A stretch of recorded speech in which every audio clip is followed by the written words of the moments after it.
And there we go. Yeah. Sorry about that. But I'm here, and we're here for Reflection of Valor. So, hello everyone, and like I said, welcome back to Snowbreak. We're here for the Reflection of Valor chapter. So I'm excited to see how this is going to go. Looks like it stars Meowxer and Boo Boo, two characters which honestly don't really hang out with much because I have Meowxer, but I don't really use her that often, and I don't have Boo Boo yet. But hopefully, with this banner, it will change. I haven't got her yet, but kinda, here's hoping. Also, yeah, I don't know what is up. I've been fiddling with the green screen, and it's still kinda a little weird. I don't know. I need to figure out something for it. I just can't, there's a bunch of slider things I just gotta keep fiddling with. But that's not what we're here for tonight. We're here for this. So, without further ado, let's go ahead and just jump right on into the story. How big of a story is this? Doesn't seem super. Oh wow, there's a lot of after story files. I wonder if a lot of big stuff happens in here.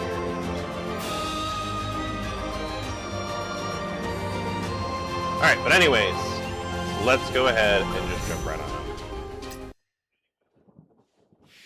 Like I said, I haven't got Boo Boo yet, but hopefully doing the story, you build up like some stuff up. So hopefully we can do it then.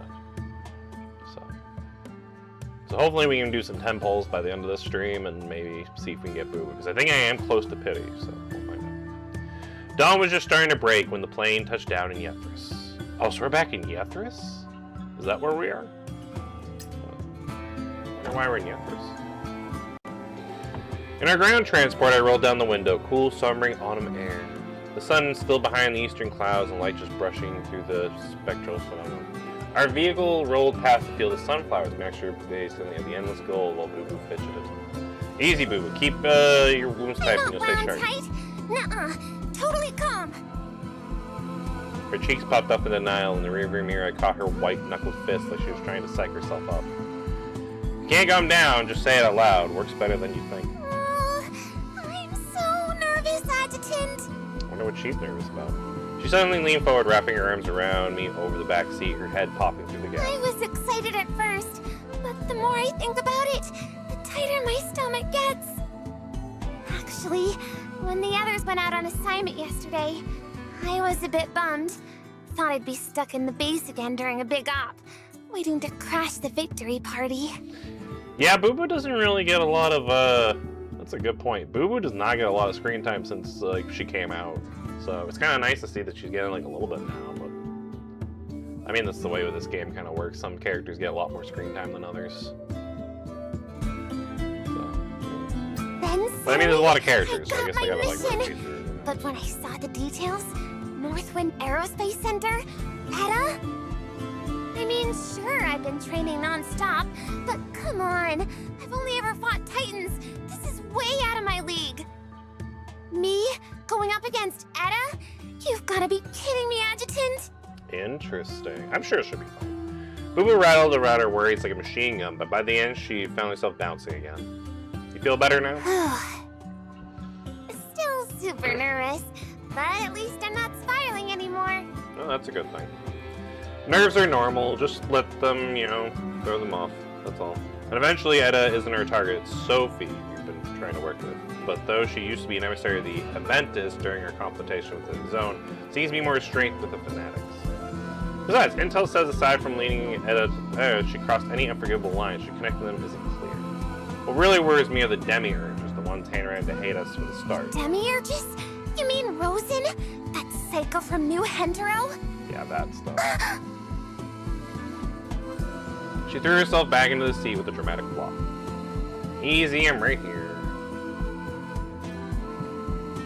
A day earlier, we're greenlit from rocket operation, returning to the Minstrel Station launched. Oh, so we're heading to space. Then Etta made her move. She released a hidden truth to the public. The ball inhibitors weaken with each generation until it can no longer suppress Genophis. Oh, is that true? Shit. Her statement that the world was fated to collapse under Genophis triggered waves of panic across the global networks. Once the uproar subsided, however, Tao and I determined to identify the entrancing voice narrating the broadcast, which was Sophie. I've seen her once before in Containment Zone Elf. Her song breathing like, oh yeah, we did meet her once before. She was like, yeah, she was like a high priestess because, well, Cherno was no longer the high priestess there, so, yeah. The emissary. Her song believing in life and the dying and commanding titans to yeah, because she could control titans.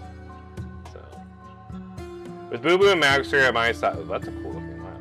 I headed for the unknown location, the Federal Sanctuary, at the edge of the Northwind Aerospace Center. So this is on the edge of the space base. Okay. Before departure, we got word that the Korna faction, led by Rosen, was on the move towards Yeth. Oh, so they're heading towards Yethris too. So we might see some Rosen stuff. Oh shit.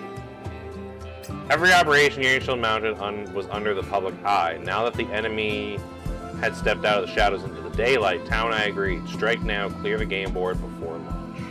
Yeah, because it seems like we basically have the ability to do two birds with one stone. Because we have problems with Edda, and then we know where Rosen is, and they both seem to be going towards the same location.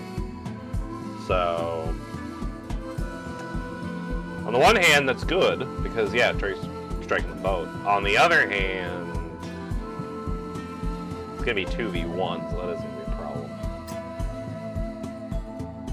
We're almost there. Just stay sharp, Maxer. I've already been in recon mode for 30 minutes. Yeah. She appeared to be staring blankly out the window, yet the cat ear-shaped module atop her head twitched, a component of her exosuit with high sensitivity. Hydrogen contamination index rising.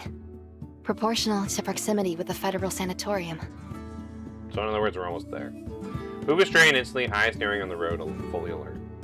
Prepare for combat. Look, trees on both sides, single lane down the middle, textbook. Detecting movement ahead. Energy signature comparable to a changed. So in other words, yeah, we Strange. might be in an ambush. Yeah. The changed shouldn't be this fast. Entering visual range. I used the vehicle to stop, kill the engine, and listen. The sound of wings flapping came from the distance. Maxer climbed through the window onto the roof, rifle level with the sound, while Boo Boo jumped out and took cover. I studied the bird carefully. It was, oh wow, I don't think we've seen like changed animals yet. That's interesting. So we have a changed bird. I studied the bird carefully. It was flying erratically, its body glistened with the familiar shimmer of hydrogen. A changed bird? Yeah, no, we've never seen changed animals. We've only seen changed people. Count exceeding 10. So in other words, there's more of those birds coming. Hold on. Adjutant, we've been locked onto by fire control radar. Oh no. Distant black specks on the horizon, then streaks, trails of flames, closing in fast. Get away from the vehicle! Oh shit, they're bombing the vehicle. We split and dove. A heartbeat later, a dozen missiles slammed into the vehicle. The roadbed erupted, dirt and smoke billowed up, and for a moment we couldn't see a thing. Mouser, drop the bird! I don't know if you meant kill it, but okay. The order had barely left my lips when a shot rang out, then the dull thud of metal meeting flesh. Boo Boo had already moved, darting upward to snatch up the dead bird. The bird was likely a scout or a spotter, so eliminating it came first. The debris had barely settled, no follow-up fire. No hostile units in sight. Wait, they're on our 6. Oh, they're behind. Oh wow, how'd they get behind us already? I sensed it even before she spoke, a pulse of danger behind us. A chill shot down my spine, and every hair in my body stood up. I turned. Oh, it might be Rosen. In the thin northern dawn, a lone figure stood in the middle of the road, cutting off our retreat. At this time, in this place, someone with access to military-grade ordnance and the nerve to stand against us alone. Been a while, Rosen. Long time no see, Adjutant. So it is actually her, and also hot as ever. She stood a few dozen meters away, yet her voice came through as if whispered behind my ear. I had never sensed her approach. Even Mouser's radar couldn't have caught her unless she allowed it. I thought you'd turn tail the moment you saw me. Yeah, I'm not the one who fled last time. Just saying.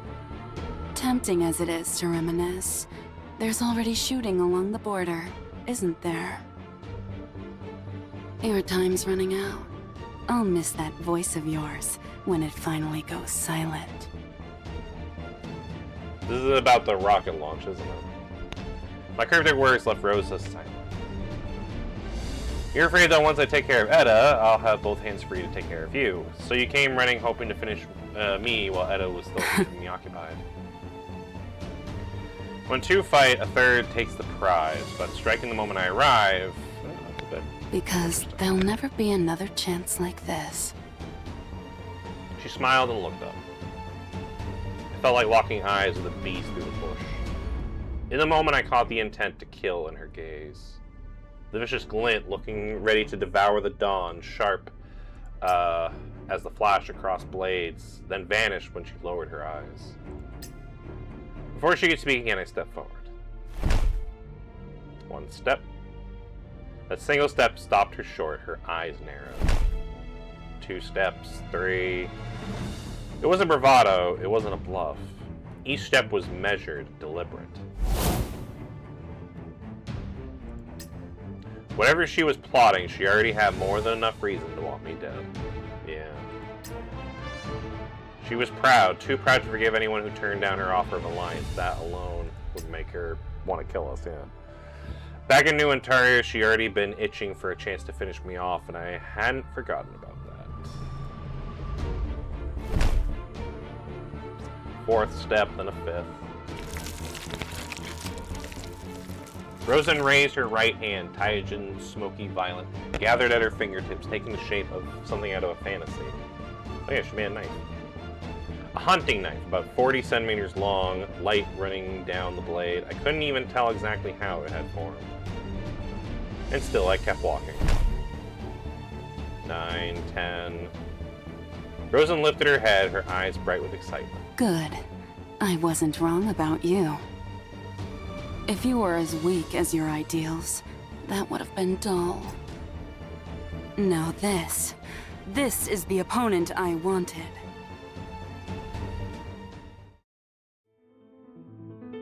From the tree line on both sides of the road, shapes stepped out, humanoid, but clearly not human. Machine guns rising from sound. Oh, so they're demiurges.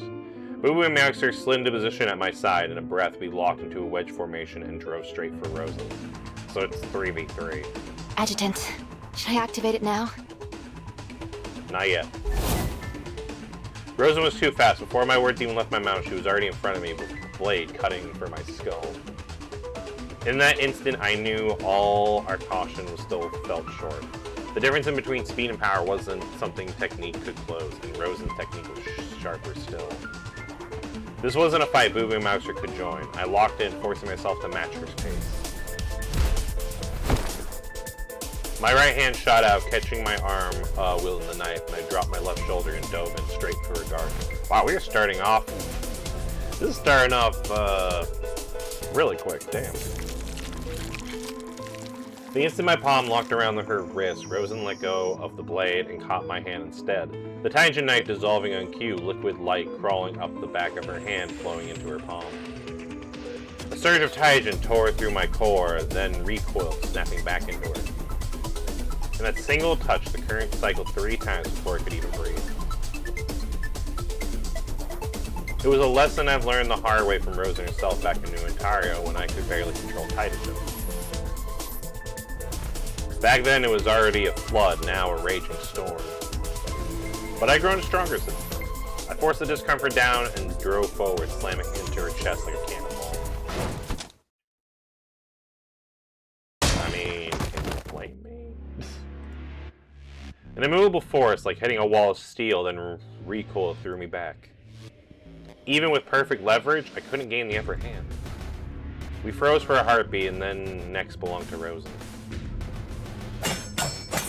Her strikes blurred past through, fast as a serpent's snap. Even my eyes caught only the after image. Reflex and training barely kept up my guard, and each block hit like a grinder on a bone. Then came the barrage, knees, hooks, and roundhouse kicks folding together in one unbroken rhythm. It had been a long time since I felt pressure like this, the pressure of a fight that I have long been awaiting. My body warmed up, blood surging through my veins. Time itself began to slow down. My ragged breathing steadied. Each heartbeat struck loud in my ears, the gunfire and shooting behind us slowed to a distant echo. Yet Rosen punches stayed relentless. I finally came up and my muscles found her rhythm. Defense, counter, strike, 2 engines grinding against each other at full speed. Her attacks are merciless, each one cutting for the kill.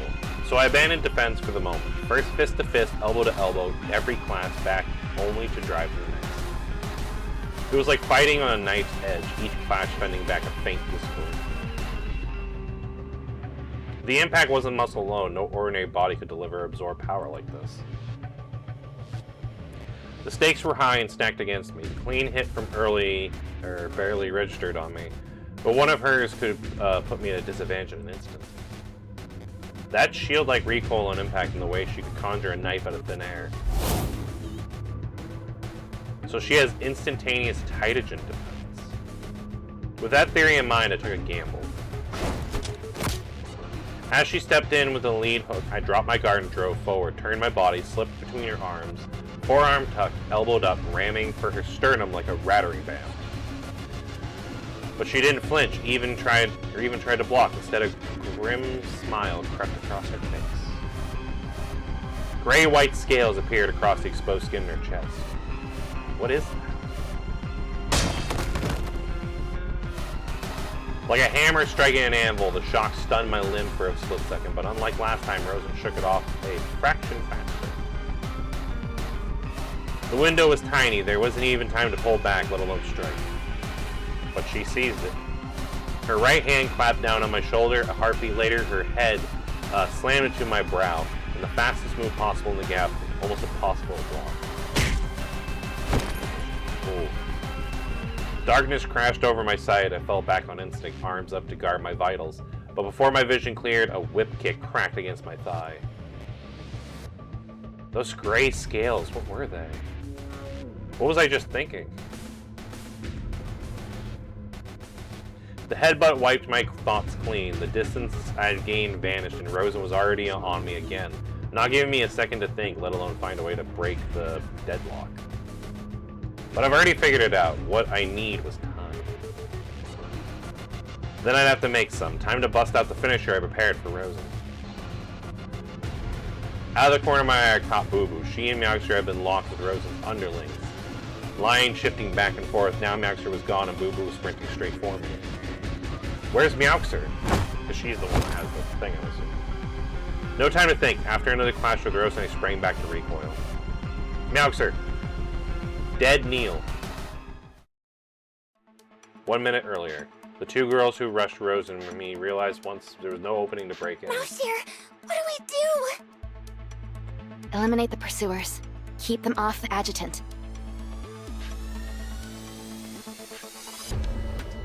Figures shimmying through the fog, spectral outlines moving toward them from the sanctum's direction. So they probably already took over the sanctum, it sounds. A scattering burst of gunfire tore through the woods, bullets hammered down like rain, leaving almost nowhere for them to take cover. Against manifestations, this is about as good as firearms get. Pure saturation fire, area denial. You can dodge 1 lane, maybe 2, but not a whole web of bullets. Maxter dropped and rolled, shoving Boo Boo aside. Split up. Oh, that's what happens. Boo Boo caught on instantly as the fire swept low that kicked down the opposite directions, tearing the fire net in half. Maxter rolled once more and vanished into the trees, her sniper rifle already strapped across her back. The sensor feed overlaid enemy coordinates onto her hub, and in this densely wooded grove, Maxter held the advantage, at least for now. In less than a minute, she cleared the area without sound. Stalk, close, cut. As insurance, she made sure to slash throats, underarms, and thighs. With a grove swept, Maxter glanced briefly at the fallen enemies. Hard to call them human, they're more like grotesque, twisted monsters. Warped faces, bodies bent by mutation, leaking Titagen contamination that pulsed red in our sensors. But their uniforms ring a bell. Digging back through her memory, she remembered seeing them in the contamination zone. They were they turned the coyotes into demiurges. She blinked. 1 head-mounted sensor lay fixed on Cobalt's position. 2 massive tangled energy readings flooded the scanners, smothering the weakened signals. Control burst echoed through Boo Boo's side as Maxter lifted her wrist display.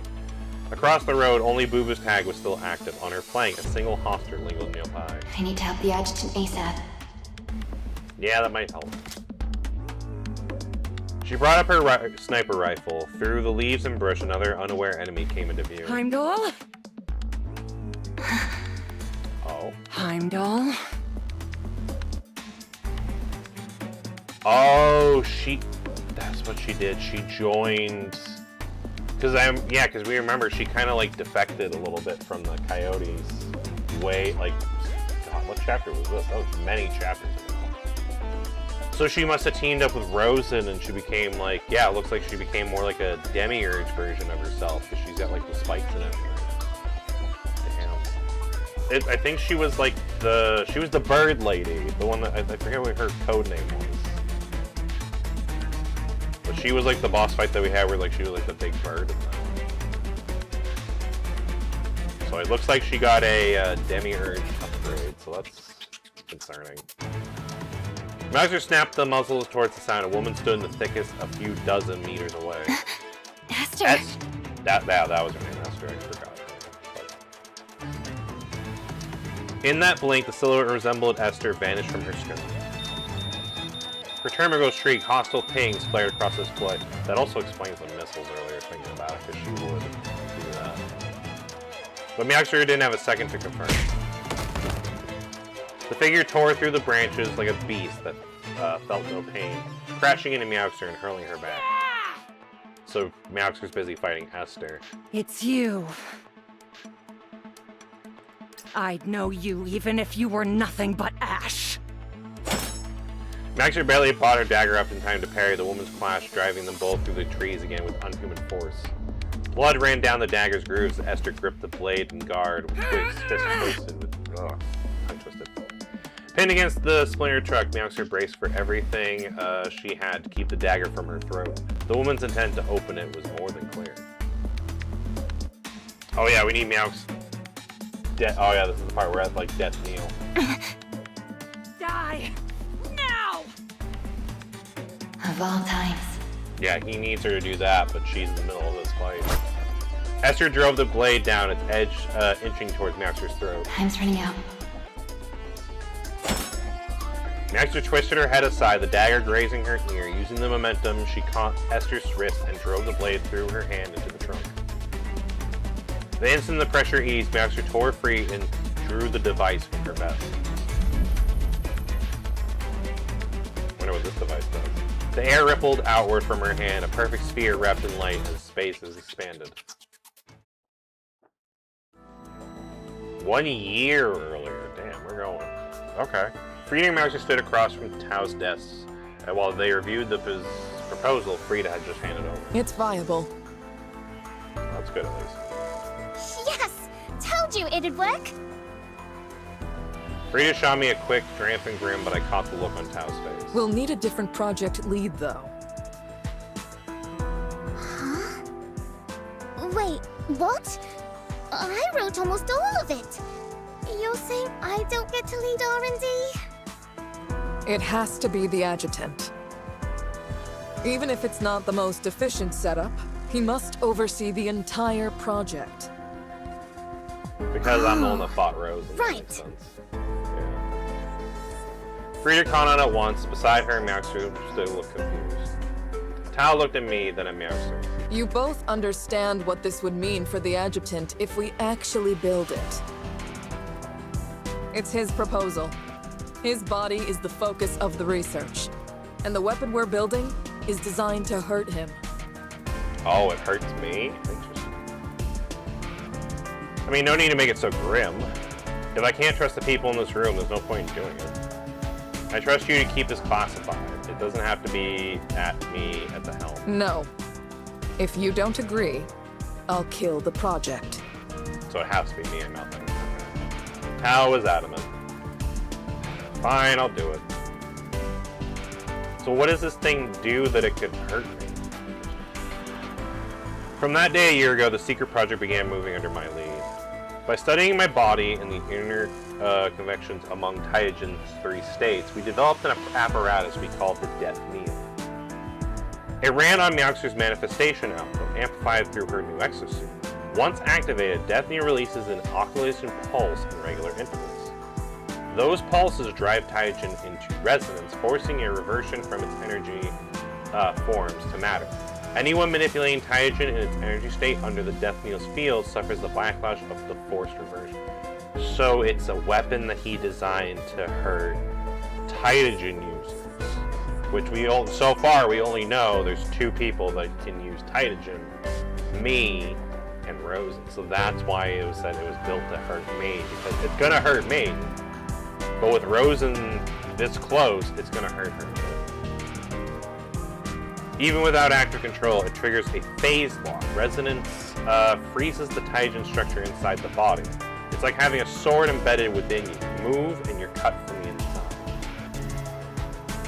So basically, it sounds like it completely immobilizes Taijin users, which is me and Rosen. In this world, only 2 can wield Taijin to freely shift these states, which, yeah. Since our first encounter, my combat ability has changed beyond recognition, but Rosen hadn't been idle either. The deeper I studied, the clearer it became that this power has infinite variations. I couldn't even guess Rosen's limits. To ensure a true kill switch against her, I chose to trust Tao, let Yggdrasil build my physiology, and find a way to neutralize my own power. Because if they're going to neutralize me, you can neutralize her. Mauxer, Death Kneel. At my command, Boo Boo surged forward. 2 hovering mirrors rose behind her and began looping tight circles at high speeds around me. Rosen's assault never stopped, though, as Mauxer was still nowhere to be seen and the Death Kneel's waves hadn't hit yet. Staying on the defensive was increasing the danger. Behind me, Boo Boo flew the mirrors in sync with the footwork. I even had to divert focus just to keep her safe from Rosen's strikes. At last, I was just about to pull back and regroup with Mauxer when the Death Kneel waves arrived. The mirrors trailing me burst apart, then reformed back my back, locking together to a full-body shield. Oh, and because she's currently actively doing it, it's now hurting her. Okay. The wave slammed into Rosen full first. She coughed up blood on impact, suspended mid-air, frozen as if she was hit with an invisible wall. The Death Kneel waves can't tell friend from foe. If they touch me, I'll take a hit too. Boo Boo's new exosuit carries an auxiliary system of 72 reflective micro-drones, a spectral array. One of its core functions is to Oh, so that's why it's the 2 of them. Mauxer's exosuit powers the Death Kneel. Boo Boo's exosuit has been designed to reflect the waves to shield me. That's actually pretty sick, because I was thinking about, like, why is it these 2? Why do we... Because these 2 barely ever see often. It's Mauxer and Boo Boo. This is why. They both combined together, basically make a weapon that can hurt Taijin users other than me. So that's good to know. The drone link into lamer plates, smooth as mirrors on both sides. They form a large tactical screen or disperse under Boo Boo's direct control. When a wave comes, she maneuvered the array to shield me from the burst, and my combat suit added another buffer, keeping the penalty minimal. So I might still get hurt, sounds like, but I'll take much less damage than Rosen's going to. Like now, the waves tore through Rosen while I barely felt it right now. Now's our chance. Even with the shield, a sense of vertigo surged through me. I pushed through the nausea, though the gut-twisting pain of movement drove it in. Rosen's twisted face filled my sight. My fist was an inch from her chest. Once more, and I'd driven it straight through to her heart. Her gray-white scales erupted me again, then began to fracture, spiderwebbing under my punch. Dark blood spraying from her mouth. The scales are reacting still. I shoved the thought aside and drove another fist in the same spot. The second wave hit. Boo Boo had it still be behind me. I caught the worm of the spectral array breaking and reforming. The pulse washed over me again. I tasted iron, but pushed through. The backlash was manageable, but this was one opening I'd never get again. I unleashed a third punch. Something gave this time, and I finally felt flesh.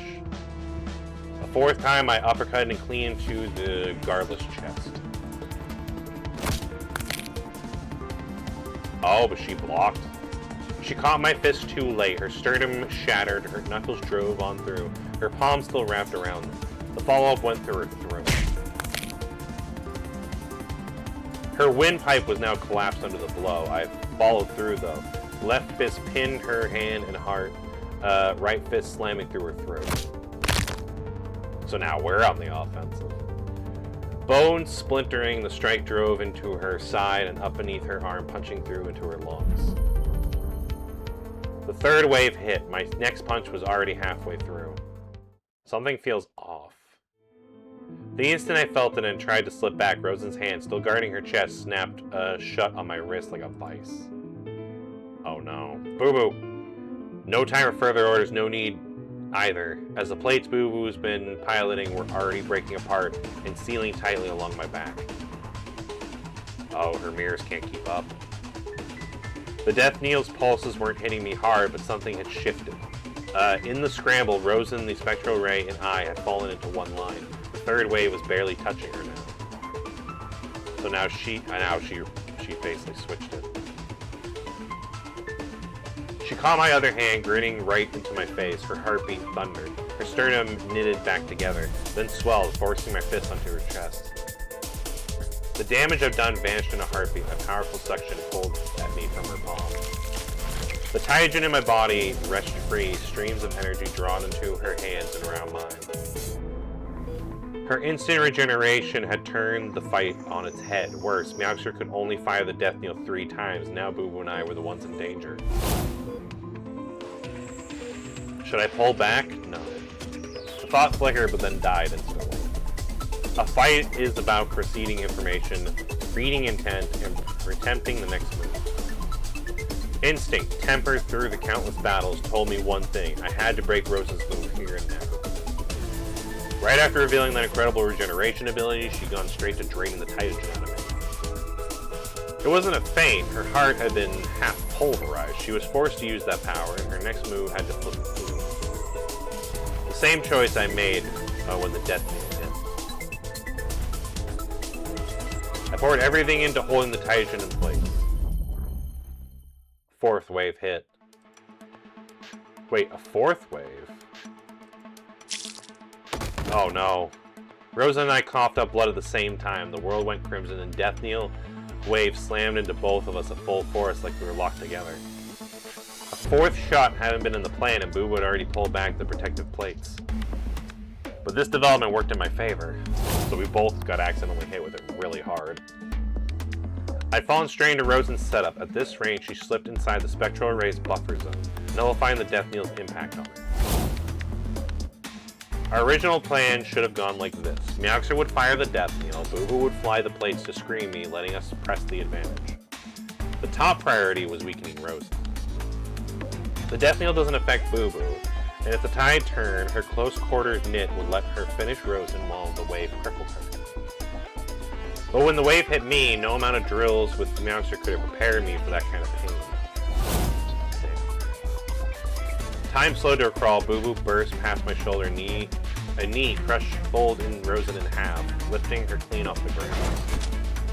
With 2 fingers hooked like talons, she slashed straight for Rosen's eyes. But even under the phase lock, Rosen twisted forward and drove her forehead into Boo Boo's hand. Rosen spat up blood again, but she had recovered half a beat before I did. Boo Boo's hand was injured, but she still controlled the Spectral Array, spreading it wide into a defensive screen. A point-blank range, her submachine gun roared and an entire burst hammered into Rosen. Rosen barely managed to guard her vitals with one arm and staggered hard back. Boo Boo shifted to pursue, but I stopped her. Leave her, we need to find Meowxer. In a blink, Rosen disappeared into the roadside woods. She moved towards the Death Needle position and found Meowxer slumped against a splintered trunk, pale as chalk. Are you hurt? I'll manage. So in other words, looks like she might have lost the fight with Esther, but she's still alive. She tried to stand, but her legs gave out halfway. 3 activations of Death Needle should have been her limit, yet she'd fired 4. Now she was completely drained. Rosen hadn't gone far. The regeneration of hers clearly had limits. She would have been pulled back looking that ragged otherwise. I didn't know much about this new ability of hers, but she hadn't figured out the death knell either. Adjutant, what do we do now? We need to pursue, but carefully. Can you move? I have to. Alright, then we move. Look, we can't let Rosen catch on. Let's go. I hauled Mouse to her feet, and the three of us set off, following Rosen's trail into the woods. Damn. This turned into a hell of a thing already. That was only the first part of this story chapter. Holy shit. We still got a lot more to do.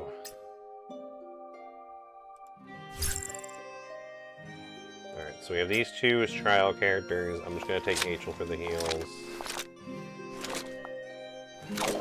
Oh yeah, that reminds me, I want to show you guys. I did get, because it was free, I did get the Meowxer.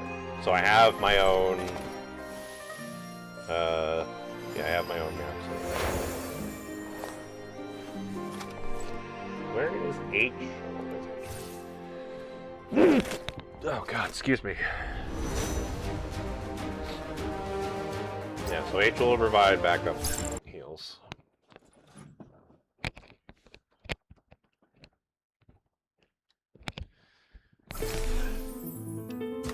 I just saw Rosen. She's up ahead.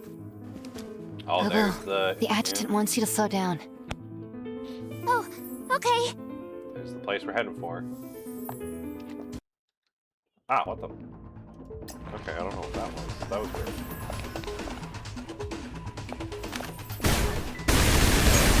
I haven't really tried the new boosters yet, but I did see that she's dual pistols, which is interesting.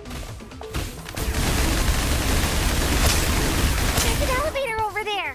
Your treasure. Decryption complete. There are enemies below. Stay alert.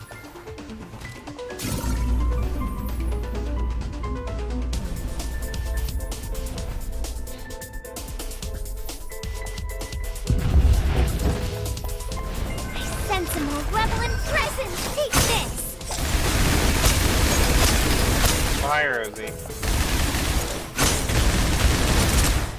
You can't escape. Glad I could help, Adjutant.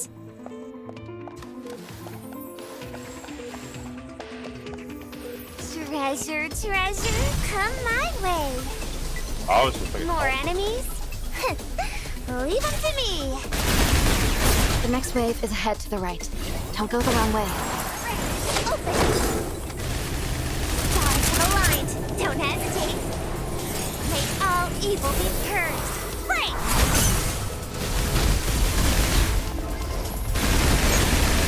Invest, Adjutant. Be ready for fate. Yeah, I'll have to look up like how exactly you play her. I didn't really look into her yet. System unlocked. Let's jump across. Take this. You can't escape. So it looks like she does a lot of skill damage from what I can tell. Treasure, treasure, come my way. I sense a malevolent presence.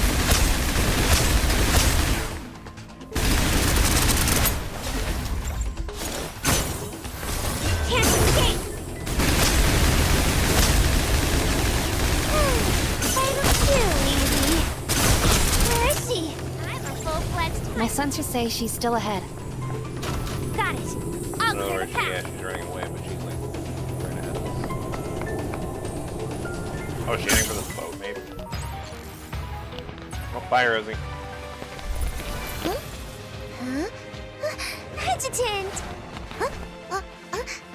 So those must be like her like mirror things she can make.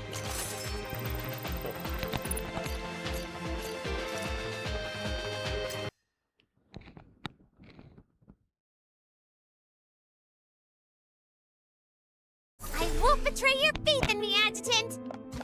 Oh, do we have another combat I'm mission? a full-fledged Heimdall operative! Too easy! Take this! Can't escape!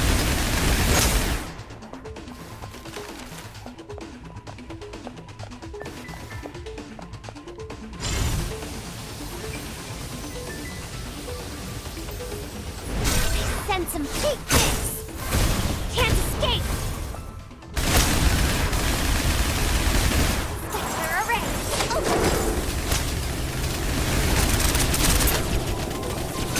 Too easy. Cascading light! Make all evil be purged! Break! Nice. Yeah, so it seems like from what I can tell, she Treasure, does a lot of skill treasure, damage. come my way! And it looks like her Enemies, ultimate might, like, do they have a boost it. death wish? Negative energy! Time rose in time. Vital energy restored! Too easy! I guide the reflection! Sensing the relevant presence!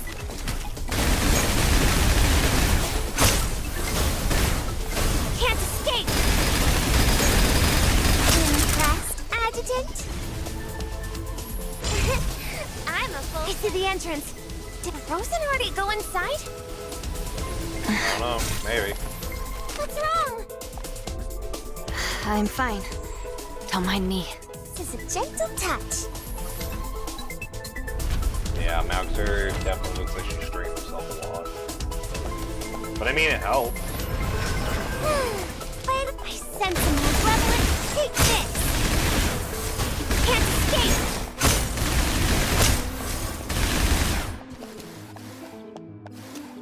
Treasure, treasure, come my way.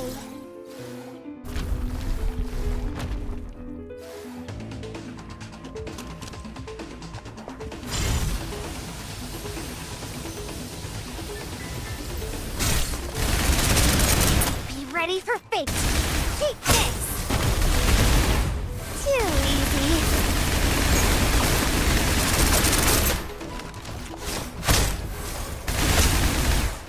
Can't escape.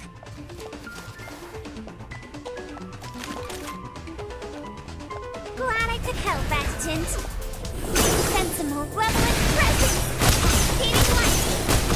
Treasure, treasure, come my way.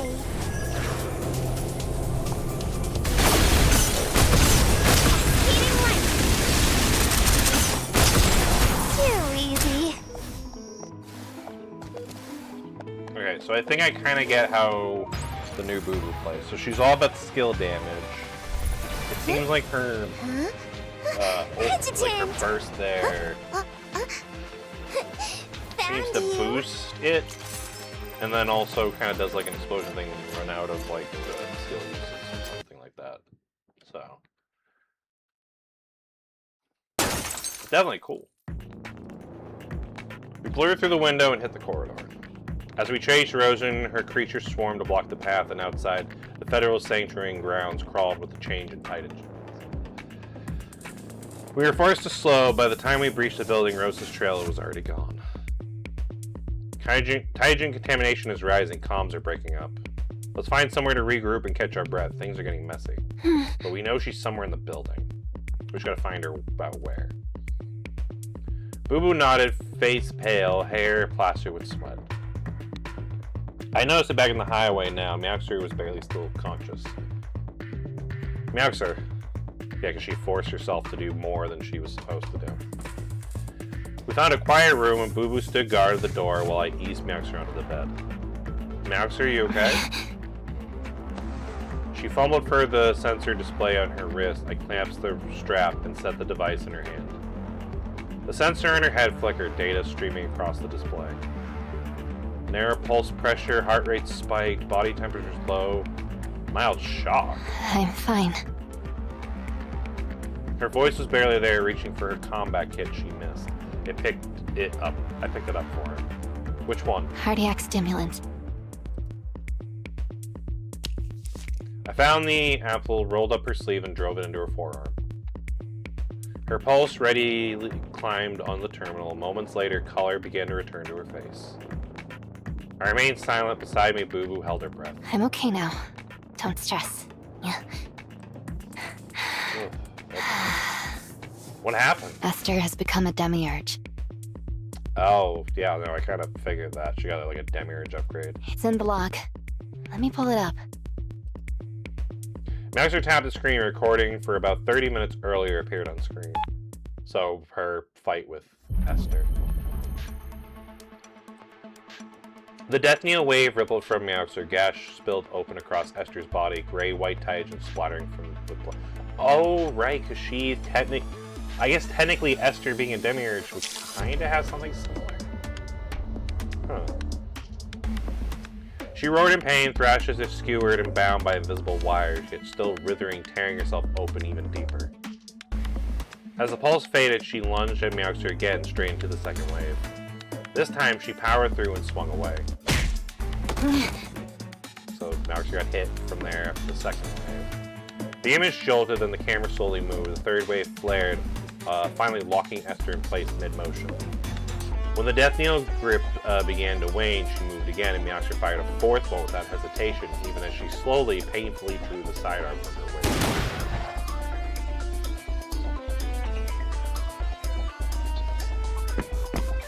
The shot struck Esther square in the chest. She howled, staggered, and stumbled into the thickest of the floor. So that's what happened. The reason she did a fourth one was to stop Esther and make her run off. The footage cut off. Masters lowered the terminal, and the stimulant had taken hold. A healthy color was spreading across her face. So we have another demiurge? Yeah. She also had Taijin in her system, so the death knell hit her too. I mean, that's good at least. So you were gambling with your life. You needed me, so I answered. Rosen's your biggest threat, Adjutant. This was a rare shot to take her down. I mean, I can't argue with that. I had noticed the Taijin contamination index tick up. I figured my survival odds using the death knell were decent. Yeah. Please don't do that again, though. Esther tore through the Taijin phase block like a maniac. No one could have seen it coming. Remember, your safety also comes first, always. Understood. Yeah. Maxter gave a little wink, brushed it off, and then used her usual bit of cuteness. I rubbed my brow with a sigh. Meowster always been stubborn. Once she decides on something, she never wavers. She wasn't nearly as fine as she looked, though. The death knell ran off her manifestation powers and amplifying through her exosuit, which puts a brutal strain on her heart. While she channels it, even the smallest movement pushes her heart closer to collapse. In training, 3 activations was how much she could absolutely do. So anything more than 3, and it puts major strain on her body. But this time, under a demiurge assault, she fired a 4th one, drove the target back, and still held herself together all the way here in case Rosen circled back. I felt a pang of guilt, as all I could do was reach out and ruffle her hair, watching fine beads of sweat gather on her brow. I turned to Boo Boo. In a fight with Rosen, she'd actually exceeded my expectations. Time to give Boo Boo some praise, too. Huh? Arms crossed, she blinked, not catching my drift. I just took her injured hand and looked it over carefully, not to hurt her. How'd it feel going up against Rosen? Oh, Adjutant, I messed it up, didn't I? I had 2 chances. You can scold me if you want.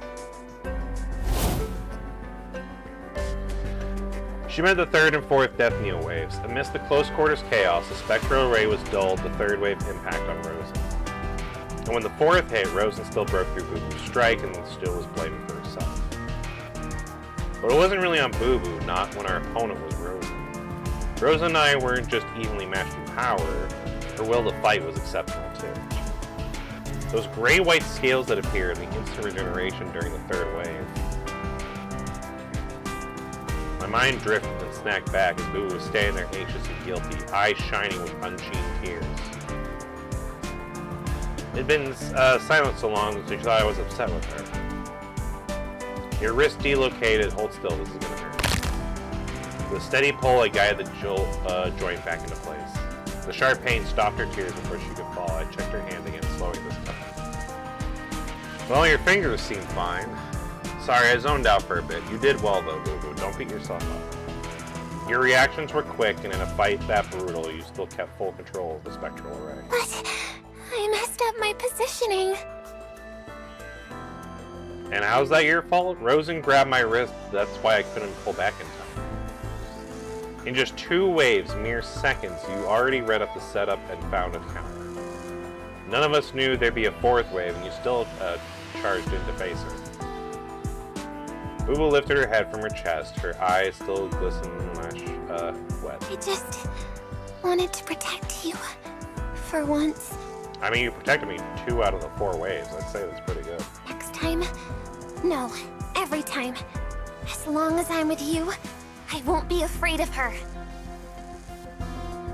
That's my girl. I reached out and ruffled her hair too. Man, Rosen's really something else. I don't just mean her new abilities. Even with the phase lock hurting her, she still was able to take your strike. Instant regeneration aside, pushing through that kind of pain takes incredible willpower. Back in training at headquarters, I've taken Death Needle waves head-on, unshielded more than once. I know exactly how much willpower and discipline it takes to keep moving through that kind of pain. My thoughts began to settle as I replayed the fight. Gray-white scales, strength and speed beyond human limit, and that burst of instant regeneration at the end. No wonder she'd come at me so boldly. Without the Death Needle, even all of Himmel together might not be enough to bring her down. I had a hunch every one of those strange abilities tied back to Taijin. Early on, each of my strikes could have connected to those scales. That's why the hit feedback felt wrong. When the waves hit and the phase lock engaged, the scales fraction of impact. After that, they didn't come back. She must have been generating them reflexively right as each strike landed. I closed my eyes and focused, feeling the Taijin flow through my veins, drawing it slowly towards the back of my hand. Bit by bit, like dragging through the mud, gray-violet matter welled up beneath the skin on the back of my hand, swelling into a raised patch. I brushed my fingers over the abnormal patch of skin. Your hand! It's fine. Under my will, the gray-violet mass receded, sinking back into my skin.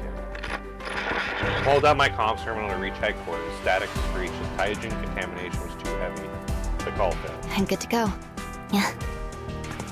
Mounter sat up on the bed, planting both feet on the floor with 2 firm stumps. So, what's next?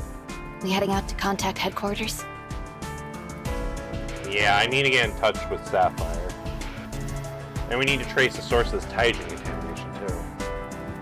From how Rosen reacted to the Death Needle, those scales and that regeneration, they're bound by the phase lock, which means they're Taijin-based.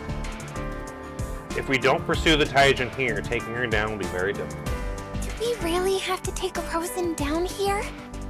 I mean, probably better here than anywhere else. She won't sit around waiting for Himmel to rally. She's the prey, we're the hunters. She sees it exactly the same way. We also need to warn headquarters. Without the Death Needle, it's extremely dangerous for anyone to run into Rosen alone. What about Sophie? We'll check on Sophie too, but Rosen and the Demiurge come first. Wait. Boo Boo, that bird Master shot down earlier, did you bag it? Yep, here it is. Boo Boo unclipped the dead bird from her exosuit and handed it to me. I parted the feathers, Taijin residue clung to skin and primal alike. Prying the beak open, I saw a dull gray Taijin light pooling inside its throat. You can still fly with that much contamination. I directed the trace of Taijin from my body into the bird, watching how it moved, and the layers, the sheen, comparing its flesh resonance to ritual buildup. It doesn't look synthetic, it's natural contamination. Then if this isn't Rosen... Thinking back, the bird hadn't been scouting to pose no threat. It was more like it was a warning. A raspy chirp cut through the silence outside as Mouncer and Boo Boo snapped their weapons towards the door. Then came a ragged flutter of wings. Another bird, clearly identical to the one in my hands, doubled onto the door handle and cocked its head askew, staring at me. Then it lurched off again, vanishing from sight. Alright, I say we follow the bird. Huh? Where to? Someone wants to see us. Someone caught between Rosen and me. Can I help you, sir? Alina? Come back. The frail girl was half reclining on the bed, calling out to the child who had run towards me. I feel like I think I remember vaguely seeing this character model before. I think they used it for another little girl in some previous chapters. Huh? Okay. Startled, the little one, Elena, paused and scurried back to hide behind the other girl. Realizing I meant no harm, the girl relaxed a little, though she still kept the child close behind her. Who are you? How did you get in here? I believe this belongs to Sophie. Is she here? I pointed to the bird that had just flown in and settled on the shelf. It fluttered its wings and disappeared into the inner room. Oh, there she is. Good to see you, Mr. Adjutant. Thank you for coming. From her voice alone, I knew that she's the one who'd spoken in Edda's broadcast. But something was different. In the video, her voice had a spellbinding pull. Now that manipulative undertone was gone. And yet it still felt like the voice rising from within me, drawing me closer without my noticing. I must have triggered an alert as Master Sensors chirped softly and Boo Boo's special array rose into position behind me, ready to engage. Take it easy, girls. I caught Boo Boo's hand before she could draw her weapon. Other than that, the mind-bending voice, Sophie's, posed no threat to me. Besides, the bird perching on her hand looked just like the one that had warned us before we met Rosa. After we entered the sanctuary, it guided us here. Two girls, one frail, one innocent. She's trying to disarm me with weakness. Shall we talk here then, Miss Emissary? There are no Adventists anymore, nor emissaries. Oh, interesting. Well, that's some good news for Cherno. I'm just Sophie. That's good news for Cherno. We'll have to tell her later. These two are children hurt by Titagen contamination. You can see, they're no threat. Well, lead the way. You don't want them to hear about what we're about to discuss, I assume. Thank you for your kindness, sir. This way. Lyosha, keep an eye on Elena. I'll be right back. Miss Sophie, you... The girl on the bed looked at me, worry edged across her face. It's all right. They're not bad people. Her head bowed and hands folded over her abdomen. She passed me with quiet grace. I followed Sophie into the lobby. The place seemed deserted. The cavernous hall still bore the Yethris Federation-era style. Neat overall, but dust had gathered in the corners. Is it only the three of you in this building? Sophie didn't answer, and I didn't press forward. We crossed the hall, took a corridor, and stopped before a room at the far end. It must have been hers. A hospital bed and two chairs, one large, one small, presumably for the two girls in her care. Please, take a seat. No need, I'm not here for pleasantries. I held back because you show goodwill, but that doesn't absolve you of what happened. She listened in silence, waiting for me to go on. I'll be blunt, we crashed in the contamination zone. Even if the Adventists were gone, we still have the right to hold you accountable for what you did. And now, at a critical phase of our plan, your voice has appeared in Edda's broadcast. The Aegir has hard proof that it's yours. Do you want me to play it for you, or will you claim you didn't know what it was for? You've seen the broadcast, haven't you? Pretty much the whole world has, yeah. I'm asking the questions here. She held my gaze. It was me. I used my voice to strike a deal with Edda for what I want. So it was just a transaction then? If there were anything more between us, would you have found this place so easily?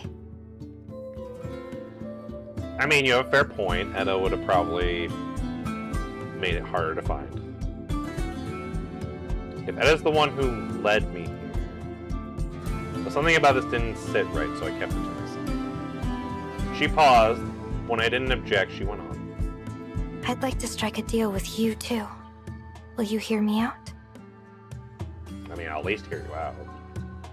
I stayed silent and she went on. I can tell you what I learned from Edda. Secrets about manifestations. Okay, you have my attention. And I can help that young lady with her condition. I'm completely fine. Mouser ignored Sophie and muttered to me instead.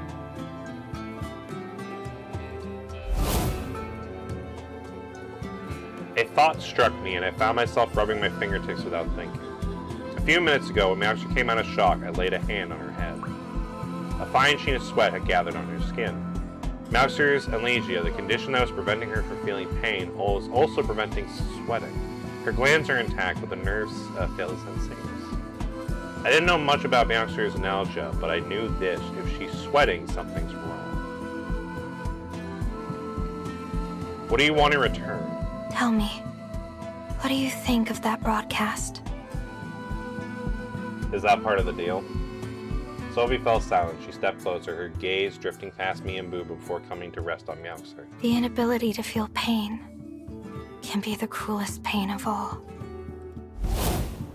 The same haunting resonance from the broadcast crept back into her voice.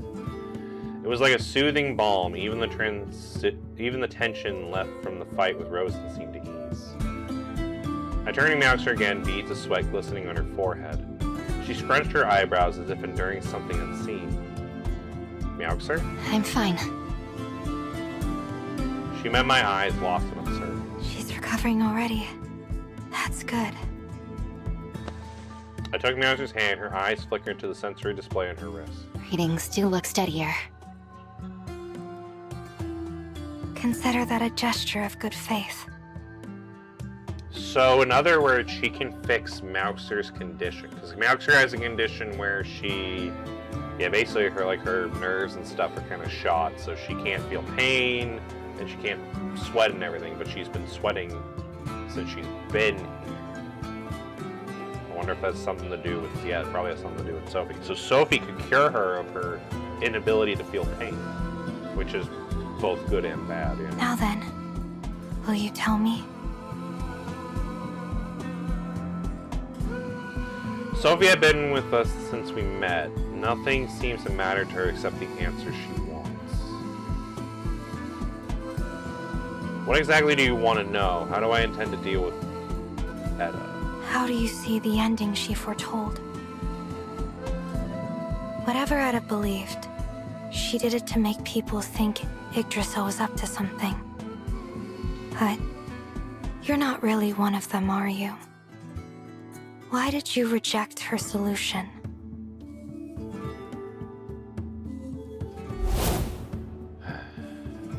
Etta's very creation was a mistake. The way she sought answers and the ending she planned were bound to be wrong. To upload one's mind and live forever in a virtual world, that might be the right path for her. But she isn't human, and it's only natural that humanity would resist her. Maybe that's the only path to so-called immortality, maybe even to civilization survival. But humanity doesn't accept it, at least I don't. But the ending is written, isn't it? Every human being dies eventually. Immortality isn't something humans should pursue. Honestly, based.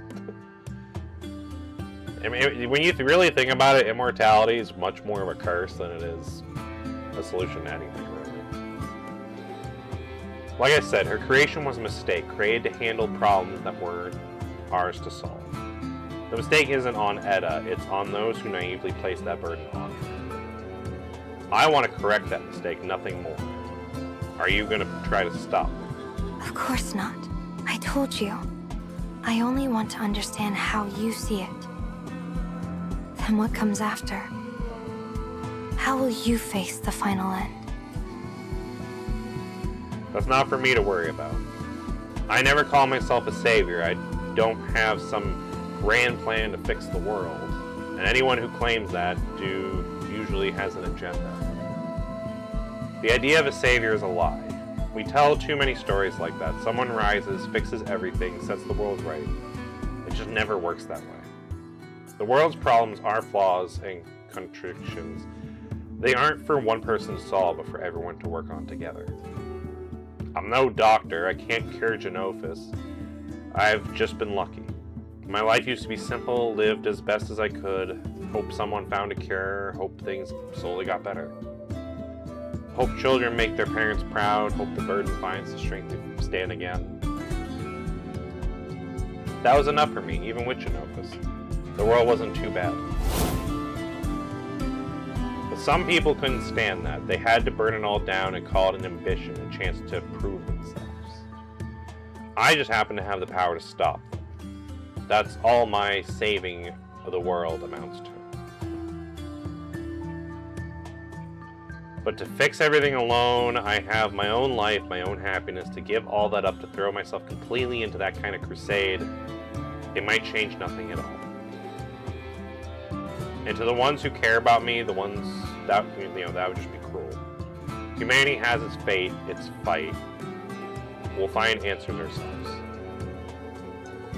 I'll make sure of it, that the answer is what humanity's looking for. Not Edda's, not any single person's, not Rosen's, and not even mine. On the road where humanity struggles towards salvation and its ideals, I'm just a blade cutting down the monsters along the way. I don't have the answers myself. I understand, Mr. Adjutant. Thank you for telling me all this. It means more than you might think. Anyways, let's get back to the point. You won't be of much help in a fight with Rosa. But since you've shown goodwill, coming forward and helping Mauxer, I can make this offer. Cooperate, make amends for what you've done, and Yaegisho will not make things hard for you. Your secret is what you can offer me. So tell me, what do you want in return? My freedom. That's the price for the secret. So in other words, she wants to be absolved of all of her past crimes. But I can only tell you after I've left. Makes sense, because then we can just turn around and be like, yeah, about that. You're saying I should let you go first, knowing you've worked with Edda, risk her tearing down my plan, and only when you're safe will you tell me a secret that's supposed to help me? Will you trust me? Just this once? I want to tell you my secret, but there are reasons I can't.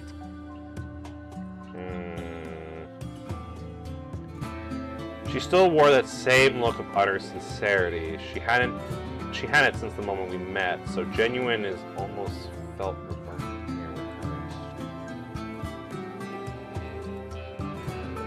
Why are you here then, those girls? What's their story?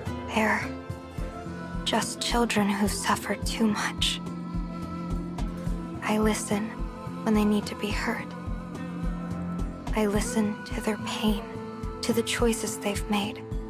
I offer comfort and guide them towards salvation. Salvation? Don't tell me you mean Valhalla. Maybe your song lets them die with less pain, but they'll still die, and they die because of Edda. I know. I'm too weak to save them. All I can do is ease their final moments. That hardly counts as salvation. Think of it as my wishful thinking. I don't have the power to save everyone.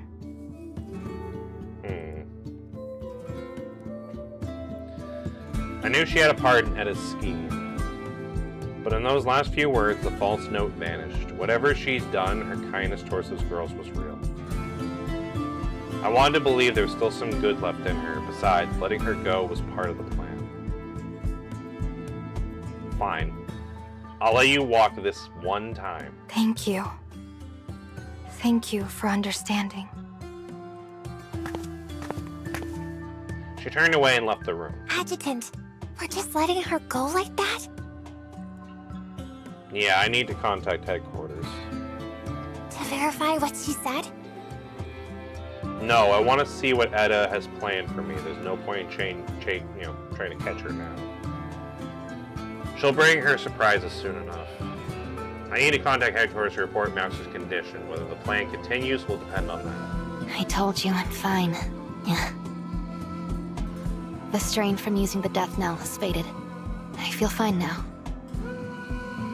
I shot Mouser a sharp look. She flinched, glanced towards the doorway, still holding my hand.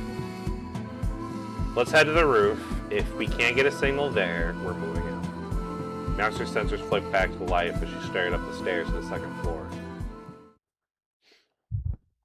Sophie's chest rose and fell in small, steady breaths. As she walked, the conversation kept replaying in her mind. I lost composure. But I got what I needed. The task she gave me is complete. Mr. Adjutant, you really are a gentle soul. Someone like you. One day, you'll understand me. That's enough. Now. Turning the plan over in her mind, she pushed the door open. I've been waiting a long time, Miss Sophie. Oh no. Rosen. Well, it looks like we might not be getting that secret now. Oh no. In play.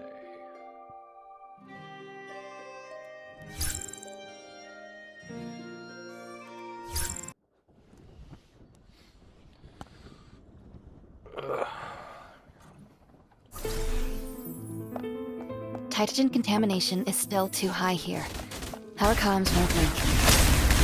Then we follow the adjutant's instructions. Stay out the changed and keep an eye on the comm signal. Take this! Can't escape!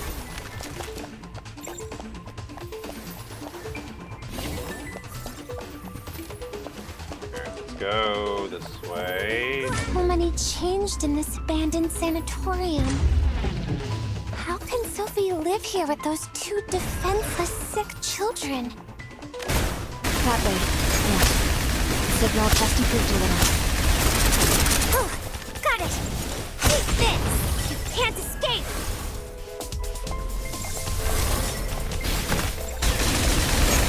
Take this! I'm okay. Focus on the mission. Impressed, Adjutant? Crack glass. Crack glass will shatter upon taking enough damage. Oh, okay.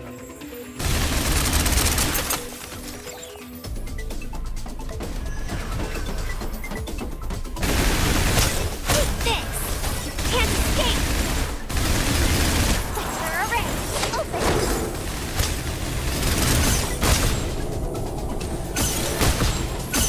The elevator seems to go down. But if the Titagen's concentrated below us, shouldn't we be heading up?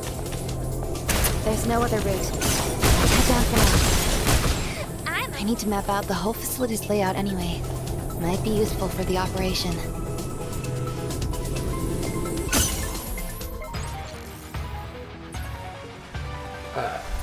Let me see. Mission success!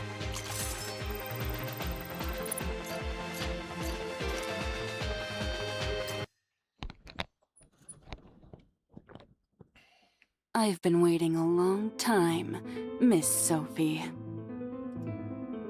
Rosen lounged on the bed, one foot resting on a stool. Behind her stood Esther, gaze fixed on Sophie in the door. Oh, so they're both here. Easy, Esther. She's not one of those from outside the walls. Sophie glanced towards the corner. Lyosha, the older girl, was curled up on the bed, holding a trembling Enla close. Tears streaking down the child's face, but fear kept her silent. Sophie moved to the bedside, gently taking Elena from Lyosha's arms and drawing her close. It's okay. It's okay. The girl relaxed, sinking into Sophie's arms with faintness. Miss Rosen, could we speak somewhere else?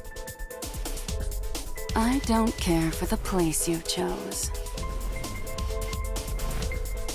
Rosen lifted her hand, palm open, a dead bird laying upon it. The exposed hydrogen shimmered, then dissipated before Sophie's eyes. What's wrong with here? It's warm, pleasant, good for a little rest, don't you think?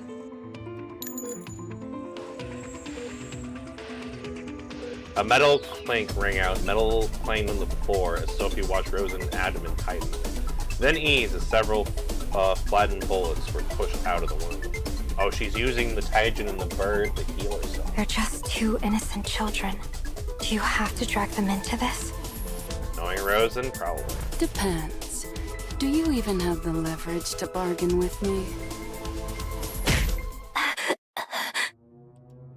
Sophie choked out a gas too fast to see. A rush of air as Rosen's hand was already at the throat, slamming her against the wall. You don't. Rosen released her and sank back into the chair as Sophie slid down the wall, dragging into sharp breaths. In that brief contract, the Taijin within her began to tore away by some force she couldn't comprehend. The retching pull inside nearly made her black out. What's wrong? Regretting you came to me.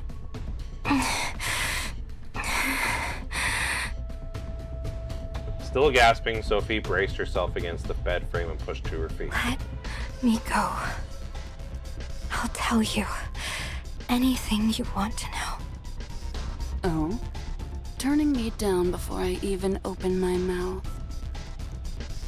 Esther, did you hear that? The power you've been dreaming of, she can't get away from it fast enough. What will you pay for your life? Let's hear it. Yggdrasil's research into manifestation's power isn't complete. Suppressing the Delos isn't the ultimate stage of a manifestation's potential. Oh. Okay. That is interesting information. Interesting, but not good enough. Because it's useless to me. A Taijin blade flashed into being, slicing through the air before burying itself into the wall. A log of hair drifted down. The blade had stopped barely a centimeter from Sophie's neck. Go on. The message was clear. Displease her and the blade would finish the cut. Yggdrasil and the military are preparing to launch a rocket from Northwind Aerospace Center aimed at Mistletoe. Oh. I already knew that.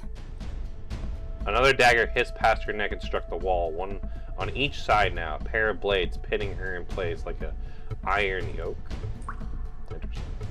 Thin light of blood traced her neck, so fine it barely showed. Maybe third time's the charm. Go on.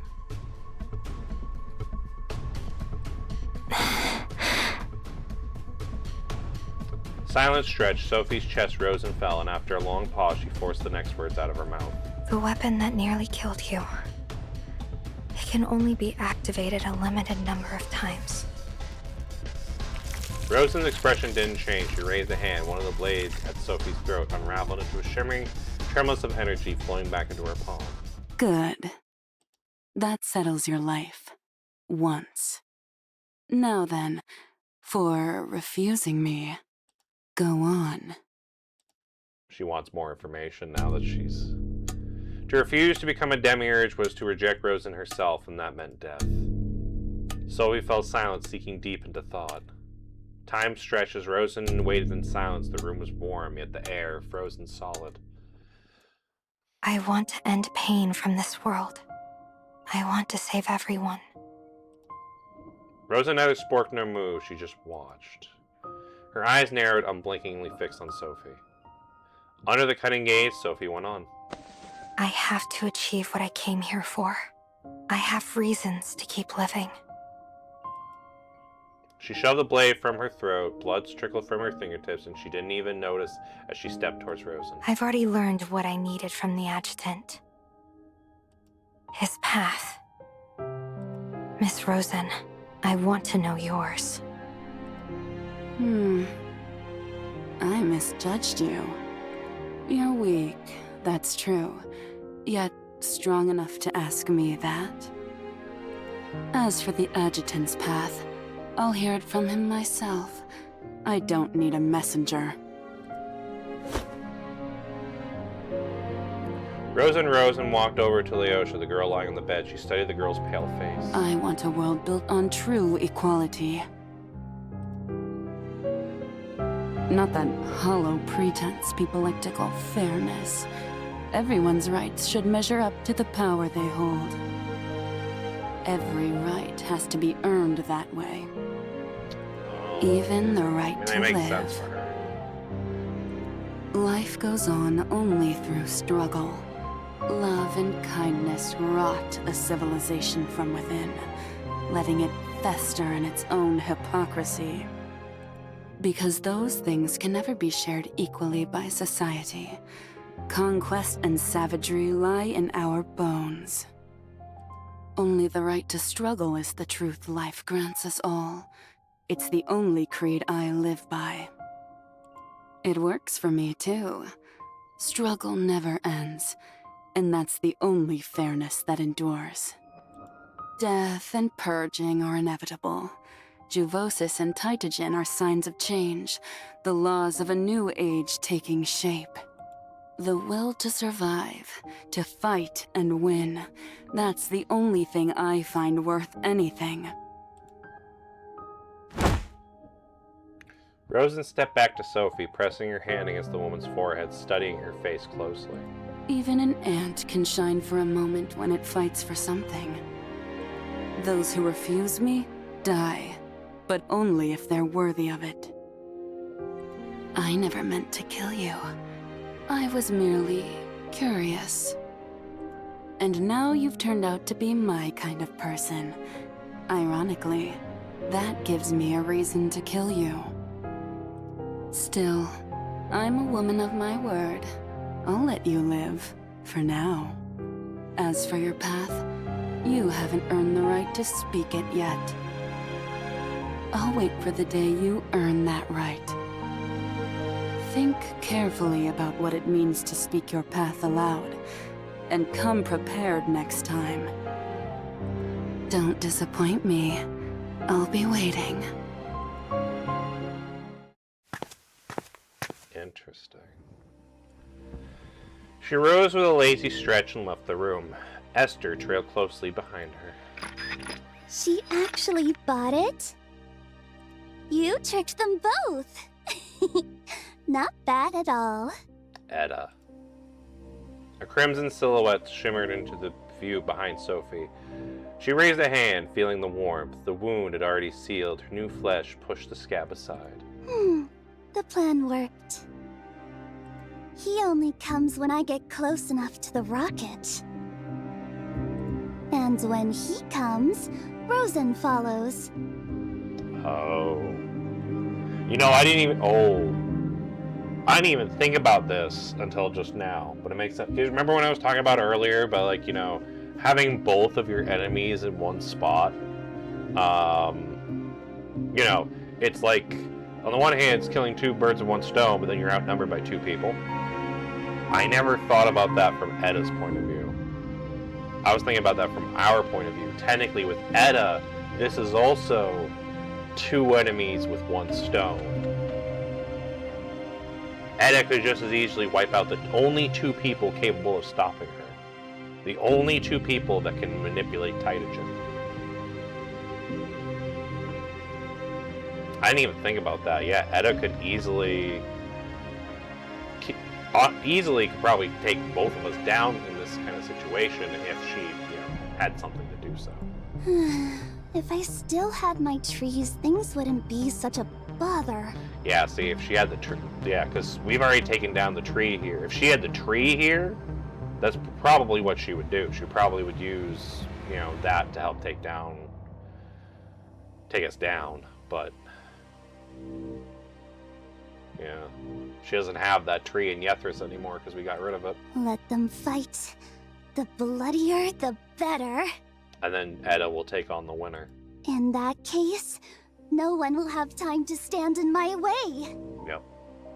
Now then, your reward. Etta waved her hand, gray Tytogen melting like snow sinking into Sophie's skin. Then, as suddenly as she appeared, Etta vanished without a trace. What did Etta do? The girl on the bed let out a ring of ragged moans. The younger one, already frozen in fear of Rosen and Etta, began to sob anew. It's okay, Elena. Lyosha's going somewhere beautiful. Oh, Etta. Oh. Etta's going to upload Leosha to Valhalla so she can technically be immortal. That's probably the reward that she wanted. She's borne every sorrow this world could lay on her. Paid every debt it could demand. There's no need for fear. Or for tears. At Sophie's soothing whisper, Leosha's moans ebbed away. The pain left her face, and a faint warmth returned to her placid cheeks. Sophie held her hand. Her once clenched fingers slowly uncurled as if pain had truly gone. The girl opened her eyes and looked at Sophie in alarm. Miss Sophie, am I really going to paradise? Yes. Close your eyes now, Leosha. Rest. Go to a world where the snow never falls again. Rest among warm, untouched blossoms, on sun-dried sheets beneath soft blankets. Olya, Anna, Sonia, they're all waiting for you there. Rest now. We'll find our way to you soon. As Sophie hummed, Leosha's eyes closed and her hand slipped from Sophie's grasp. Sophie gathered Elena in her arms and went on humming. The end, oh the end. The end has come. Establishing comms link. Damn, this feels like it should be like the end of a chapter, and this is only like the beginning of the chapter. What the fuck? Establishing comms link. Signal locked. Call channel stable. This is Caroline. Boss, the adjutant's on the line. Hi, Caroline. Yes, ma'am. Patching you through. Adjutant. I'm listening. Long story short, the death knell worked, but Rosen manifested a new ability and got away. Mouser's experiencing psychological anomalies. I've sent the data. Get the medical department on remote assistance. Copy that. Medical team's on standby. And Rose's new trick, I suspect that it's tied to Tyogen. I want Sapphire in this channel. Roger. She's near the Eros border. It'll take a second to link her in. Medical team's connected, but still decoding the vitals. Understood. We'll be waiting here. On the other end, Tao held her breath. Situation seems under control, though. Understood. I'll leave you to it. Adjutant, Sapphire just came online. Help, Adjutant! Help me! Please get me out of here. I can't be on a mission with her. Dare I ask who they put Sapphire in a mission with? Calm down, Sapphire. Life's not gonna... They put her on a team with Life. Oh, no. Oh, yeah, no, that's that. Yeah, I can see how that'd be a problem. Poor Sapphire. Anyways, I have some questions for you. Ow! Don't touch me! Hi, Life. I'm not a cat! Quit grabbing me by the scruff! Ow! Ow! I could see Life doing that, just picking up this girl by the back of her leg, like, no. Over there. Let's not get rough, yeah? Listen carefully and give him what he needs. Don't waste his time. All right. I'm listening. What do you know about using Tyogen for instant tissue repair? Huh? How'd you know about my secret ability? Well, because apparently it's not so secret since Rosen has the same ability. My body syncs perfectly with Tytogen. Give me enough of it, and I'd pretty much become invincible. And if you use it on someone else? I'm not sure. Humans react to Tytogen differently. So how does it actually work? You need super fine control of Tytogen, like microscopic. Say you cut your hand. You just rebuild the skin layer by layer using Tytogen. Does it strengthen or harden change depend on the structure you form? Of course. If the molecular patterns change, the properties change too. It's, not something I can explain all at once. You can manipulate Titagen too, right? Try it and see for yourself. You can make it extremely tough, like a Titan's armor. But whether it's healing tissue or building a shell, you need control down to the micrometer. No, nanometer. I'll have to think on that. Hey, wait! That's my terminal! What's the situation? Hi, Life. Life's voice came through without meaning to, my tone softened. It's a bit messy. She got away. Let me come help you. I know you want payback, but your mission's more important right now. Rosen thought taking me on out would be easy, so she came almost alone. But she was wrong. I came to take her out too. Still, if a demiurge breaks through, it could swing the whole fight in her favor. Yeah, because now she has Esther. If I clear out the demiurges here, can I join you then? I mean, I wouldn't see a reason not to. Or Katya and I split up. One holds the line, one goes to back you up. Oh, Katya's there too. Okay. I get it, Life, really. But we're already stretched thin. Just holding the front is pushing our limits. You two need to stay together. Anyone can slip under pressure. Look at it this way. By keeping the Kanya forces pinned on the east front, you're letting me focus completely on Rosen. All right. I'll do as you say. Stay safe. She hesitated for a moment, then said only that she knew time was running out. I will. I'll bring back good news. The call clicked off and Caroline's voice came back in. Adjutant, the medical team's hit a snag. Oh no. From what they can see, Mousier's analgesia is starting to recover. Oh! But there's no data explaining why. Interesting. It's like her body just began repairing itself. Hold on, let me think. Then it hit me. We might have been looking at this from the wrong angle. Caroline, patch an R&D team that build Meowster's exosuit. Keep medical on the line and give them temporary clearance for the Death Knell project. Copy that. Frisia's still offline, but the rest of R&D is connected. Bringing them in now. Certainly there was a blind spot in the medical team's analysis just now. The Death Knell's clearance level was too high. They never had full access. They understood human physiology inside and out, but not how the exosuit or Death Knell actually worked. Overusing both might have been what pushed your body into this kind of shift. Adjutant, we've received Mousier's vitals. Can you walk us through what happened out there? She activated the Death Knell 4 times in a row, each one during intense close combat. That could have caused full cardiogenic shock. I mean, it kind of did. Yeah, it did. We stabilized her with a cardiac sim injection. That's strange. None of it shows up in the data. Another manifestation interfering with some kind of special power might have thrown off the reading. There's a manifestation that can do that? Noted. Sophie. Even so, 3 activations are already the limit. As we've explained before, Miss Mousier's exosuit amplifies her manifestation power, and her theotropic nerves drive the Death Knell directly. Oh, so that, like, Death Knell thing's, like, hooked up to like, that is Meowster. Okay. I thought it was just, like, a thing, though, it was powered by Meowster's, like, suit or nothing. No. They have that hooked up to her theoptric nerve. That thing is just now part of her. The process is highly taxing. It overloads the heart. Miss Mousier's analgesia is the only reason she can keep it running without passing out. That's why they gave it to Meowster and no one else, because Meowster doesn't feel pain. So out of all the manifestations, she can use it the most amount of times. That probably is it then.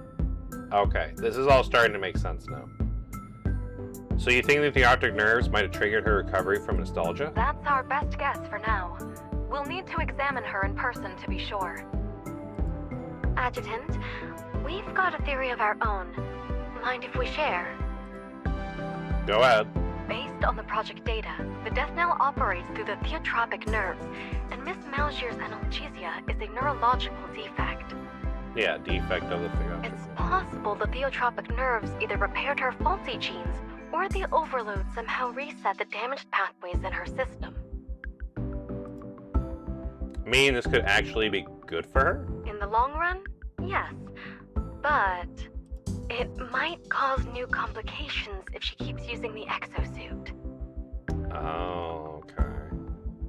So in other words, what we did to Meowxer could solve some issues that she currently has, but it might also maybe mutate in some new problems.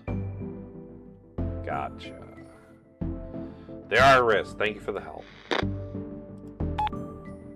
The feed switched back to Tao. Her face still carried the same heavy look. Status on the perimeter? We're holding for now, but the enemy's spread out. Too many angles to cover. Difficult to intercept them all. Understood. Don't worry about us here. I have a few new leads to follow up on. You sure you don't need backup? Not yet. If reinforcements move in, Rosen might pull back, and she doesn't want me running either. She came to kill me, no doubt about it. We didn't anticipate her new power. But she didn't see the death knell coming either. Adjutant, your recording of the conversation with Sophie just finished processing. Updated intel's already on your terminal. Copy. We'll compare notes next transmission. I pause, glance at Tao's hologram. Tao.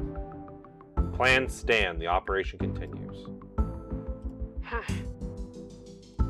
I see. Stay safe, Adjutant. Alright, so there's some good and bad happening there. So. Alright, well, we're on to another combat part.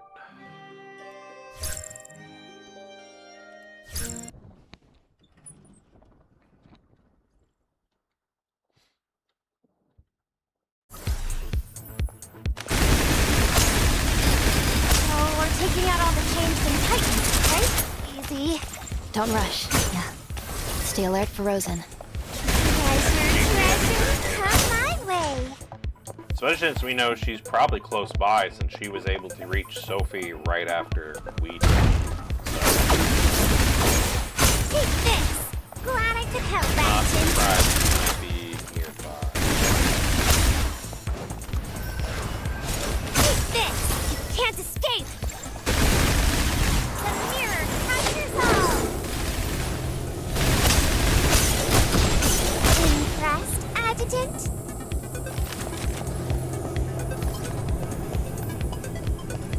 All it takes is a gentle touch. Oh, we got a cutscene.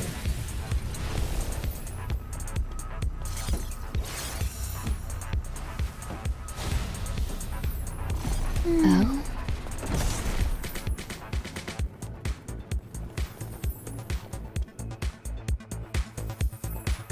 Sense a malevolent presence.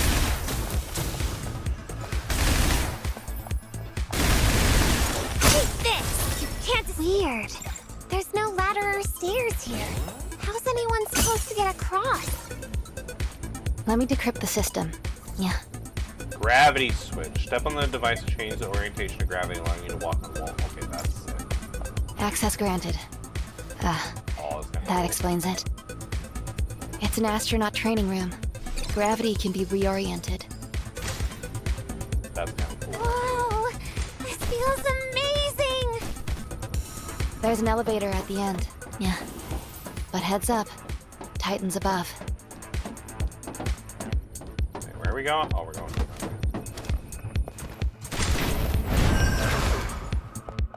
I sense a malevolent presence. You can't escape!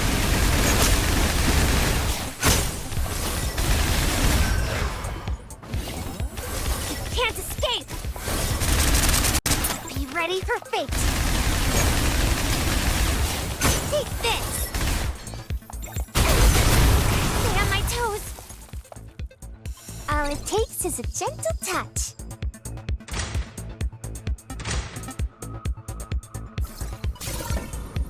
Alright, so now we need to get back up there, I'm assuming.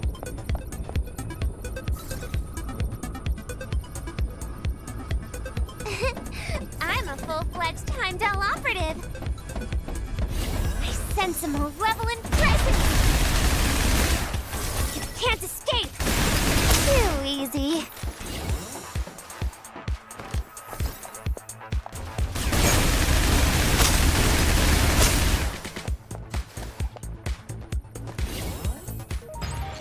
Nice.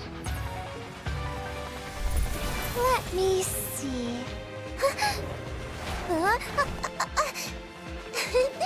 Mission success!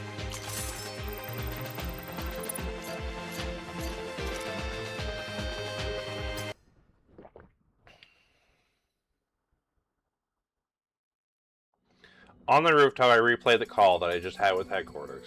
Adjutant? I've got a question. Go ahead. The Death Knell and Specular Array. They were made to deal with Rosen, right? Yeah. She gave us a lot of trouble at New Ontario, and after that I started looking for a way to counter her, or at least blunt her edge. We both manipulate Taijin, so I figured I could turn that against her. That's how the Death Knell was started.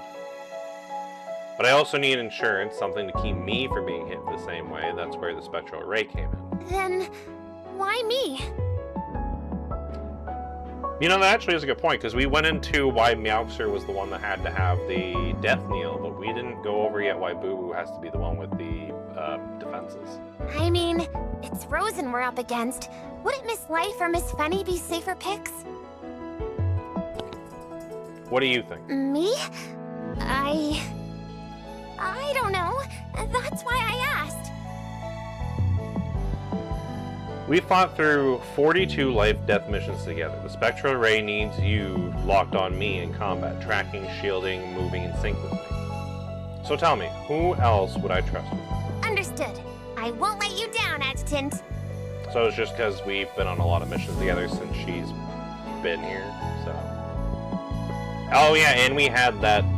Right, because when we first went with Boo Boo, we had a lot of the Neuralink thing. So yeah, we probably think pretty similar. So actually, yeah, that would be a good reason why we choose Boo Boo. Because technically speaking, thanks to the Neuralink, we've been on technically a lot of missions together.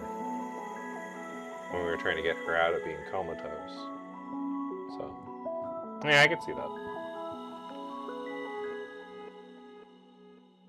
But yeah, no need to put too much pressure on yourself. Pressure builds drive. I'm working to become a real manifestation. A true Heimdall operative. What do you mean by a real one? If all it took to be a manifestation was getting theotropic nerves implanted, that would be... way too easy. Then what makes someone a real manifestation in your eyes? Yeah, because I'm curious, because usually that is what it takes to make a manifestation. Capable of standing on their own. A real hero. Like Katya with her special ability, or Miss Benny. You can tell she's unbeatable just by looking at her. I mean, you have some points there. Or Miss Mousier. She faced a demiurge head-on and still triggered the death knell without even flinching. You needed me, so I answered. That line was so cool. Admittedly, that was a good I one. want to be strong enough to say that to you someday. She makes it sound easier than it is, doesn't she? Well, want to know how she does it? Just ask her directly. Mouser was perched on the balcony rail, legs swinging, gaze lost somewhere past the horizon. One of her sensors had then pointed out way the whole time, quietly eavesdropping. What was going through your head when you faced Esther? I'm done for... yeah.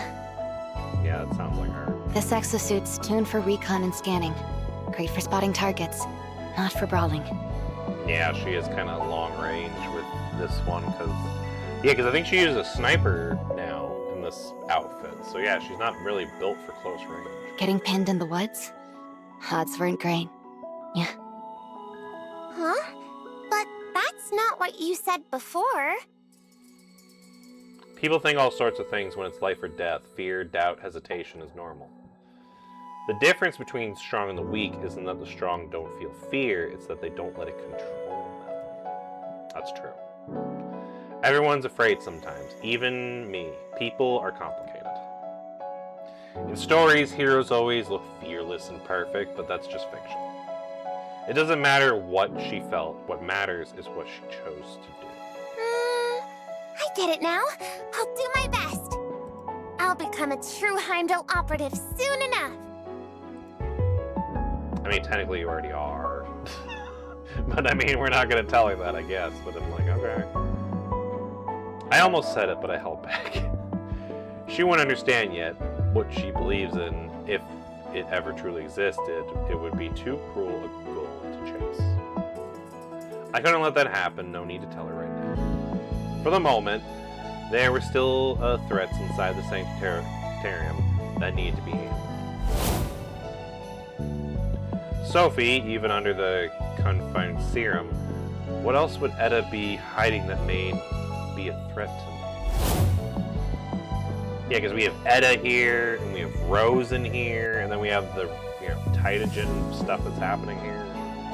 Rosen has already shown, has she really shown everything she's got? Can I really take her down this time? Instant regeneration that defies reason, grayscales forming on the fly, strength and agility far beyond projections, a strong will enough to withstand the death. Remembering Sapphire's word, I raise my hand again. Focus and let it split. Guide the Tytogen bit by bit through my skin. A thin silver shell coated my hand. I curled my fingers and gave it a flick. A metallic click rang out like tapping on steel. An idea began to shape. Those gray scales were Tytogen drawn to the surface, hardening into an armor in an instant. Rosen's control over Tytogen was absolute, precise, instinctive. She could reinforce any point with Tytogen the moment it was struck. Now, the same technique could be turned into a weapon. I focused again, fusing Tytogen with the fast twitch muscle fibers in my arms and threw a punch into the air. The strike rippled through the air, bursting with a sharp sonic boom. Wow! Boo Boo and Mouser had been silently watching the whole time. When my punch flashed through the air, Boo Boo gasped. That punch matched Rosen's speed in combat, and there was only one key difference. I needed setup. She could fight like that from the start. I laid out my theory to Boo Boo and Mouser for coordinating our death kneel strategy. Intel like this was critical. So, is there any way to break through that kind of defense? From what you've described, Rosen has to know where she's about to be hit. Only then can she reinforce that spot. So we need to hit her without her knowing. If she can't predict the timing or the target, she won't have time to react. So we need to do like a fake out strike where like we're gonna go whoop, whoop. Like kind of like that, like just do like a fake out thing so she goes for one and hit her with the other. That could honestly be a good way to get past that kind of defense. Exactly, but Standard's attacks won't do much. She heals too fast. According to what you said, at the time the specular array blocked the third death knell oscillation, Rosen had already repaired her throat, sternum, and heart. Yeah, she already did all the vitals. Judging by what you and Sapphire discussed, her control over Tytogen is precise enough to rebuild tissue almost instantly. Yeah. She might be using it to temporarily replace entire cells, or even organs. Then, is she even human anymore? Yeah, honestly, that's kind of true at this point. Demiurge just stopped being human a long time ago. Their bodies answer to their duos now. They just mimic humans' behavior to look like us. Rosen's different, though. She's probably suppressing her duos completely. Among manifestations, only Life and Fenny have ever been able to do that. As I spoke, I lifted my hand again, drawing Tytogen to the back of it. Guiding the flow carefully, I split open the skin of my hand. Blood welled from the torn capillaries run down my wrist. I focused every thought pinned on channeling the Tytogen. Divide, then divide again, I pushed my will outward, tracing the Tytogens coursing through my body. It was like seeing the muscular network itself, thread by thread, using Tytogen to stitch the torn tissue closed. Oh, it healed! Are you some kind of genius? I mean, a little bit. I couldn't see Mouser's face clearly, to be honest. I was seeing a bit of stars from that. Reconstructing and linking cells like that takes submicron level control over Tytogen. You've never tried it before, and you pulled it off on the first go? Yeah, but the thing is, Rosen can do this instantaneously. I need time to prepare it. Give me a second, my head's still spinning.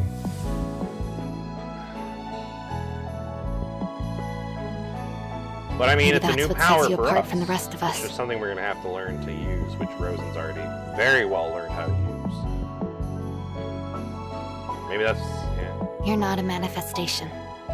That bullet rewrote your genome by accident. Maybe your body just treats Tytogen as part of its base code now. Kinda seems like it, yeah. Oh, right!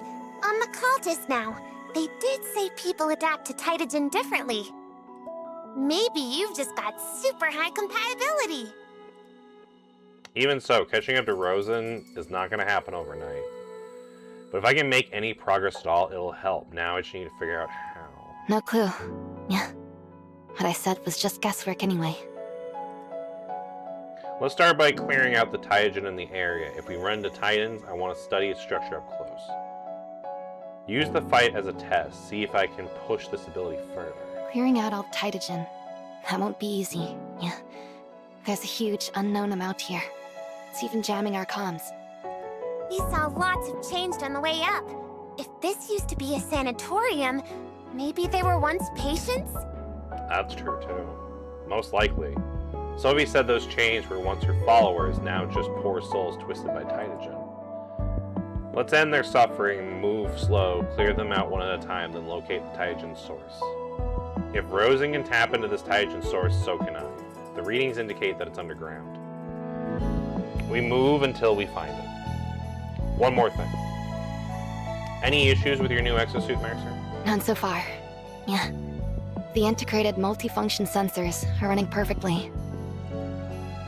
The ears on Meowxer's head twitched. She raised her head, the death knell resting in her palm, its inner gears flowing faintly.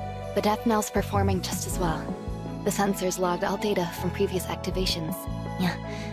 Next time, I'll do even better.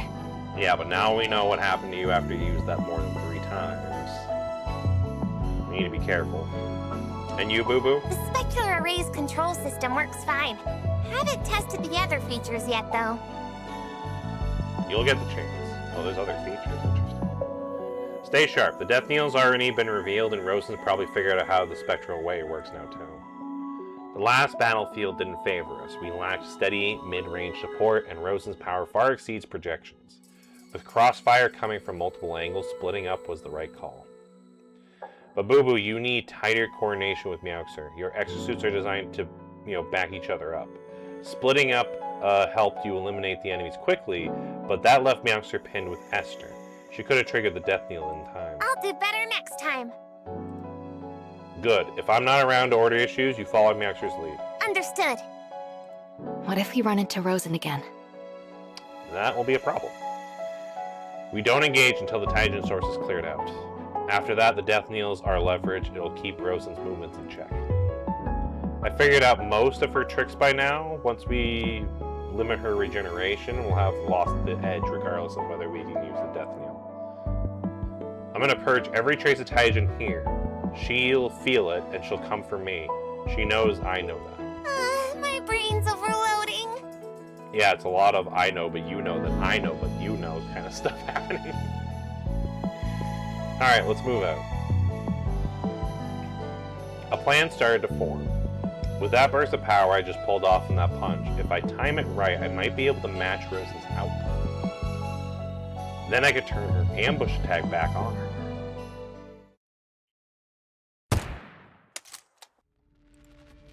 With Meowxer's sensory online, we move carefully through the sanatorium. Boo Boo's spectral array unfolded into a shield, while Meowxer, moving ahead for the cover, used a silent sniper rifle to quietly drop every change in sight. Each time one fell, I drew in the Tytogen left behind in their bodies. The sanatorium was eerily quiet as Rosen was patient, and so was I. No need to rush, steady was enough. The place was huge at this point, we'd still be sweeping by sundown. We keep moving, but nothing stirred. The halls were unnervingly still, no sign of Sophie or the 2 girls. It felt like they were the only ones left here, was just us and the changed. Adjutant! Most likely, though, Rosen's still here because she wants to kill us. Sophie, I don't know. Sophie might have left, but it's hard to say. I'm starting to get nervous. Is she ever going to make a move? Easy, just stay patient. What's the old shout house saying again? Can't clap with one hand?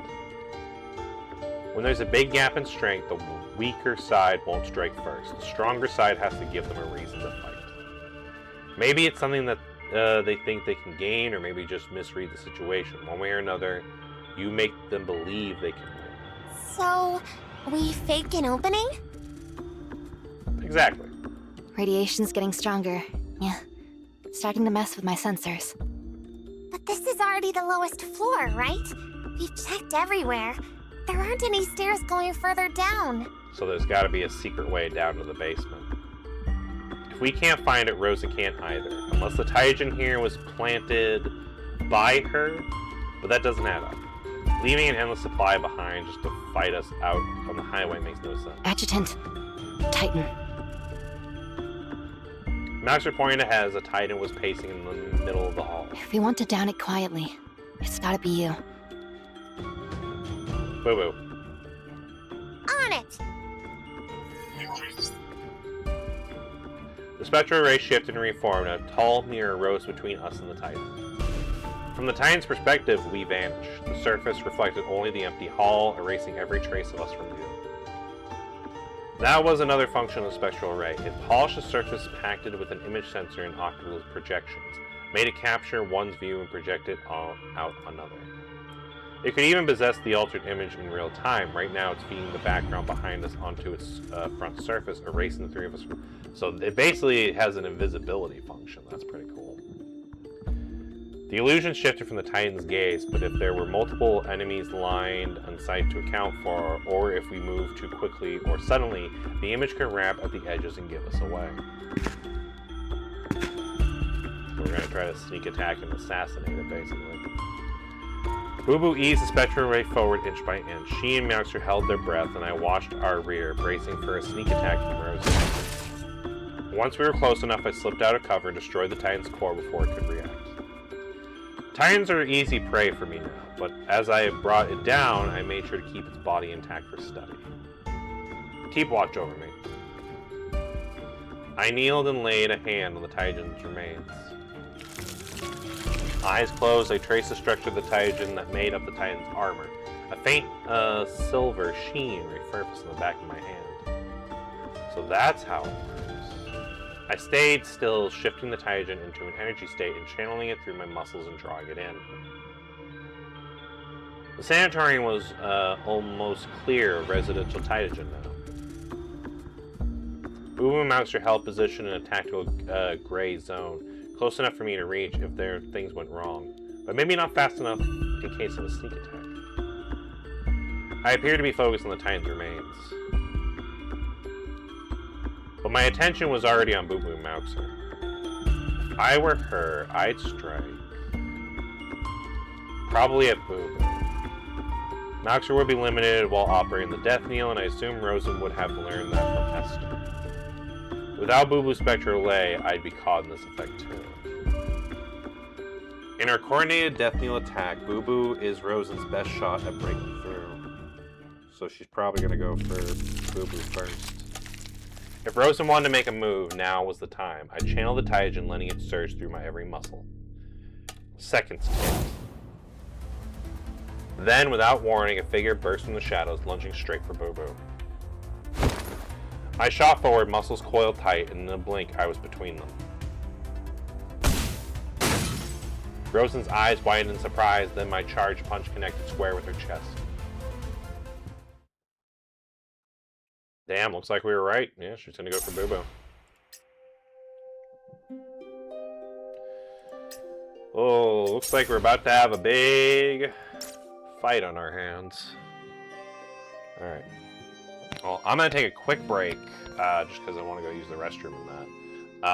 And then we'll come back. I guess we'll see how that fight's going to go. We're already in progress 5. So we're about halfway through the story now already. Okay, so that's not too bad. Alright, yeah, so this is actually a pretty good break time then. We'll just take a break at the halfway point, basically. Alright, so yeah, so I'm going to take a quick break to go use the restroom and that, and then we will be right back.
Alright, and we're back. Okay. Want to go make some tea and stuff too. So, get right back on into this.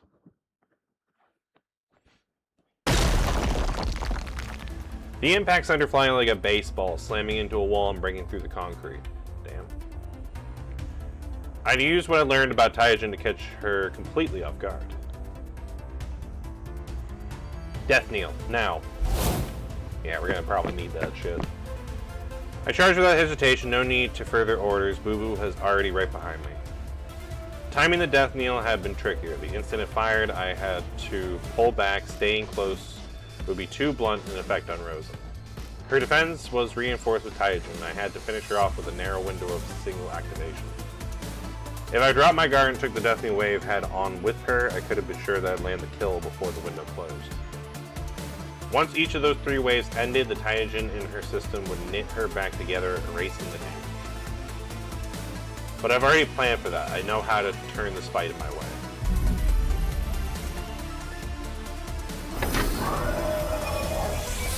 The spectral array spun behind me. The death knell was seconds from firing as I reached the wall where Rosa had crashed. A shadow flickered across my sight and I barely caught my arm before something slammed into me.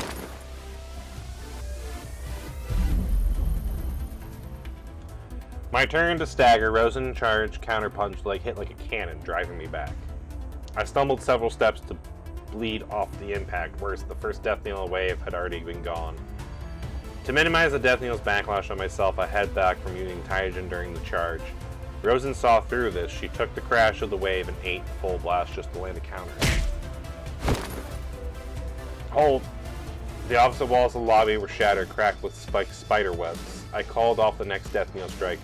Stone and dust had already settled before Rosen was back on her feet. She wiped the blood from her face, fresh streaks from her nose, mouth, and the corner of her eyes. She must have channeled Taijin from the hit. The death knell tore straight through it, leaving her with brutal internal damage. Ugh, bold move. I regrouped with Boo and Meowser. The special array, shattered when it hit by accident, was already reforming behind us, snapping back into place for overwatching cover.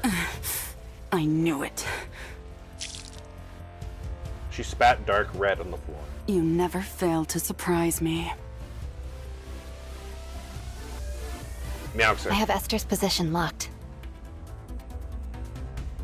Alright, fine. She's our first target, and Rosen's got her sights on 2 as well. Understood. I ignore Rosen's murmuring. We had cleared the surrounding environment of Taijin. All she had left was what she stored inside of her. If I waited long enough, she'd burn through a reserve on her own. Rosa narrowed her eyes, studying me. Neither of us wanted to be the first to move. I stayed put because I didn't want to waste this chance. But if she was still holding back, does she have another move left? Rosen stepped forward. Meowser raised the death knell.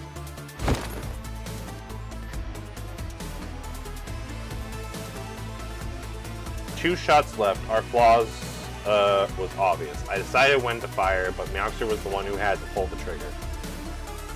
The field shifted by the heartbeat. Openings came and vanished in a blink. In a fight where speed and strength pushed past human limit, a death knell strike could go to waste in an instant. Yeah. And we only have 2 more. Then forget the death knell for now. I raised my fist, channeling the Taijin shooting through me.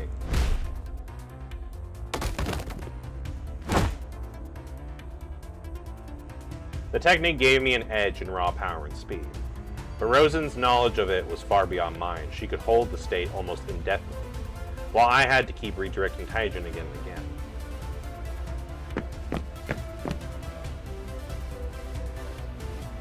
Esther stepped out of the shadows. The first thing I saw was her eyes, dull and glassy. They looked brittle, lifeless, like dried wood or cracked riverbed. I don't know, those look pretty lifelike to me. But the moment our eyes met, fire roared, waves crashed, something inside her ignited as if she'd just found a reason to exist. Rosen's eyes held a cold, clean, almost surgical kind of killing intent. Esther's was different, more dense, fevered, and clouded with hate. It was as if she'd been born for the hatred, made to carry it and to end it. Then a scream of long-suppressed rage tore free, echoing down the hall. Adjutant! Oh no. She charged straight into the standoff. Rosen just smirked, letting Esther barrel towards me as I gathered my strength. To Rosen, Esther was clearly disposable. If sacrificing her brought a sliver of advantage, Rosen would do it without hesitation.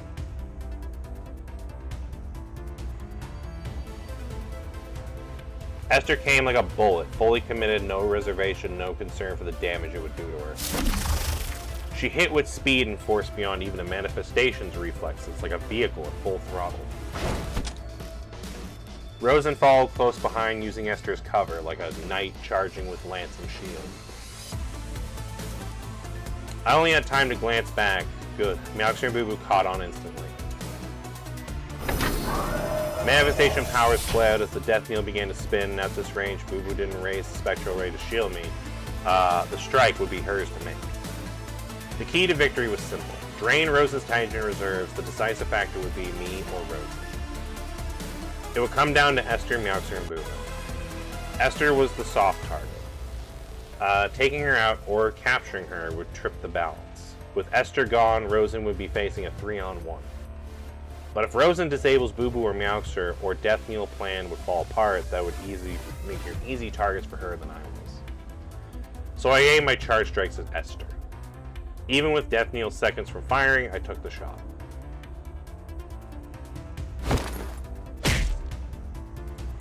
I launched forward, forced a recoiling through my frame. Legs, hips, shoulders. My right fist shot out like a cannonball, leaving the barrel colliding with Esther's fist. A brittle snap like bamboo breaking, my punch cut straight through. Her shoulders buckled next, and she couldn't even take the edge off the impact. The front line shield shattered, and Rosen stood exposed behind her. Now the choice was Rosen's. Burn her remaining Taijin to block me, knowing the Death Needle waves was right behind it, or take the hit head on. Esther was already down, slumping against the far wall behind me. Boo Boo had moved into position ready to act the instant the Death Needle fired. The instant I saw Rosen's expression, I knew exactly what she was about to do. For the first time, two rivals clashed head-on, both driving Taijin at full force. The instant we collided, the Death Needle wave hit was as expected.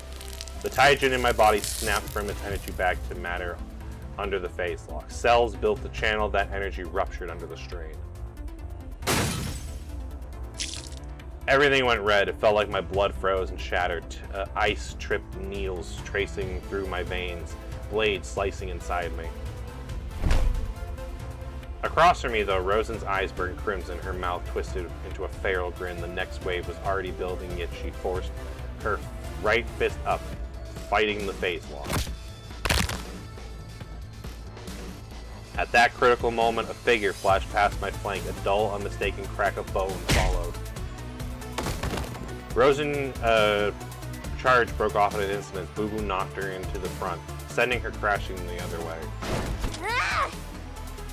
So Boo Boo came to my rescue. Thank you, Boo Boo.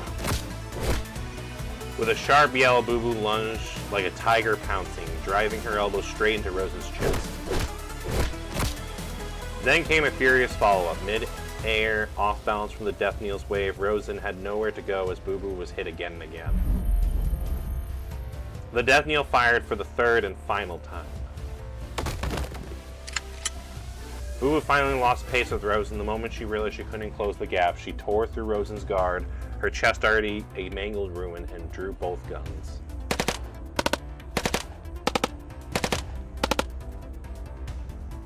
Special rounds built to rip through Taijin slammed into Rosen. The recoil pinned her to the wall until the magazines ran dry and Boo Boo surged forward to finish it.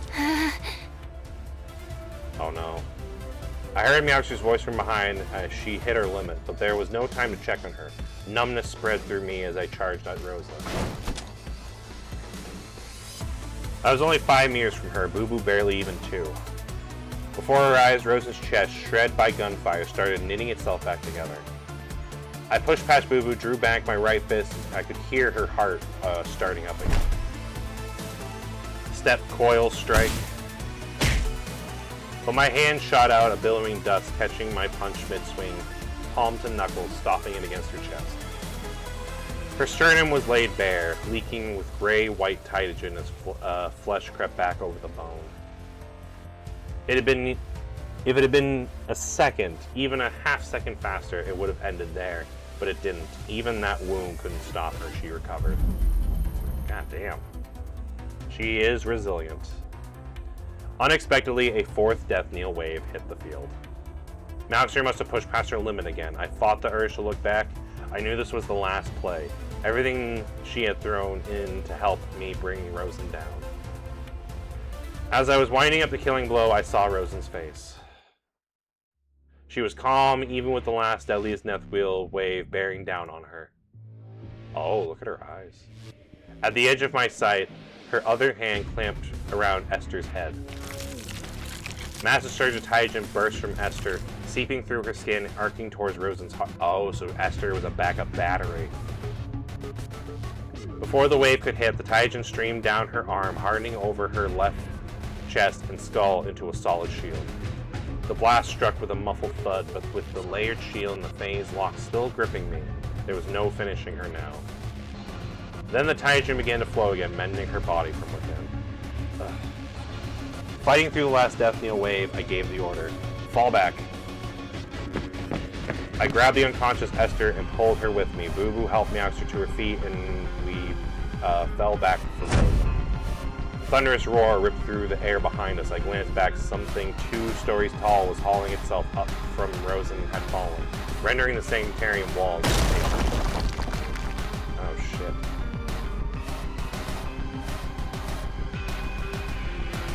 The creature smashed through the hall, the ceiling, the wall, everything. Above us, the sky gaped open. Once we'd had some distance between us, I looked over at Meowster, her lips white, skin pale to purple. She was in no shape to fight. Oh. Behind us, the monster had taken full form, 4 arms flexing, her whole body sheathed in tytogen. Beneath it, Rosen's face surfaced and sank with every breath. Not Titan, not human, but something new. Tytogen infused with flesh, alive in ways it had never been before. I saw no way to beat this. A sudden spike of pain stabbed through my skull. Boo must have felt it too. She staggered, caught the wall for balance, and started gagging. Something's coming. We need to shake Rosen first, then she's catching up. Move.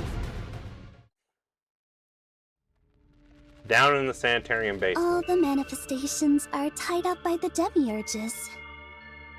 Only 2 remain here, locked in a fight to the death. Have you forgotten me, Adjutant? Or do I not even exist to you? You dare look down on me? Edda muttered to herself. Behind her, Sophie stood with her head bowed, holding Elena. Elena laid limp in Sophia's arms, eyes closed as if asleep. The tytogen over her skin had begun to crystallize. Only hours ago, the child hadn't been this bad. The massive stockpile of tytogen around them must have been eating away at her body. Edda didn't care, though. She just lifted both hands. Hundreds of lights sparkled to life between her palms. She gathered them, raised them higher and higher still, until they streamed upward and vanished into the ceiling. Sophia hummed a lullaby under her breath. Slowly, the tension in Elena's brows eased. In the cramped floor above, Hela-class titans were coalescing. After a long moment, she took form at last. With no tree left in Yethris, Edda had stockpiled vast reserves of tytogen near Northwind Aerospace Center, forming a temporary link to the tree far away. From this place, as her anchor, she drew fragmented tytogen across the distance, from Ulster's tree into the tytogen-forming body, moving it into the world. The Colossal shoved through the wall and stepped out, heavy-footed and antagonizing slow. As it moved on, another mote of light drifted from empty space. More fragmented tytogen poured in, heralding the next Hela-class Titan descent. Your next task? Command the Titans once they've all descended. While Yggdrasil's busy with Corena and the adjutant is tied up, level Northwind Aerospace Center. Only the military's Beowulf Battalion is stationed there. These Heliclass Titans could wipe them out a dozen times over. As appreciation for your previous task, and to make sure you can stand against both the manifestations and the military, I'll grant you the next reward now. Edda extended her hand. Taijin gathered out of the air before her, then broke apart. Instead of fading as it normally would, the Taijin broke into finer flakes, snow white and wholly under Edda's control. A bath, or baptism, as the Taijin spread into Sophie, seeping into every organ and cell. Roused by the Titan's descent, they soothed by Sophie's song. Elena woke one last time, stirred by the Taijin so close around. Miss Sophie. Am I dying? Will I see Lyosha again?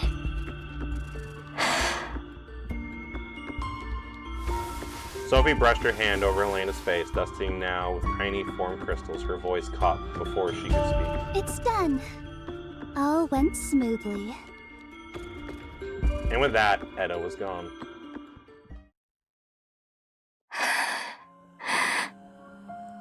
Rest now, rest now.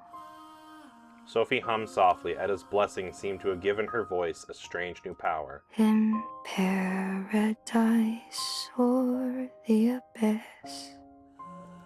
Rest now, rest now.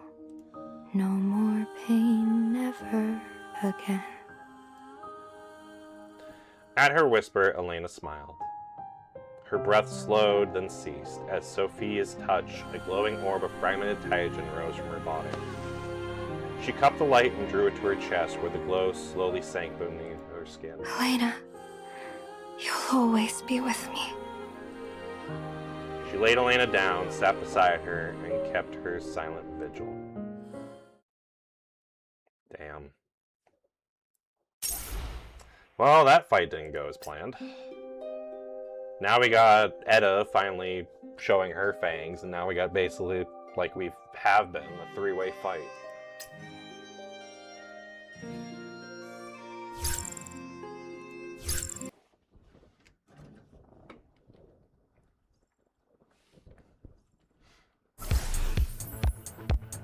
Adjutant, this way! It's narrow over there. Should slow that big monster down a bit. And of course, safe now spot. she's still using Okay, again. I'll scout ahead. Send some malevolent presence.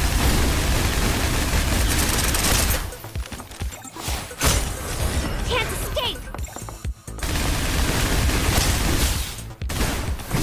Can't escape. Take this.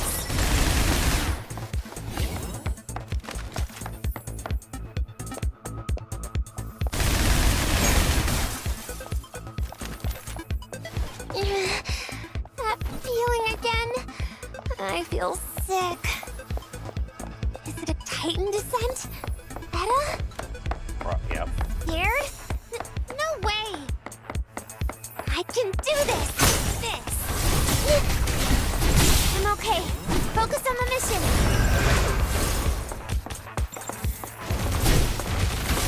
Can't escape.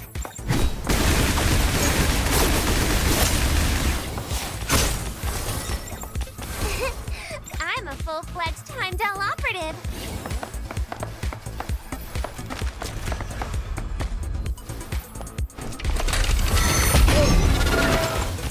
Can't escape. Spectre array. Hit him with the bird. Cascading light.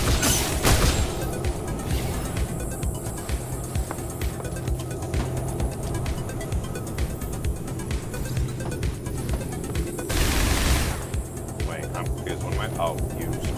Abundance is its own blessing.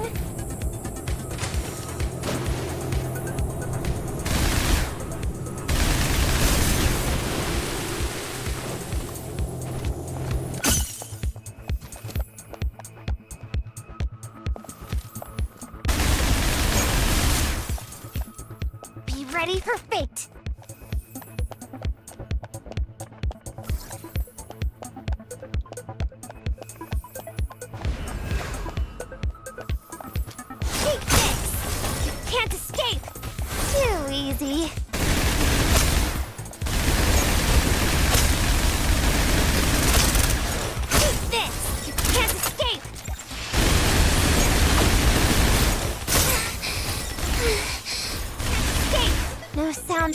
Rosen. That monster's gone quiet. Way. Yeah, we can take a breather here.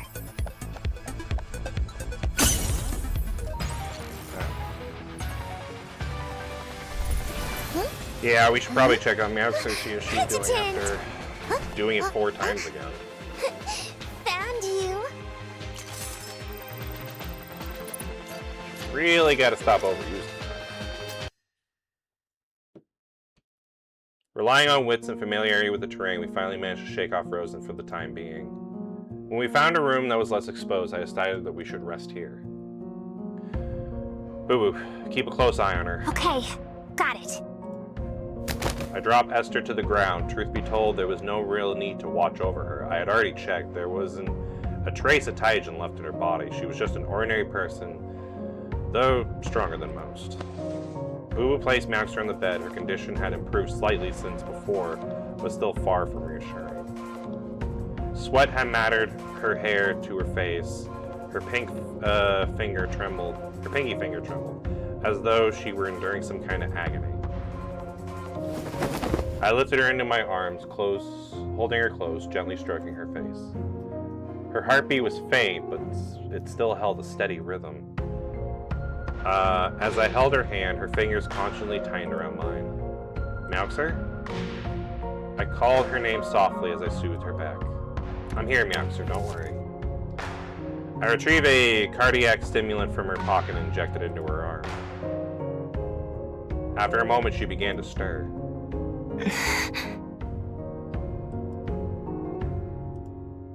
Feeling any better?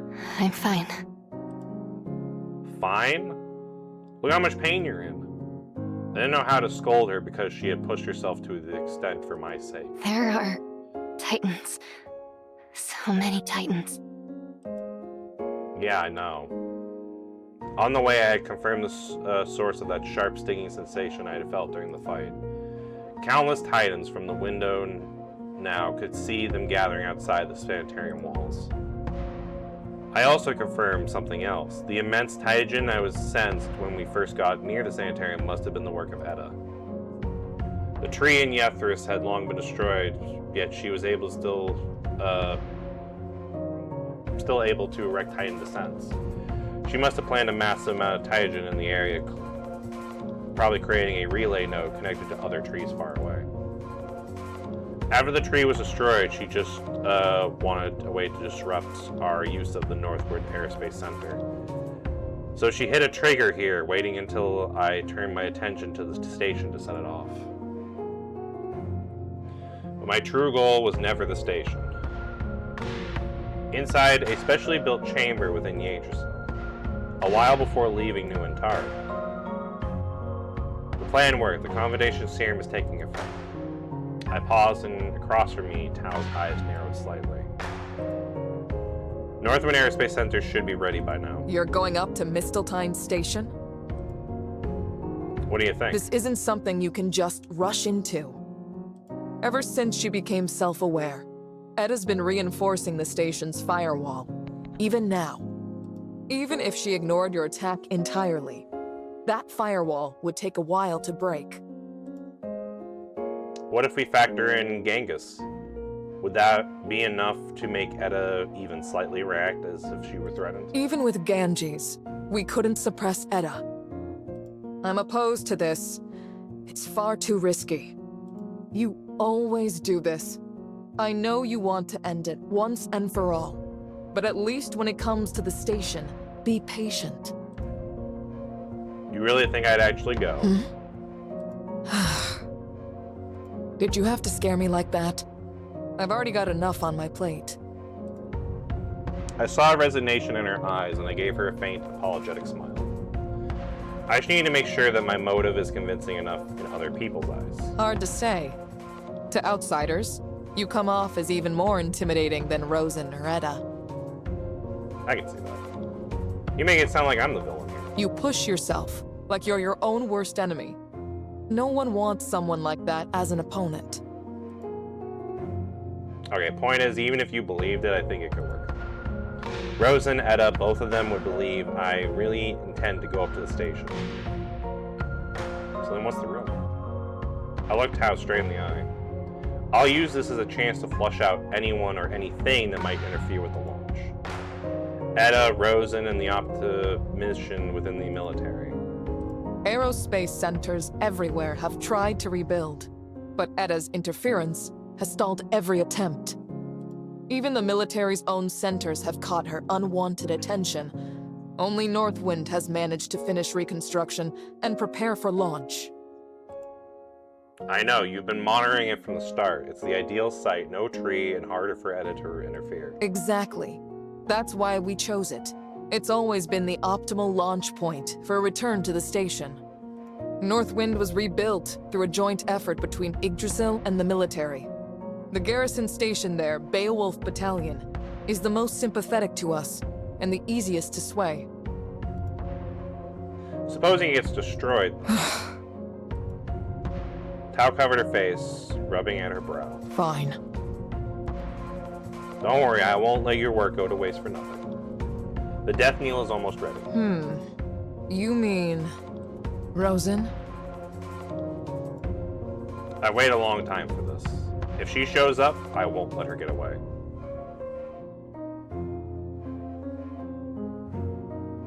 From that moment Rosen appeared, our mission objective was set in stone. I'd already known Tao as much during our earlier transmission. Tao. Plan stands, the operation continues. I see. Stay safe, Adjutant. So that's what he meant by that. But with Rosen's new towering form, several stories tall, weak points armored in Titagen, the death knell was almost now useless against her.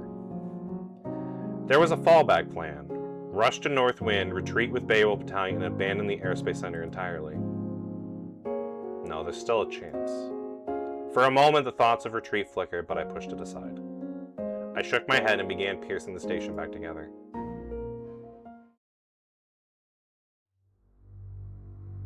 That form can't be limitless, otherwise she'd used it earlier. We've cornered her several times now. This has to be her last trump card. But assumptions get you killed. I thought she was out of tricks before. Esther was our first target, yet I'd overlooked the fact that the death knell had affected her during Mauxer's first encounter. That meant Rosen must have stored a massive amount of Taigen inside Esther, transforming it into a form must require an unimaginable quantity. Otherwise, she would have just drained Esther to a husk. Since breaking free, I've been using Taigen to repair the damage left by the death knell, and I was nearly back to full strength. Less vertigo than before, I was adapting. If we could neutralize the Titans first, Rosen might just be beatable. That new monstrous form wasn't made for confined spaces like the sanatorium, and it was clearly couldn't last. If I struck when she eventually returned to human form, there was a chance. But Mauxer couldn't rejoin the fight no matter what. Not on the conditions she's in. I looked down, the cardiostimulation has taken effect and her virus were finally stabilizing. She was in no condition to use death knell ever again.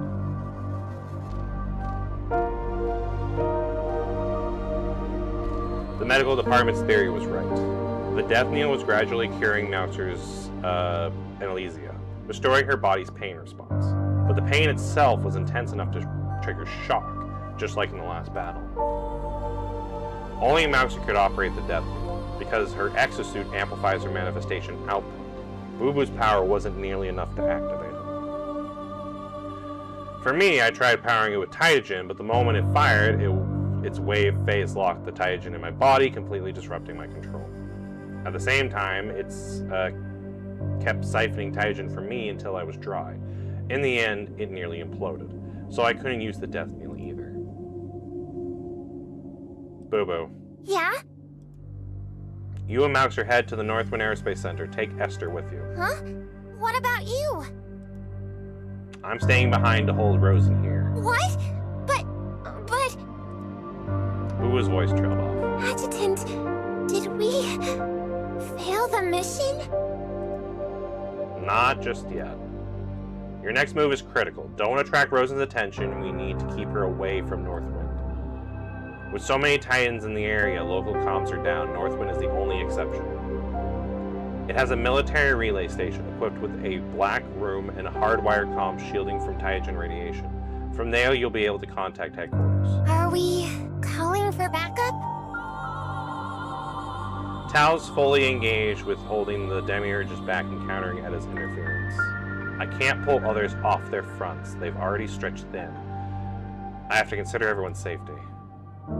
Edda's target was Northwind Aerospace Center, our only solid lead.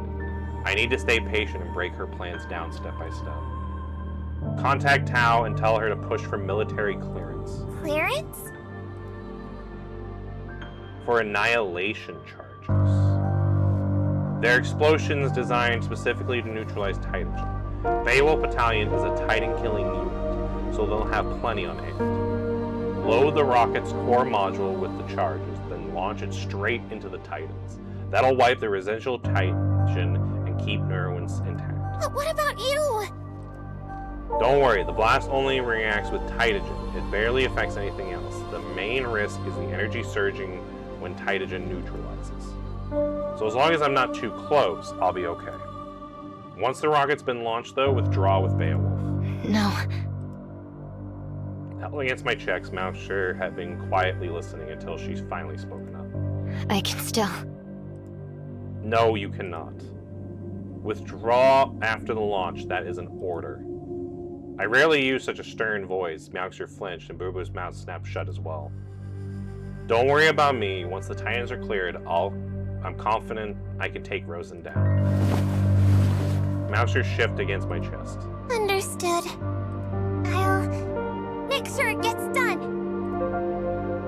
I looked down at Mouser. She gave a grunt, then nodded reluctant. Suddenly, her sensors flashed. She turned towards Esther. She's waking up. I got an idea. Can you keep her asleep a little longer? Mouser pulled a bullet from her belt and snapped it open. A vent hissed when it spit. She held the vent to Esther's nose while monitoring the sensors readouts on her wrist. This one's a sleeper. Liquid anesthetic. Keeps her down a bit longer. Good. Let's try something. See if we can get anything out of her. Boo-Boo, during the fight, did the spectral array record Rosen's visuals and voice print? Yeah, the recording module is always active. Spectral array primary function, aside from shielding against the death knell, is disguise. It can split into multiple drones, capturing visual data from every angle. Bring up Rosen's model. On it. In a blink, the array unfolded a transparent screen between us. Although, through it, I saw lines of code scrawling across Boo-Boo's visor and armor. The spectral array continuously swept over her sight, lighting piece by piece like a motion capturing suit. Sync complete. So she's gonna pretend to be Rosen, basically. When I looked back, Boo-Boo, now wrapped in the projection, had taken on the appearance of Rosen. Adjutant! Stop, that's enough. Turn it off now, please. I don't like that. Even knowing it was only an overlay, seeing Rosen's face say my name made my skin crawl. Huh? Too much? Alright, I'll try again. Adjutant, it's been a while. Yeah, that feels more right. When she wakes, this is the conversation we'll steer her into. So we're gonna, basically use this to do that. Okay. That makes sense. Might as well use Esther as much as we can. In an endless white void, Esther lay motionless on the ground. Kill him. Kill them all. The sky above shimmered into a mirror, and within it she drew her duos. Uranus, one of the Furies, a goddess of vengeance. This is the only reason you exist. Nothing else. Get up. No time to rest. I thought you were dead. Me? Dead? Don't be ridiculous. I can only die at the moment of our revenge. I live for that moment. But Rosen drained you dry. I thought you were gone. It hurt. But for revenge, I'd endure 10 times more. You feel the same, don't you? You're right. Then get up already. Esther tried to move, but not even a finger stirred. Iris blinked. The adjutant won't just stand there waiting for you. Have you already forgotten what you told me? How much you hate Heimdall? You told me yourself how you despised those outside the walls. You begged me again and again. Seems you're really breaking down. Then let me remind you of your own past. After all, hate is what sustains us. Have you forgotten the orphanage? Forgotten those people from outside the walls, laughing as they butchered your kin, broadcasting the massacre for all to see? Don't you remember the humiliation they heaped upon you when you begged to live beyond the walls? I remember it all. Think of the coyotes who followed you. Think of the traitors, those who died in the containment zone in New Hintir, even those you twisted into monsters. What was all that for? Revenge. Revenge against those outside the walls. That's it. So dull. Where's the fire? Weakness of flesh is no excuse for losing your will. If this is all that remains of you, then death would be a mercy. Where's your resolve?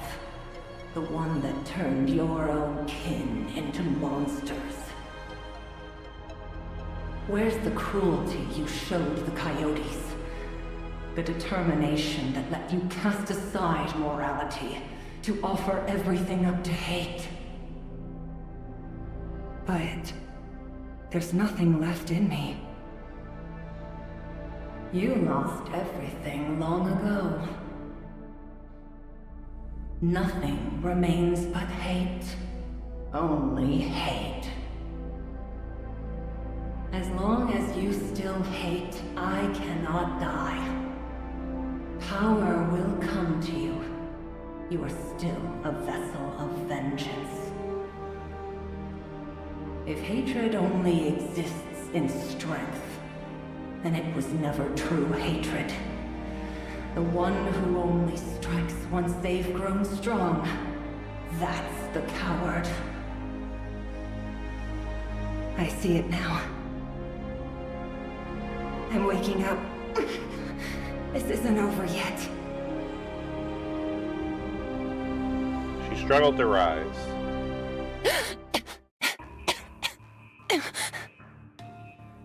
A wave of pain and vertigo slammed into her. She hadn't sat up at all. It was just a dream. In reality, she lay crumpled on the cold floor. Esther forced her eyes open. You're awake? If you're tired, stay down. Boss? She forced herself to sit upright. Pain racked through every inch of her body. She was a wreck. She was always stood behind Rosen, never brave enough to meet her eyes, but still on her feet. Also, I like how the outfit kind of went back to being yellow. She traded almost everything, her pack's loyalty, her pride, and even her will for a single shot at vengeance. For now, she couldn't even stand. She just knelt there, waiting for whatever Rosen had in store for her. So, you've realized you're no longer a demiurge. No, not yet. I can still serve as a vessel. If I get more Titagen, I can recover. That might work. There are plenty of Titans out there. But you haven't forgotten why I'm here, have you? Titans. I remember. Kill the Adjutant, or use him to kill Sisyphus, and perfect your fusion with the Deimos. If there are Titans out there, I can host their Titagen again. Aranus will awaken, and... Host Titagen again? It's possible, but are you sure your body can take it? I can. I swear it. If it helps you kill the adjutant. It takes a lot to maintain this form, you know. I think I can make it happen. Please just give me one more chance. It won't cost you anything. If it works, you'll have 2 chances to perform the fusion.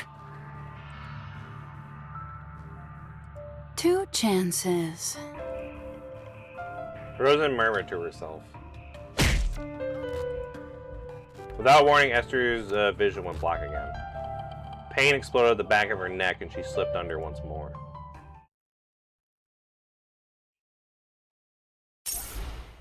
Okay, so we might have maybe fooled her a little bit.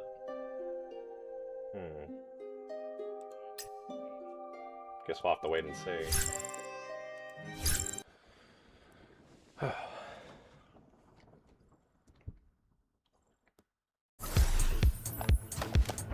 We need to find a way out. Same as before. I scout for enemies, you clear them. I'm a full... No problem. Operative. Even without the action by my side, I can do this.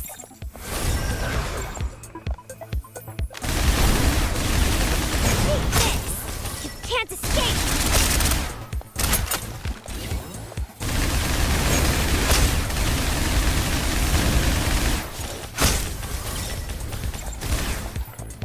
There you go. So they're all cleared This out. elevator will get us out. Yeah. I'm ready. Come my way. Let's go.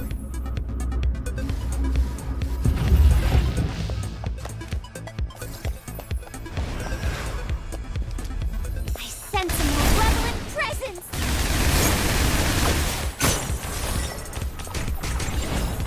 The mirror captures all. Where's... I guide the reflection.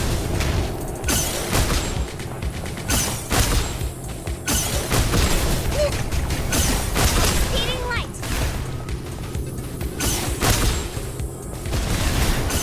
Too easy. Make all evil be purged. Break!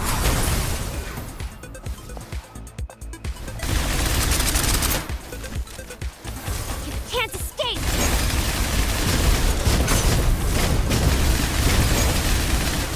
Take this. Can't escape. Impressed, Adjutant? The stars have aligned. Don't hesitate. Glad I could help, Adjutant.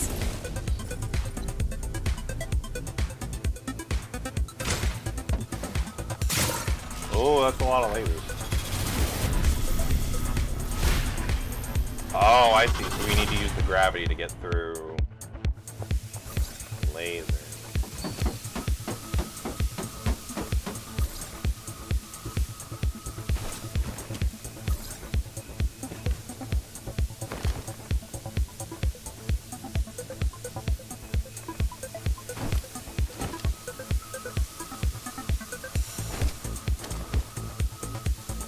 Yeah, they probably didn't expect anyone to just kind of hop around the laser. I don't know.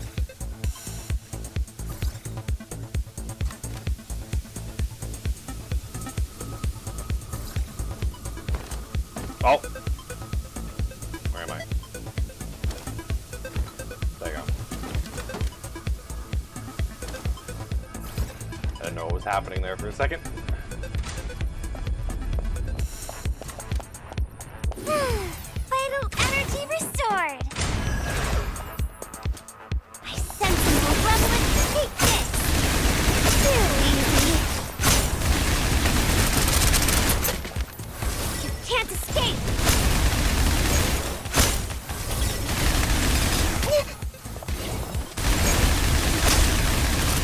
Take this. You can't escape.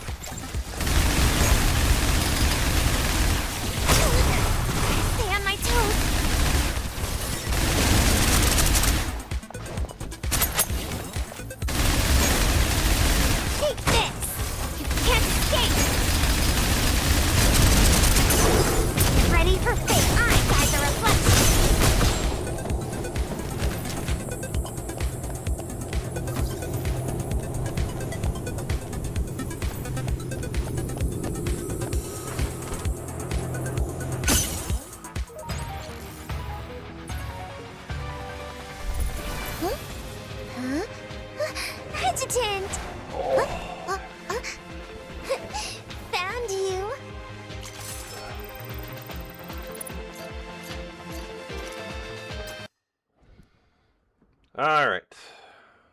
next? Oh. Sisyphus, the mortal king who dared deceive the gods. His punishment was eternal, to heave a boulder up the mountain only to watch it tumble back each time it neared the summit. No rest, no mercy, and no end.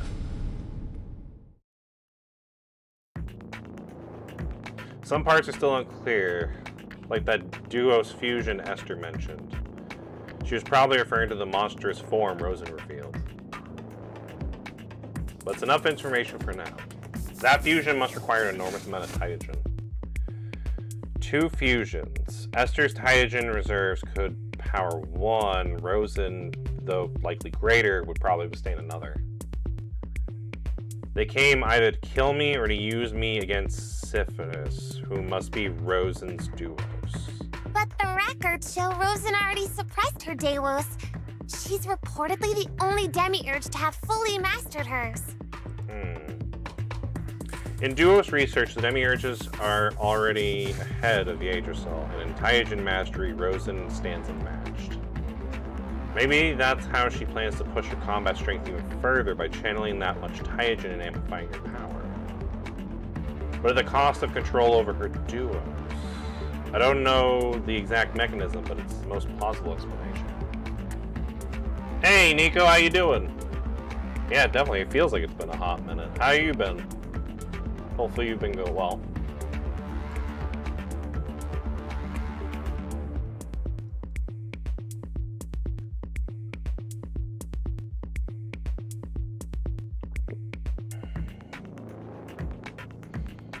You've been dead the last few months? Well, I'm glad you're back from the dead.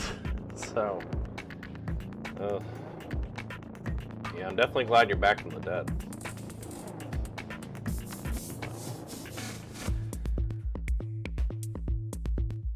Oh my god, total of only 4 days. That's crazy. I don't even know. Well, I was gonna say, is that even legal? But I guess that's, yeah. That could just be because like different like rulings of how like that kind of stuff goes and that, because we live in different countries, so yeah, that would be definitely different depending on how that goes. One random day in November, Christmas. On the 2nd and 7th of January. I mean, at least you got 2 days that were semi-close with January there, but yeah. 300 hours in December. It's a lot of hours, yeah.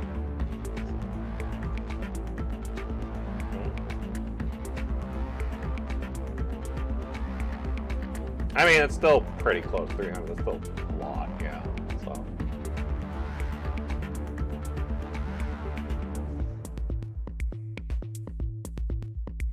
That's crazy, though. Damn.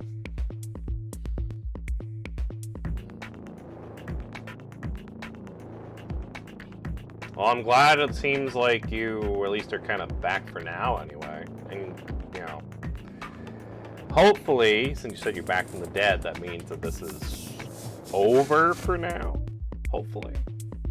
So. I guess we'll see.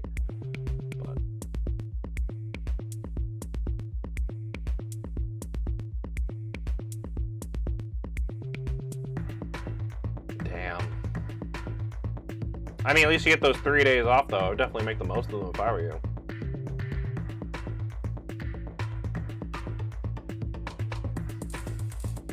And then going away for 2 weeks, yeah. I mean, I think that's around when I have to be, because I'm going to be not streaming here for like a week or 2 coming up because of work and that as well. So I might also be gone for, I think, those 2 weeks. I think that actually matches up. When does that start? I think that is that. That's, I think I might also be away for 2 weeks around the same time.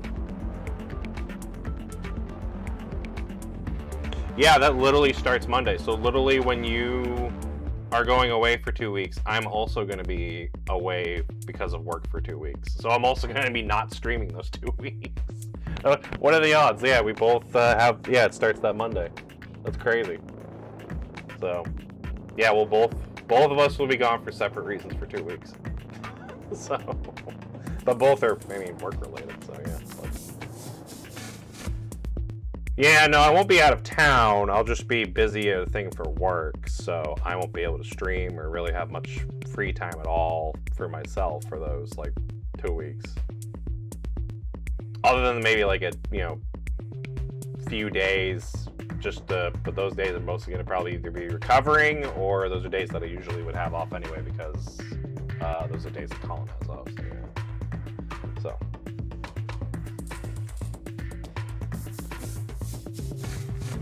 Oof, yeah, 18 hours outside of town for all that? That's crazy. Oof.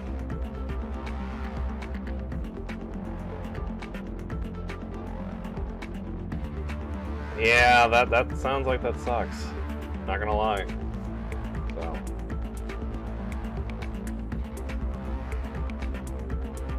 Yeah, so. Yeah, no, I'll be in town, at least for mine, but I'm going to be working, like, double shifts and that, so... Yeah, I won't have any time to do anything other than work, and then on the days that I have off, I'll be spending with Colin. I'll be probably exhausted to stream and that anyway, so yeah, I'm just taking 2 weeks off as well. So, I have a lot of work coming up, too. Yeah, I think that happens a little less than a week from now that's going to happen. That's crazy. Ugh. But I'm gonna miss streaming and that for the, you know, and probably gaming in general for those 2 weeks, but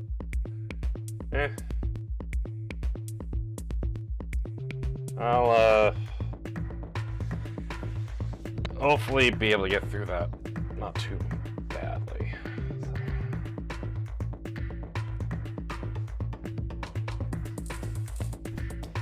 But yeah, so it seems like both of us are gonna be a little bit of a problem there.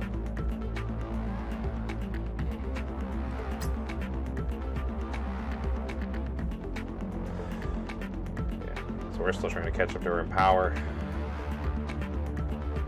But what we learned, Rosen will likely hurt Titans first to restore her Titan reserves. Time's against us. Once she recovers, she'll come straight. Yeah, because once she's fully back up on her Titan reserve, she's coming after us. Alright, Malixer will be the one to make the call if things go south, though. Malixer nodded, walking past Boo Boo, lifted Esther, and headed for the door. Boo Boo hesitated, glancing my way. Yeah, because we're going to be splitting up from them, so that's going to be a problem. We're really splitting up? Yep. Time you stood on your own 2 feet. But... There was worry in her eyes, or maybe it was insecurity. Small speed event that we have going on.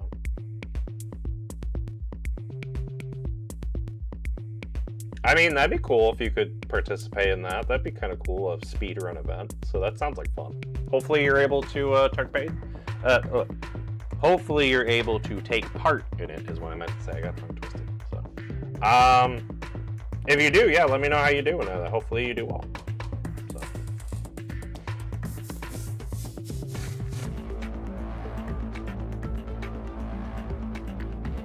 Yeah, no, this is kind of a fight we gotta do solo anyway, because this is me versus Rose, and this has been a good while in the works of getting down to fighting Rose and finally. I understand. So, yeah, it's gonna have to be a solo fight. She gathered herself and met my gaze and wavered. I won't let you down, Adjutant. I swear it. With that, she spun and ran after Malixer.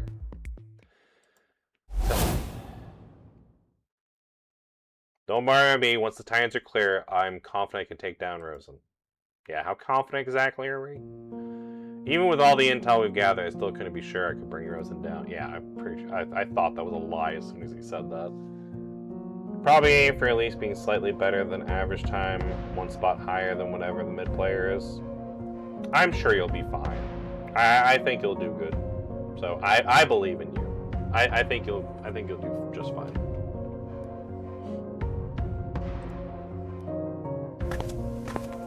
You got this, Nico. I left the room and followed Boo Boo and Malixer at a distance, watching over them from the shadows until they left the sanatorium. Nothing left to hold me back now. I steadied my breathing and ran through everything I knew, searching for a way to win. Evening settled in and the twilight deepened in the west. On the road to the Northwind Aerospace Center, Mouser and Boo Boo ran in silence, one leading, one trailing. Mouse here! Miss Mouse here! Boo Boo quickened her pace to run beside her. Mouser glanced over, giving a slight nod to her as she spoke. Are we really leaving the adjutant back there? Of course not. That's a relief. I really thought we were pulling back. Of course these two wouldn't listen to me at all. Mouser didn't answer. Boo Boo muttered to herself instead. We finished the job first. From then on, they ran in silence toward the Northwind Aerospace Center. Captain, visual on movement along the main road. Keep them in sight. Li Kuei lifted her binoculars, spotting two figures sprinting down the road. They're manifestations from Heimdall.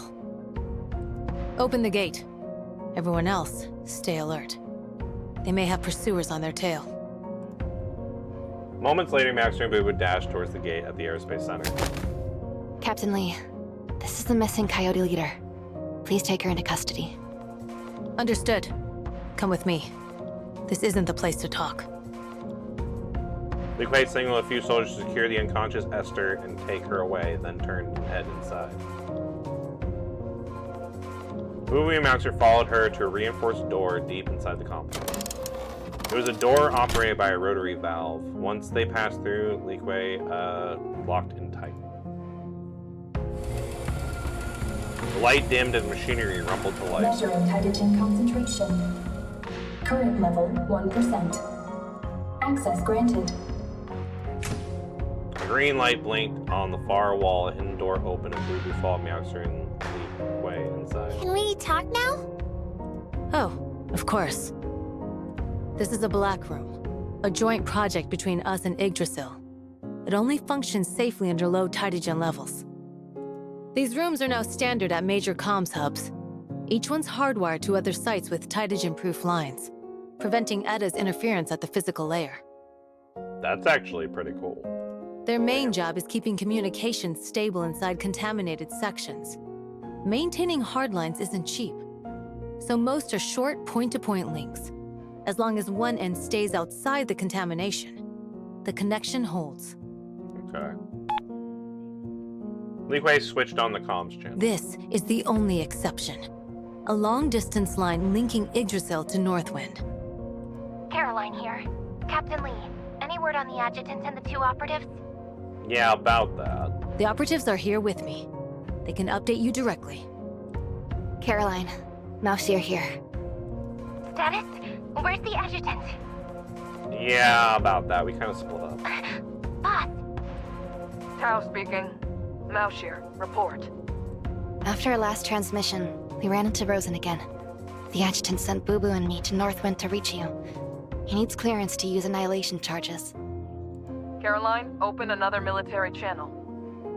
on it. Did the adjutant specify the purpose? Hundreds of Heli-class Titans are descending within the sanatorium. He intends to load the charges into a rocket and wipe them out in a single strike. The Titans are targeting Northwind. The adjutant also believes Rosen's current combat strength is being sustained entirely by Titagen. And Rosen has found a countermeasure to the death knell. Yarus has no tree. To summon that many Titans, she'd need a massive Titagen relay. The adjutant knows that, right? He didn't say. I can't confirm. If that's his plan, the charges shouldn't endanger him. Killing the Titans removes Edda from the equation. Then it's only Rosen left. And then we can finally have a one-on-one fight with Rosen, and hopefully we can win that one. Pressure on the eastern line is maxed. The military's bleeding badly, while Life and Katya have held out for a long time. I mean, if anyone can, it's those two. I have almost no reserves left to deploy. Titans are also assaulting the Yerus borders, from Ulster, a new territory. It looks like Edda is going all in to raise Northwind. God damn, she's calling in units from everywhere. Oh yeah, so Edda really doesn't want us to use that rocket. What about you two? Still holding up? They're fine. Still combat capable.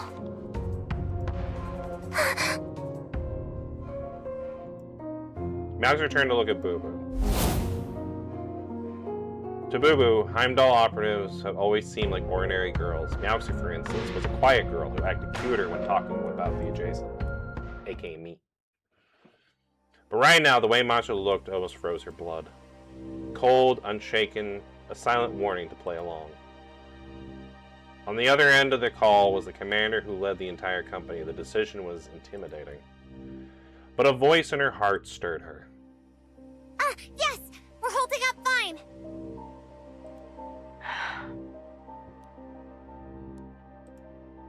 On the line, Tao drew in a slow, weary breath. Maoshir, I'll honor your decision.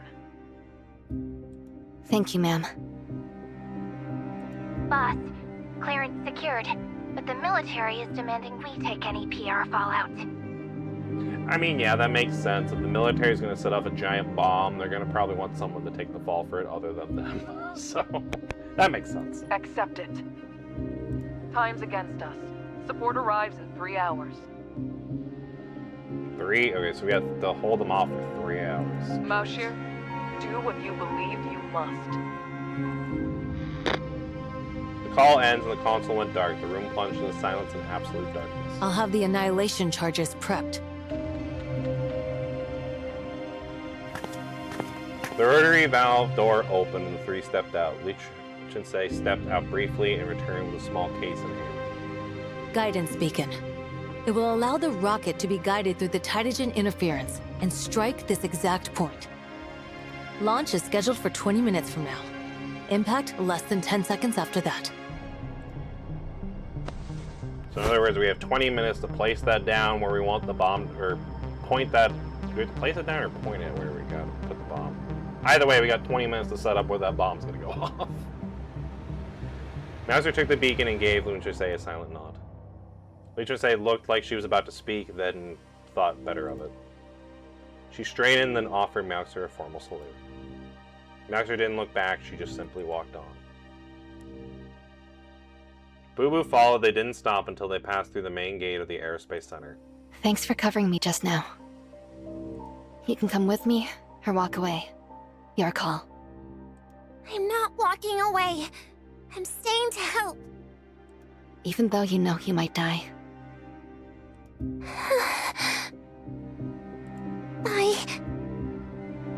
I'm not afraid of that. But you're shaking.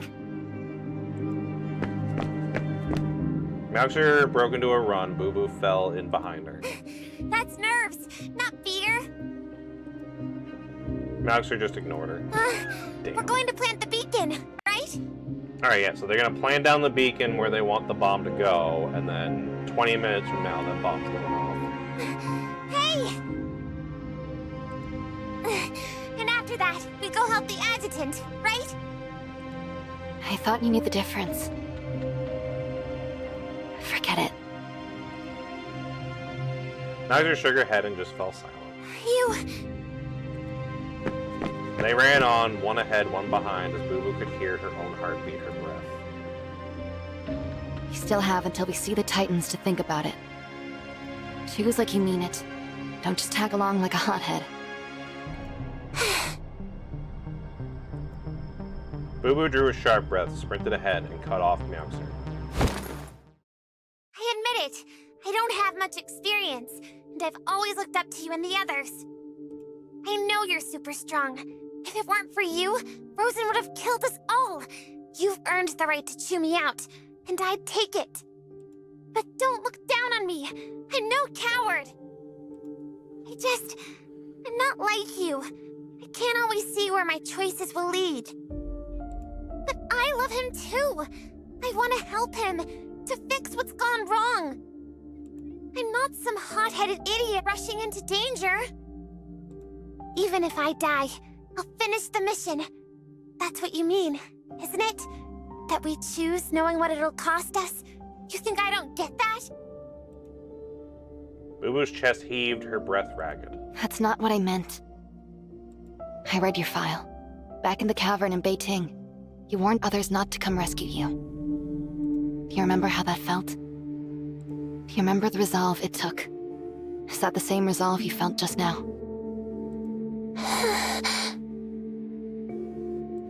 Maybe he doesn't need us. Maybe we'll change something. Or maybe we won't. But can you hold on to that resolve, no matter how it ends? Heimdall is one big family. We're all girls he loves. His family. His harem, if you will. You might think this sounds preachy, maybe even patronizing. But since you look up to me, I owe it to you to say this.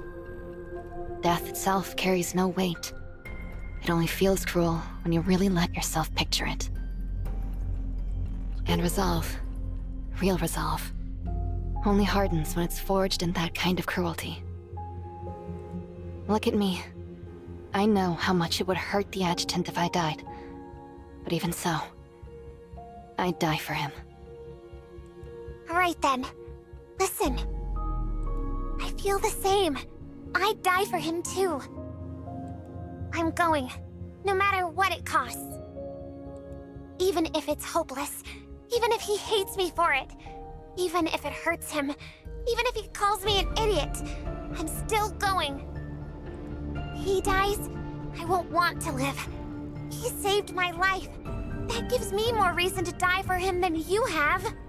I mean, damn, we don't need to compare, you know, backstory stuff like that, but okay.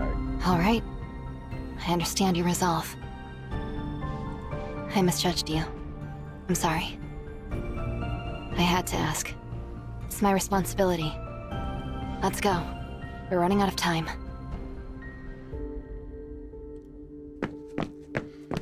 Mouser brushed past her and broke into a run. Oh, hi, Rosie. A sting pricked at Boo Boo's nose. She paused, tilting her head back towards the dust sky. So many words caught in her throat. It hurt. She almost cried. She stamped her foot and ran to catch up. Inside the sanatorium, Rosen and I have been locked in a brutal stalemate for some time now. Rosen's fusion with her duos has her answer to the death knell, but it burned through her Taijin really fast, limiting how often she can use it. We saw it in the last encounter. After draining her own reserves, Rosen had to draw a Taijin from Esther just to trigger the fusion. So I played on the gap, bluffed her, seized the initiative, and kept her pinned down. I pushed her farther and farther from the Titans on purpose, but I knew it wouldn't last. Sooner or later, she'd realize I was bluffing. I threw another punch, but this time she finally tapped into her Taijin, meeting it head-on. That good enough for you? Where are the two manifestations? I caught her follow-up punch with my offhand, like staggers locking antlers. She drove into me with both arms. I barely kept any footing, forcing back step by step into the corner. I knocked her hand aside, but her grip locked tight into my arm. We went down together. She kicked off the fall, trying to roll on top of me. I followed the motion rolling through and kept up on top, but Rosen clamped her legs around my waist, stopping the mount cold. Before I could throw a blow, she lunged, her chest slammed into my shoulder, her right arm shaking around my neck. If she locked it in, my throat would snap. Oh, damn. No time to think, I bridged hard, arced back with her momentum, and slammed her head into the floor. As her legs loosened from the impact, I slipped out and put distance between us. She realized there was no point in hoarding Taijin from another fusion with her duos. Meanwhile, I'd grown proficient with Taijin in both attack and defense. She still had the edge in speed, but I wasn't as easy to overpower as that morning. At this point, only grappling could break through each other's defense. One clean position and it'd be over in a heartbeat. But there was no need to settle it here. When the rocket hit where the Titans were gone and Edda was off the board, that's where we'd end this. But I couldn't let her slip away either. I couldn't afford to give her an opening. We traded blows until our Taijins ran out, and then, but unspoken agreement, we broke off, each of us hunting Titans to resupply. There was still a huge cache of Taijin, probably underground. Eda's stash. If the rocket failed to wipe it out, this fight could drag on a lot longer. If I could stall her until support got here. But that wasn't something I could count on. Oh, hey Jake, how you doing? I stood over a fallen Titan, drawing in Titan, weighing my options. In moments, the Titan's forms vanished. Rosen's control over Titan was far more refined than mine. The results of deliberate focused training. That wasn't something I could match in a day. But in raw absorption speed, she couldn't beat me. I'd taken in 2 trees, after all. A tree was like a vessel barely holding itself together. Once it cracked, the Titan inside burst out like a river breaking through the ice. Well, that's good. I'm glad you're alive. The pain was unforgettable, and it undeniably strengthened my body capacity to absorb Titan. In sheer replenishment speed, I outpaced Rosen.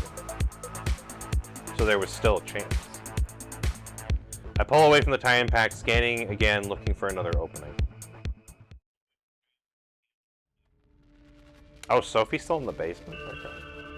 In the basement, Sophie was waiting for the Titans to finish gathering. She hummed softly, and the Titans moved at her command. Suddenly, Eda's hologram flickered into view before her. Sophie instinctively bowed her head. Time to move. As you wish. 2 manifestations slipped in. You didn't notice? You should have. You're stronger than they are now. What would you have me do? One of them carries a device called the Death Knell. I want it. Yeah, if Eda gets her hands on the Death Knell, that'd be very bad for me, so we should definitely stop that. With a wave, Eda summoned a holographic image of Meowxer in the Death Knell. Complete the task, and I'll give you some of the knowledge you seek. Sophie remained silent and just bowed her head still. Eda tilted her head, studying her. A moment passed before Sophie finally looked up, but Eda was already gone. So Sophie's going to try to take the Death Knell from us. Okay. Yeah, that'd be bad. We definitely don't want her to do that. Boo Boo felt uneasy. The uncertainty of going off script didn't thrill her. It suffocated her. It scared her. She was afraid of failing. But a moment ago, she couldn't hold back the storm in her chest. Watching Meowxer speak to Tao, calm and precise, the two of them in perfect sync, hardly needing words. I'll honor your decision. Do what you believe you must. Tao probably knew Meowxer was lying. The difference was they always seemed to know exactly where their choices would lead. I see. Suddenly, she understood why she'd lost control just now. Because her desire burned too strong, she was too weak to match it. But I also... She'd always been the one pushing herself the hardest. Everyone else made it look easy, accomplishing impossible missions as if they were nothing. She felt out of place, just a field agent bumped up by luck. By Tao and the adjacent. She didn't have what the other manifestations had, no gifts or special brilliance. So she never allowed herself to slack. Even every spare moment was spent providing she deserved better. Proving she deserved her place. Sorry, I got tongue twisted there. It still felt like she blew it, leaving Cobalt behind to cover her while she ran like a coward. Was it because she hadn't followed orders to the letter? The discouragement was crushing, but there a heat rose from the same place as she remembered why she started down this road at all. Adjutant!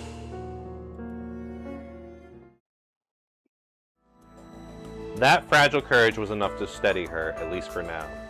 She looked up and realized they reached the outer edge of the sanatorium. Ahead, Titans still poured out, wave after wave, through the breach in the battered wall. Meowxer halted, crouched, and tapped at her wrist console. What are you doing? What fire is it? Running placement calculations for the guidance beacon. There. Done. Can your specular array cloak both of us? You mean visual masking? point. Maxter raised her hand and the console projected a 3D map of the terrain below. All viable drop sites with the beacon lit up, every single one dead in the middle of the Titan swarm. No way! The visual masking bends light to fool the eye. It's not invisibility magic. Sad, because I bet you cool for this. There are too many Titans here. The specular array can't hide us from every direction at once. Wait! She looked up and scanned the Titans surrounding them. They lumbered outward, slowly and unwary of the two rows nearby. Maybe there is a way. The spectral array detached from Boo Boo's back and locked into place above them. They're huge! If we keep low, we might stay hidden. Okay, that's pretty smart. It won't conceal us perfectly, not like masking from a fixed angle. Think of it as high-end camouflage, not invisibility. But if they don't look down, and we move slowly, it might work. We've got time. Let's try it. Let's hope it works. They moved together as if under a single umbrella, crouched low, inching towards the heart of the pack. Boo Boo focused on controlling the spectral array. It was going so smoothly that her nerves finally had room to panic. But Titan legs loomed all around. She dared not say a word. She glanced down at the mirrored surface before her, the spectral array scanning the ground behind it, projecting the feed across its many mirrored panels around them to keep them concealed. One glance and the blood in her veins turned to ice. Mouse here. Oh yeah, that's a big Titan. We've been made. Hundreds of Titans turned towards them at once. A jolt ran through Boo Boo, her scalp prickling, her skin turning cold. Run. Don't just stand there.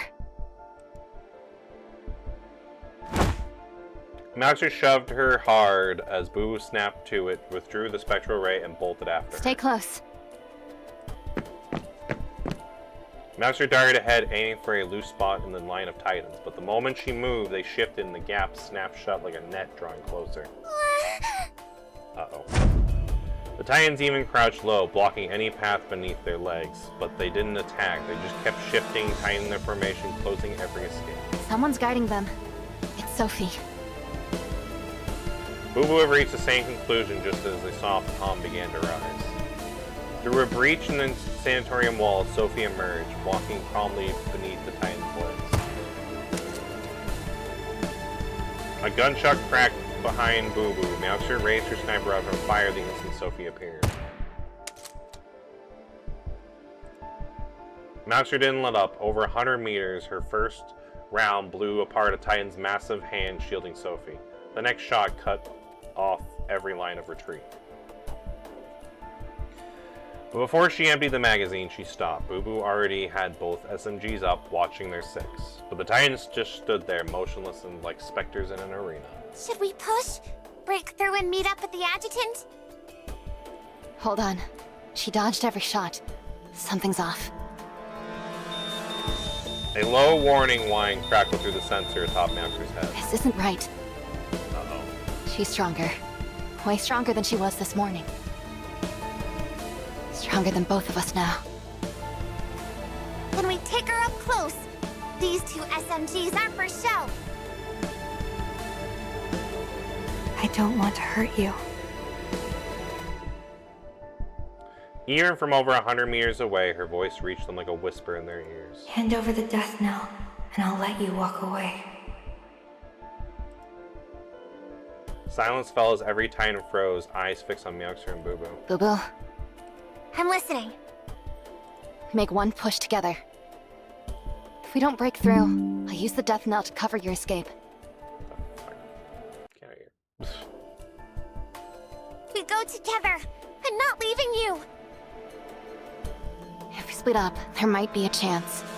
Together, neither of us would make it. Your exosuit's built for combat. Mine's recon. You have the better shot. Besides, without using the death knell, there's no chance of getting out. I'll hold Sophie and the Titans, keeping the breach in the wall clear. Take that chance to charge through. Once you're inside the sanatorium, it'll be hard for them to chase you without a clear line of sight. You never planned to get out, did you? Meowster didn't answer. She's strong. I don't know if I can take her. Once you're through, find the adjutant. I'll hold on until he gets here.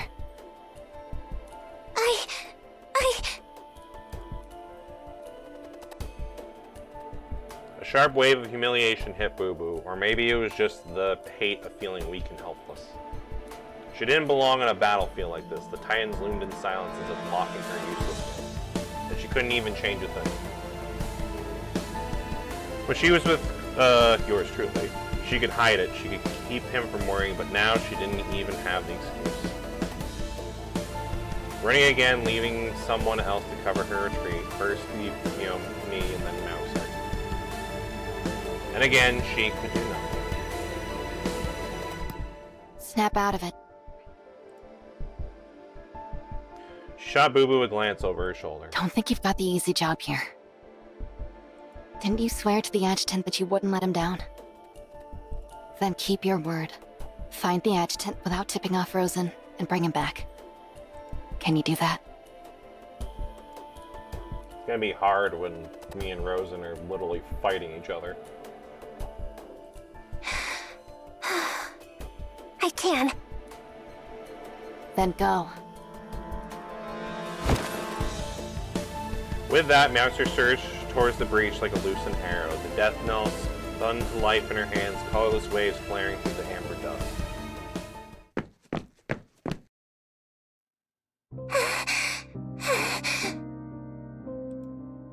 Boo Boo stumbled through the door, gasping for air. Just as Mouser planned, with the death knell holding the Titans at bay, Boo Boo made it into the sanatorium. Her mind was blank. Where even was, Rosen and myself? She hadn't even thought of that. That feeling again.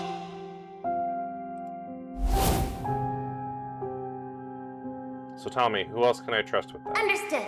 I won't let you down, Adjutant. I'm working to become a real manifestation. A true Heimdall operative. Even though technically she...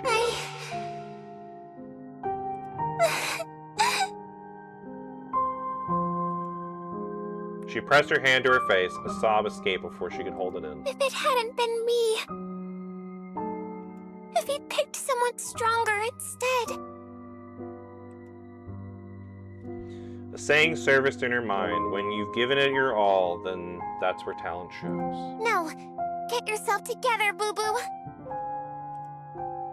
She wiped her tears with the back of her hand. Now wasn't the time for self-pity. She knew that, but the moment no one was watching, her frustration spilled out. The Adjutant. Rosen. She drew a steady breath and scanned her surroundings. Mouser wasn't wrong. Finding the Adjutant while staying out of Rosen's sight would be an easy job. Right. She pulled out the spectral arrays, 18 drones in total. At her command, the drones split and scattered, multiplying into 72 smaller units. Oh no, this is the newest story chapter. This is, what is this? This is the newest Reflections of Valor chapter that came out. So, which stars Boo Boo and Mouser in it, yeah. So, but yeah, it does seem to be kind of more on, well, actually, I guess Mouser had a lot to do in the beginning of this chapter. So, but I feel like this part of it's definitely pretty Boo Boo heavy. Oh, hi, Rosie. You want pets? Okay. Hold on, I'll turn on the Rosie cam so people can see. Give me a second. There we go. So now people can see me pet Rosie. Oh, you're kind of blocking up the words now, though, Rosie. I didn't think about that. Don't worry, I'll still read it. Fully deployed, the spectral arrays formed 72 panels, each demanding direct manifestation control. From the day she received the exosuit, Boo Boo was trained without pause. Rosie. It demanded razor focus and a memory like steel. At first, she could barely handle a handful of them. Drones colliding mid-air failed to link up. It took ages to sync them. But she kept at it. In time, she was able to control all 18 at once. Ow. Rosie, that's the cape. That's my mic. Don't pull that. Now all 72 drones fanned out around her. A few clips, one after another, but together they gave a slight around corners, down hallways more than 10 meters away.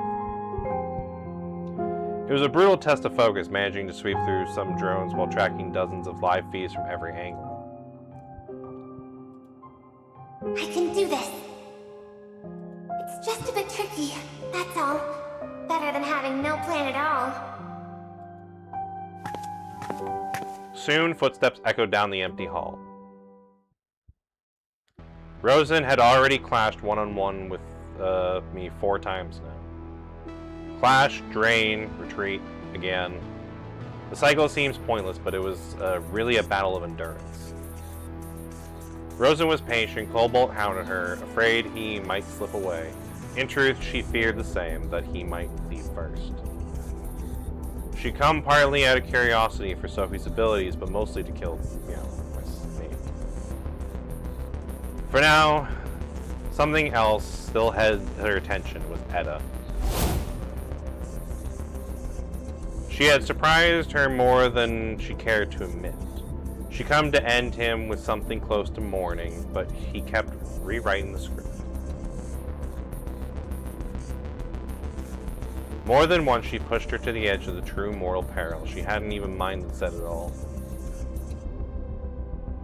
She had always taken pleasure in a good fight, but now the fusion of her cells with Tytogen had reached a new tier.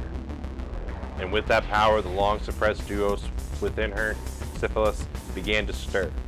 Each time she invoked fusion, Syphilis threatened to seize control. She could master the fusion only by defeating and destroying Syphilis. It was a long war, but one that she would twist to her advantage. If she could beat Syphilis, then when they fused, she could end it for good. Beyond that layer, a new stage of evolution, a being freed from the weakness of flesh and full command of her own form. Once Cobalt fell, Yggdrasil would collapse, and the new world she envisioned would finally have room to rise. She drained another Titan for Tytogen, flexed her fist, and walked into the sanatorium. Fighting and killing were her craft. The ring-shaped complex reminded her of an ancient gladiatory arena. The perfect place to face Cobalt to the death, the thought pleased her. But someone's arrival shattered what she had in mind. Uh-oh. A pulse from the death needle rippled through the air. After taking so many blows, her body had grown sensitive enough to feel its vibrations without even the sound. Not too far. She turned, gazing through the wall towards where the device had flared, the area where the Titans had gathered. Then she turned to the other direction, towards the spot where she and Cobalt had split after their last clash. They had pulled back to opposite directions, which meant she wouldn't sense the disturbance coming from the Titan's location. The only sharpened her suspicion. From what she could see, his odds were next to none, yet he was clearly waiting for something. Since she'd been focused to use her fusion in front of him, she already used the knowledge once to ambush her. The 2 manifestations with Death Null must have left the sanatorium. She left openings during her duels, yet they never appeared. She thought she had his game figured out and the mission those 2 manifestations were on, but now that certainty wavered. Could they be trying to lure me out? It didn't match Cobalt's style, but she wasn't about to gamble on that. She decided it wasn't a trap, not for her anyway.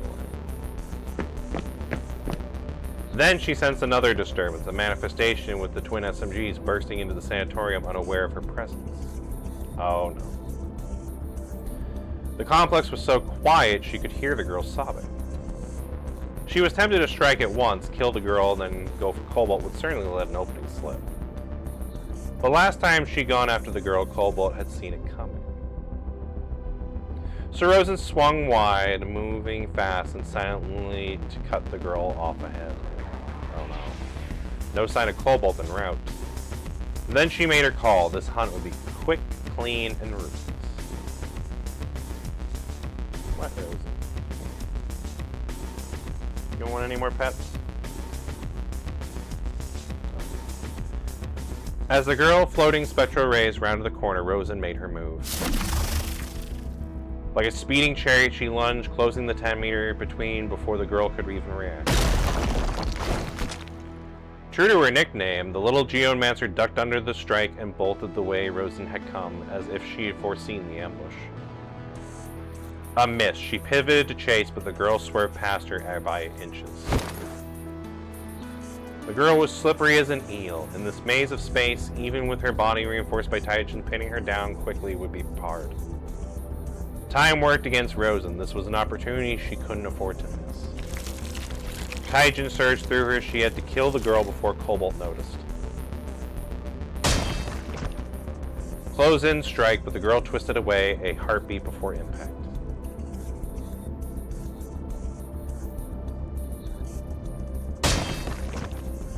She closed in again, only for her target to dodge down a hallway. Gotta bounce. Cheers. Hope work trip will be good. Yeah, I hope your work thing will go. Yeah, I hope your work trip will go good as well. So, yeah, hopefully everything works out. So,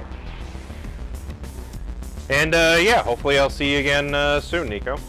If not before, then hopefully I'll see you again after the 2 weeks. So, also Rosie's gone now, so I can do this. There you go. But yeah, see you later, Nico. Hope to see you again soon.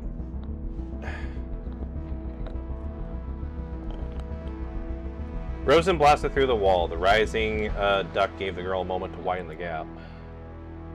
Again and again, just as Rosen was about to catch her, the girl darted off like a hare. But stamina made the difference. Her dodges grew clumsy, her footing unsteady. She was reaching her limit. Finally, they reached a theater. The exit was in clear sight. Her target hadn't made it out. She was probably hiding under the seats, catching her breath. An idea struck Rosen. If manifestations had one constant, is that their habit of risking their lives for the one man they cared about. Oh no. Oh, we see where Boo Boo is. She stepped onto the stage, eyes sweeping the empty seats. How pathetic, Adjutant. Death's closing in, and you're already throwing away everything you ever believed in. Hiding behind a weakling to buy yourself time. She turned her back to the exit, retreating slowly as her eyes swept the hall. She knew the lie was clumsy, but it didn't matter. The stakes were too high for the girl to risk. 1 second, 2. On the third, the girl who'd fought so hard to flee stepped out from behind the curtain across the stage. Oh, Boo Boo, you fell for the trap.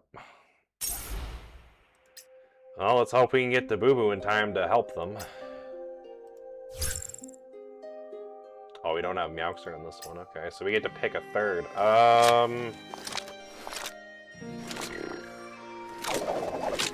think it would be a good third.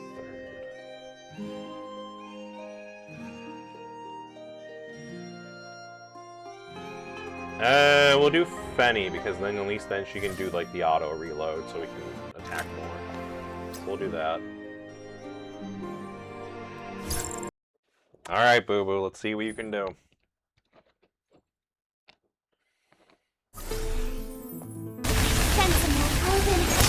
I don't like you. Come on. I have to make it out. Take this. You can't escape.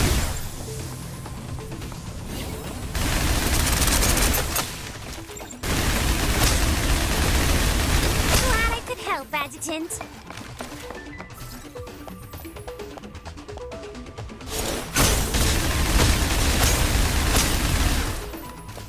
Treasure, treasure, come my way.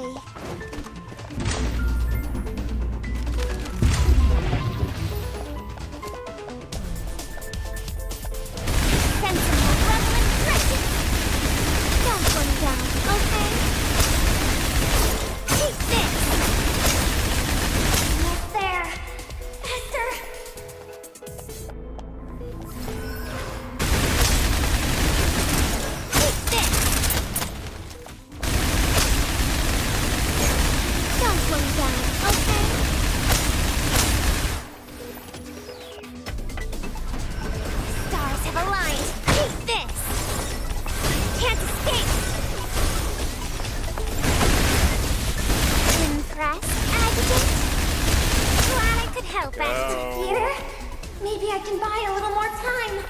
Oh, so this is how she got into the theater.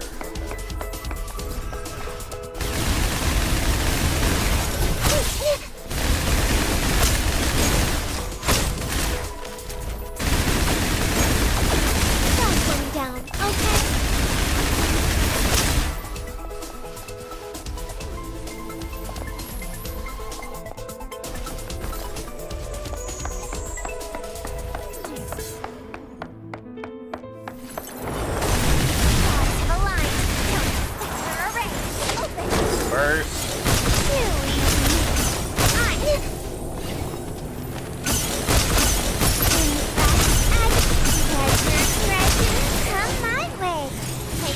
Evil be purged.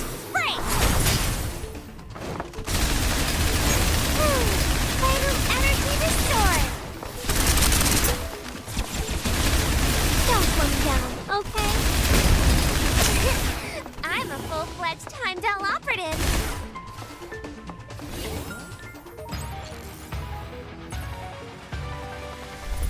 Huh? Huh? Adjutant! Huh?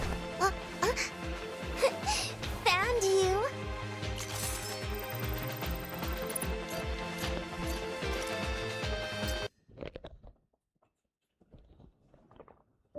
Back to where the chase began, this time from the prey's perspective.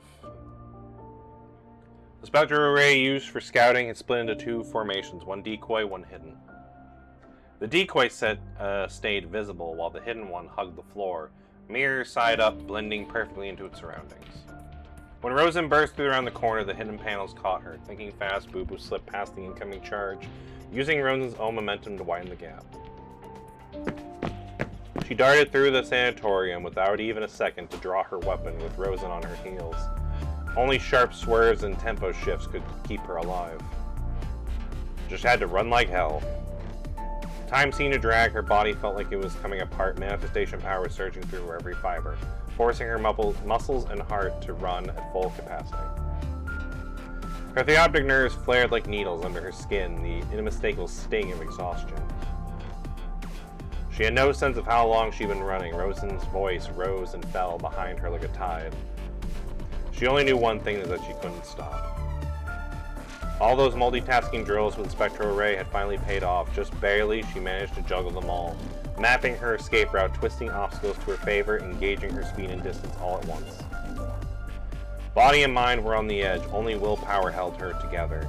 She wasn't running for her own life anymore, the others' lives depended on her too. That belief kept her moving.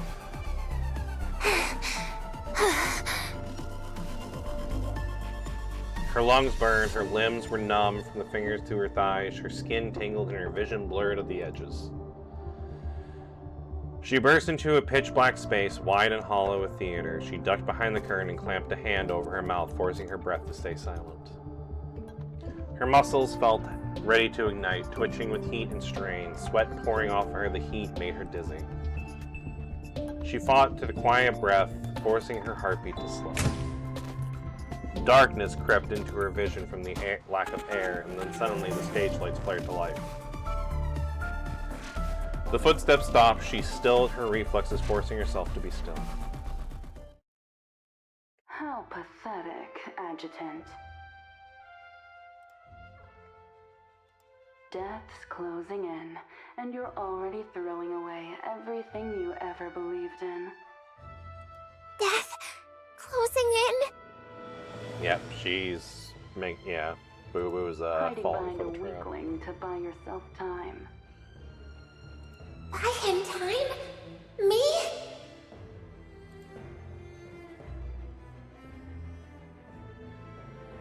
She had no idea what had happened with me. Since Rosen's sudden ambush, she'd done nothing but run, no time to think. Is the adjutant in danger? Does he really need me to hold her off? Footsteps started up again. They were receding. Is this a trick to draw me out? But Yeah. what if it's true? Whether it was true or not, stepping out would mean death, facing an enemy she couldn't possibly defeat. But this time, this was one thing that she couldn't take a chance on. If Cobalt really needed just a sliver of time to shift the odds, she'd give it, with her life if she had to. Besides, deep down, this is what she wanted all along. To stand, to not hide, to fight and not flee, to protect and not be shielded or saved. That was her idea of what it meant to be a true Heimel operative. She rose and stepped out from behind the curtain. Stop! Rosen, your fight is with me! This was the strongest foe she ever faced or could imagine. Even Colwell couldn't get the upper hand on Rosen, and when Boo Boo twice had the opening at point-blank range, she still failed to land the killing blow. But none of that mattered anymore. Not running anymore. You decided to buy him a little more time with your life. Don't worry. After I kill you, I'll finish him as well.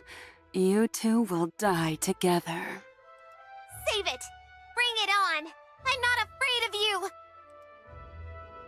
The words tore free, a rush followed like chains snapping and a river breaking loose. She gulped air as all 72 specular ray drones burst outward. Her thoracic nerves flared under the strain, letting her seize control of every drone and blanket the theater. Boo Boo raised her guns and fired at the lights. Darkness swallowed the hall. A flicker of movement near the exit, a crouched finger itching towards the escape. Guess I gave you too much credit. Ah, that was the hologram one, though. She lunged towards the exit and brought her hand down hard, only to hit air. Her palm cut straight through the Boo Boo that was there, and the figure vanished on contact.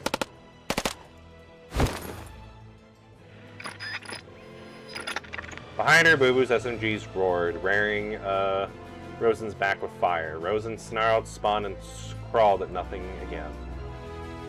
Some kind of illusion, she thought, a decoy projection. But the bullets felt real. The shot had to be coming from where the girl really was. As if the girl reached the same conclusion herself, gunfire echoed from every direction. Here and there came the faint whispers of air, her drones weaving through the darkness.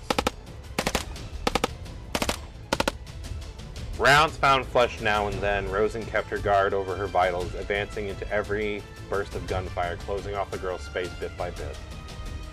Then it came, a dry click from straight ahead, the sound of an empty gun, the signal Rosen needed and had been waiting for. With a shattering impact, Rosen finally struck home. Something clattered to the floor, metal, not flesh. Even now, she hadn't landed a true blow on the girl. The girl got her feet again, gritted her teeth as Rosen loomed, cutting off her escape route. You've got guts. I see it now. No dead weight under the adjutant's command. I mean, the that's last true. two All the girls are times, pretty strong. you were a breath away from killing me. But what felt like a mere breath to you is a chasm you'll never cross. Tell me your name before I kill you, girl. You've earned a place among the foes I won't forget.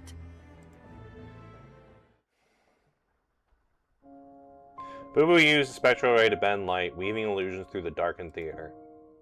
The decoys fired to scramble Rosen's read on the true position so she could slip real shots through. But what if even bullets couldn't hurt her? With nowhere left to dodge, she barely managed to deflect the blow with the spectral ray, but the force that broke through hurled her to the wall. She steadied herself and pushed back to her feet.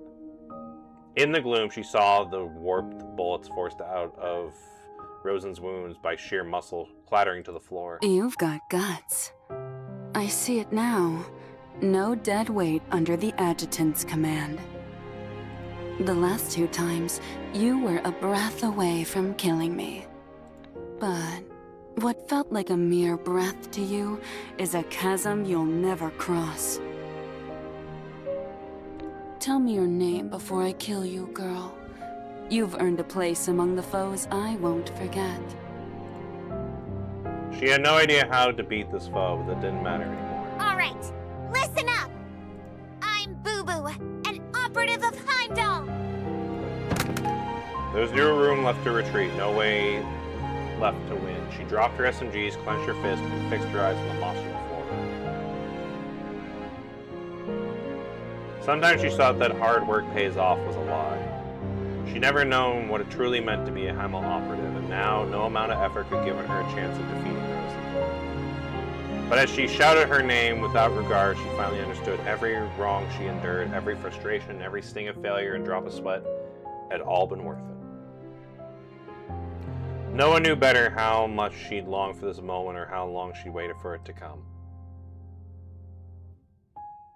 Meeting Rosen's strike head on, she drew out every ounce of strength she had and threw a full force punch at an unbeatable enemy, at death.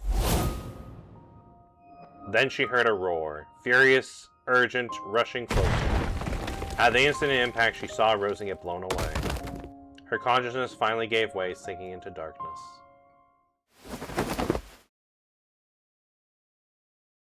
I'm guessing it was... Yep. I'm guessing it was us. Boo Boo, wake up. Come on, wake up. I cradled Boo Boo in my arms. I've made it just in time. But she and Rosen had already traded heavy blows. She was drenched in sweat and clearly in bad shape. Adjutant? I'm not dead? No, but close. But no, you're not dead. I heard gunfire and came as fast as I could. Why did you come back? Where's Meowxer? Mouseer, she... We've got to save her. She's still out there. The rocket needs a guidance beacon. She's the one carrying it. Sophie and the Titans have her pinned down. She got me out, told me to find you. And then you ran into Rosen. Can you move? She tried to move but couldn't even lift her hands. Alright, I'll carry you. Well, that's a nice picture. I lifted her under my back. She was light but limp. Her arms hung loosely over my chest. The breach! Over there! She said Sophie's stronger than both of us now. Adjutant, can we still make it? We can. I ran through the rubble with her on my back, clutching her arms to keep her from falling. She was too weak to hold on herself. Boo Boo, you did good. You did great. She was silent for a moment on my back. I'm just glad you're okay. Rosen, she lied. She said you were in danger. I wanted to buy you time, so... I was stupid, wasn't I? I mean, on the one hand, yes, because you did fall for a trick, but on the other hand, you did technically buy me time, so... You're not stupid. You just care too much. And you did great. You held out long enough for me to reach you. You must have drained Rosen, otherwise she wouldn't have tried to bolt the moment she saw me. That's good. I'm so glad. Then, maybe I finally proved it, right? Proved what? Proved I'm a true Heimdall operative. You always were, Boo Boo. From the moment I brought you into Heimdall Force, you were already one of us. Huh. So I didn't get in just because of connections after all. Of course not. What made you think that? I'm not gifted. Director Tao was the one who made the call, and you saved me. That's how I ended up as a manifestation. If it hadn't been me, it could have been anyone else. I'm just an ordinary girl. Honestly, back in that cavern in Beijing, when I warned others not to come rescue me, I was scared. I kept thinking I wasn't good enough, so I kept working, kept pushing myself, again and again. I know. I've known it all along. You've always been the one who worked the hardest, and I saw it.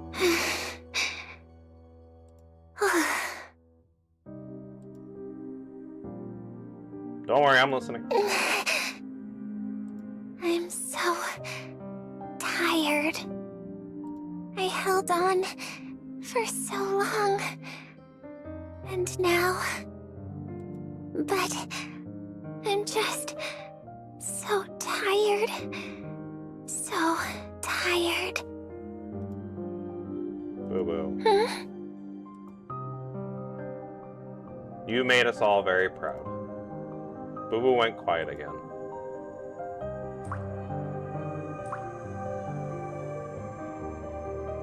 Warm tears soaked into my shoulder. Adjutant, I didn't let you down. I wasn't scared. I wasn't afraid of Frozen. I don't want to leave anyone behind. It hurts. It really hurts. I know. The sobs came first, then loud, raging weeps until she could barely breathe. I knew all she needed now was a shoulder to cry on. Her hitched breaths faded, spent from the fight with Rose, and she drifted off. The breach in the sanatorium's walls came into view, and up ahead Titans stood in a ring, and I caught the hum of the death knell. We'll make it. I hitched her higher on my back and sprinted. A few minutes earlier, outside the sanatorium, the resonance of the death knell finally faded and Boo-Boo slipped through the breach of the wall. One by one, the Titans stirred back to life. Sophie stepped out from behind the defensive line. The adjutant spared me once. I have no wish to hurt you. Hand it over, and you can leave. Just like that girl did. Mouser said nothing, and she turned and ran. The Titan advanced in perfect unison. The ground split beneath them, throwing Mouser off balance. The melody rose once more. Sophie saw that they would not yield and held back no longer. Mouser drew her sidearm and charged straight into the Titan's oncoming fist. She leaped back just in time, letting the strike smash the ground, then vaulted up its arm towards the corpse. She fired until the magazine was empty and the Titan toppled, just as several others brought their palms crashing down onto its fallen bulk. She jumped off the Titan in time, but not before a blow grazed her arm. Titans have never been this precise, nor this willing to strike one of their own. Mouser found herself surrounded by 5 or 6 of them. Their blows converged all on sides.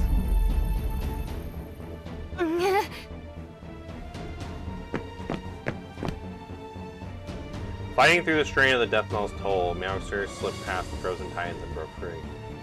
But the searing pain nearly robbed her of consciousness.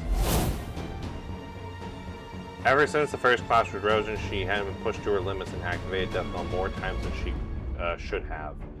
She had begun to feel pain again. Each use since only made it sharper. But she never told Cobalt about it. It was only pain, nothing she couldn't endure. She remembered the quick thump of his heartbeat while she laid in his arms before they parted. When he stood, he was confident he could take down Rosen. She knew it was a lie, so she told one of her own. The moment she felt the faltering heartbeat, she decided she would come back. The Titans of the perimeter kept shifting their positions, the ring spanning, tightening, and reshaping with their every move. There's no breaking out of this, is there? But I'll keep it safe, no matter what. She drew the death knell, its fine gears turning in slow, perfect rhythm beneath the transparent shell. To her, it was a gift from Cobalt, an item more precious than anything else. Because it's something that could be used to truly hurt you. You placed it in my hands, and I won't let anyone else lay a finger on it. The battle dragged on as the Titans closed in as one and Mouser's movements grew ragged, her chances dimming by the second.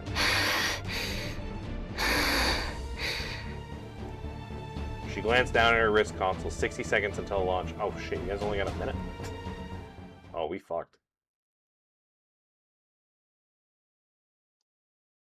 That's a lot of big Titans too. That's a great picture though, honestly. Like just seeing like all the Titans there and then just the Meowser just standing before them like that. That's a great picture right there. I actually really like that. Honestly, the art for this one, very well done.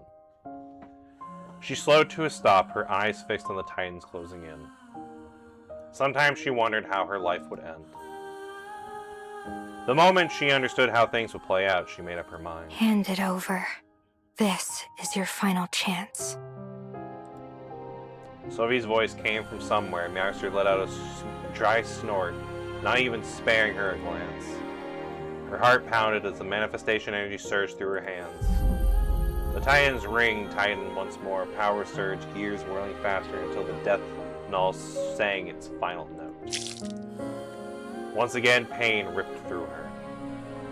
The rocket was seconds away from launching. The Titan's nearest her still staggered until the death knell's effect and those beyond its reach were already closing in on Sophie. It's coming.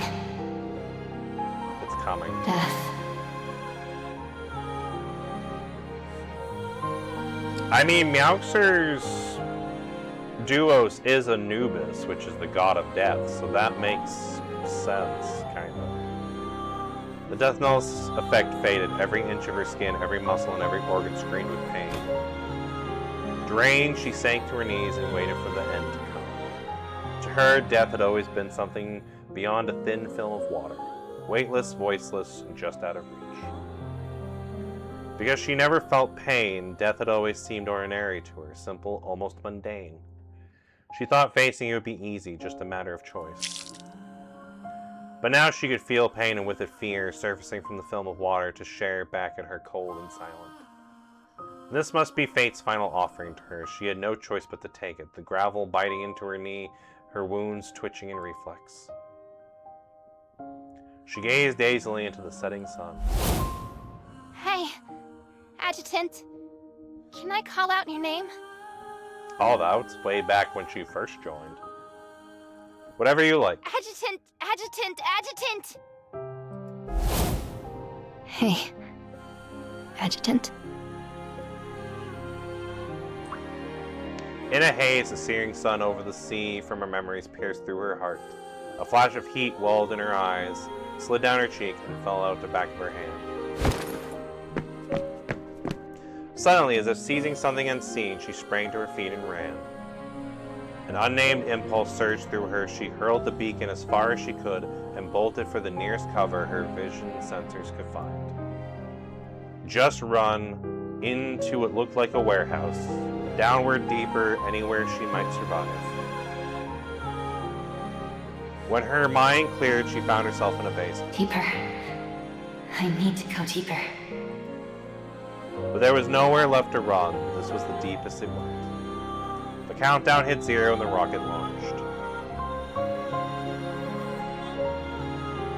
She didn't stop to wonder why she'd done all this. She slumped against the wall, trying to hold on to every happy moment she could remember. Moments with Cobalt, the first time they met, and the day she showed him the story she'd been writing. Their first kiss, their first hug, their first night. First night, huh? The first time she truly understood him and felt understood by him. She looked down at the wound on her wrist, lifting her arm tugged by it at the nerves, making her muscles twitch involuntarily. Analgesia isn't simply the absence of pain or the fear that comes with it. It's a loss of a sense, like blindness or deafness, a gap in how one perceives the world. Unable to feel pain, she feared the sight of wounds more than most. To her, each one was a silent brush against the veil between life and death. And now, staring at the wound in her arm, the honest pain almost felt like comfort. That was when she understood what had driven her to hide. The desire to live. She wanted to tell him herself that her Amelia was gone and he no longer had to pity her. She wanted to tell him the sunset over Walu Island had been beautiful and she longed to see it once more. She wanted to tell him she loved him, that in the moment pain returned, she was reborn and it was the first truth she wanted him to know. There was so much she wanted to tell him. She could have talked for days, for a lifetime, if only he were there to listen. She wanted to see him once more. For a moment, she wondered if he would ever come to save her. But in the end, she only hoped he would finish his mission safe. She felt no regret, only the ache of never seeing him again and of everything ending this way. She heard the screams of the rocket drawing near. So she closed her eyes. Oh. The basement door burst open and a flood of light poured over her. There you are. I dove through the doorway, throwing myself over my oxygen boob to shield him from the blast. The blast thundered behind us. The annihilation charges were made to neutralize Titangen, so I couldn't use my ability to shield against them. I had to bear it with flesh and bone. Blood welled up, a metallic tang rising in my throat. The firestorm roared past the basement door. Beyond it, the chains detonate kept thundering. At last, the blast faded. I stepped out the basement. Before me, the field of sunflowers were burning as if heavenly fire had descended. Amidst the raging inferno, a towering, terrifying, beautiful figure turned to face me. So, Rosen. Adjutant, Rosen spoke of you. Oh no, syphilis is okay. Yeah, no, Sisyphus is yeah, Sisyphus is in charge. I am Sisyphus. I have come to kill you. Did you not see that we just survived like a bomb? Also, the fuck? How come you didn't get hit by it? God damn. Alright, time to take out this boss. Oh, that was a loud crack. Oof.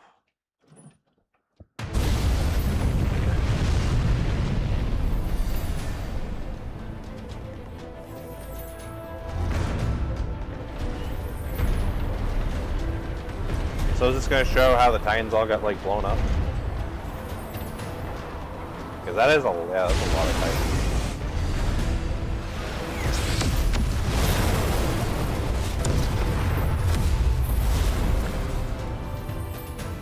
Damn, the fact we survived that is crazy. Sea of flames and Yethris. Damn. Pathetic. Disgraceful. You've been pushed to your limit. Let me end him, Rosen. And let me end you too. Adjutant, I'll back you up.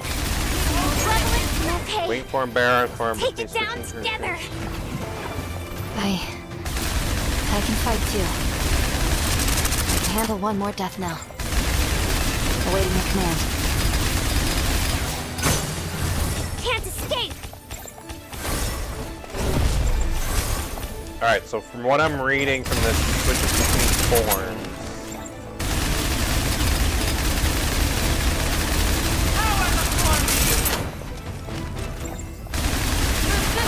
Yeah, we gotta interrupt your charge. Take this. Can't escape.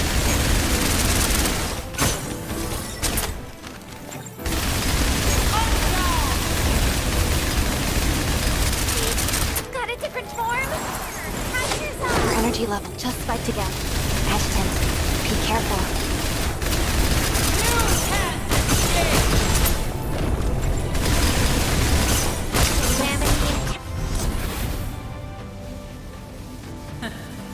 You think the pain of flesh can blind me?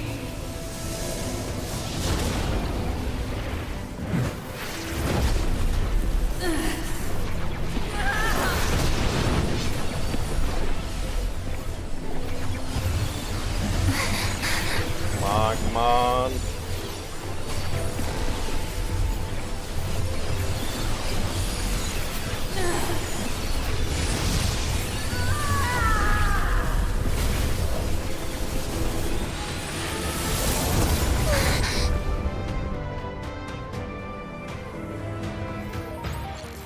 That was an easy boss fight. So what happened with Rose? Is Rosen... Adjutant! So did we kill Rose? I'm confused. What happened there? But I guess we're about to find out. On the brink, I forced every ounce of strength to draw Taijin from Sisyphus. Waves of it surged through me, relentless and crushing. I was pushed past my limit, yet the flow from her body felt endless. Oh. I forced myself to focus, gathering the Taijin, shaping it into a cellular level, forcing my body to make room for more. At last, I could no longer sustain the pull. My grip on the monster's throat slipped away. Most of Sisyphus's mass form had already been drawn into me. What remained was a tattered shell, and with it, a woman curled upon herself. Rosen. She collapsed to the ground, eyes fluttered open as she stretched, then absorbed the rest of the Sisyphus' shattered mass into herself. A heartbeat later, violet lines crawled across her face. Her muscles surged, her frame swelling. The same monstrous form, now refined, no longer unwieldy. Then the outer shell folded inward, her body reformed its former shape, save for a faint trace of Taijin edge between her brows. With a flicker of her fist, she chained a sonic boom's tore through the air. I knew it. She turned her gaze towards me and gave a nod. I knew I was right to choose you, Adjutant. I forced myself upright, suppressing the violent crashes between Taijin and my own cells. Then I turned to check on Meowxer and Boo Boo. During the battle, Meowxer had triggered the death knell once more, and Boo Boo had spent every last round of her gun, and Sisyphus had shattered her spectral array. They were finished, their strength was completely drained. Rosen now stood eye to eye with me, her presence coiled with danger. The lines of her muscles shimmered with Taijin. To me, she was no longer human. So is this the full fusion of your duos? Exactly. This is what you once turned down, but I won't offer it again. You and I are alike. Exceptional. Unmatched. Your progress is remarkable. Far beyond what I expected. But you're still a step behind. Pity. She regarded me in silence. Something in her gaze felt off, distant and alien. So does that mean you're Rosen, or are you Sisyphus? Or both? You're right. I'd overlooked that. I never truly controlled the fusion. Each time I absorbed enough Taijin, Sisyphus seized control. I thought you might be the one to defeat her. So I came here, to where Edda hoarded enough Taijin as she interfered with your space launch. One of you had to die here. And now, I took advantage of my Deimos' moment of weakness and killed her. But by what I've become, it seems she killed part of me too. So, I am Rosen, and I am Sisyphus. So why are you telling me this? Because I pity you. And because I admire you. But our paths were never meant to align. So you think you've won? Do you realize what true control over the fusion means? You've learned the proper way to wield Taijin. You're more gifted than I ever was. But your time is running out. So this fusion is a matter of fusing with Taijin at a cellular level. That's only the surface. You don't possess theotropic nerves. You've forged a different path. But in the end, both paths lead to the same place. A new form of life. And that's why you call yourself a god. You mistake my purpose for vanity. You've seen the broadcast as well. Whether it was real or fabricated, you should ask yourself, where does humanity go from here? And what will you be? A hero who will eventually save the world? Defeat me, bring down Edda, and restore the world to what it once was? A hero? The label doesn't mean much to me. If I had to do heroic to you, so be it. I don't live with titles. Words like that don't mean anything. You call us special, exceptional, maybe. But I never believed I was meant to be more than what I am. Yeah, because that's what she told, that's what we told Sophie. No, I already know. I took a bullet to the heart that should have killed me, but I was lucky. It gave me power instead. But that doesn't give me the right to demand anything or to rule anyone.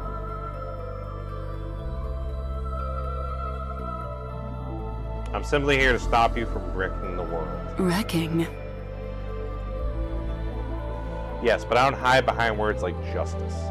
I act on what I believe is right just as you do.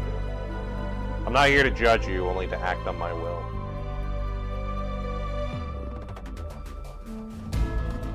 I'm no scientist, I can't cure genosis. Nor am I a revolutionary, I don't know how to rebuild a society. And I don't meddle in what I don't understand. If civilization is destined to end on its own evolution, that's beyond my control. But I won't let anyone twist its fate on a whim. Stopping you, that much I can do. You're no hypocrite. So, have you decided? Run or fight? If you run, you might live long enough to grow, to catch up to my power. I won't stand idle, though. I'll pull every lever I can to drag you back into another fight. If you choose to stand and fight here, your odds are slim. But mark this. If you challenge me, I will not run. Only one of us walks away. Will you stake everything on this chance for a final duel? Take your time to decide.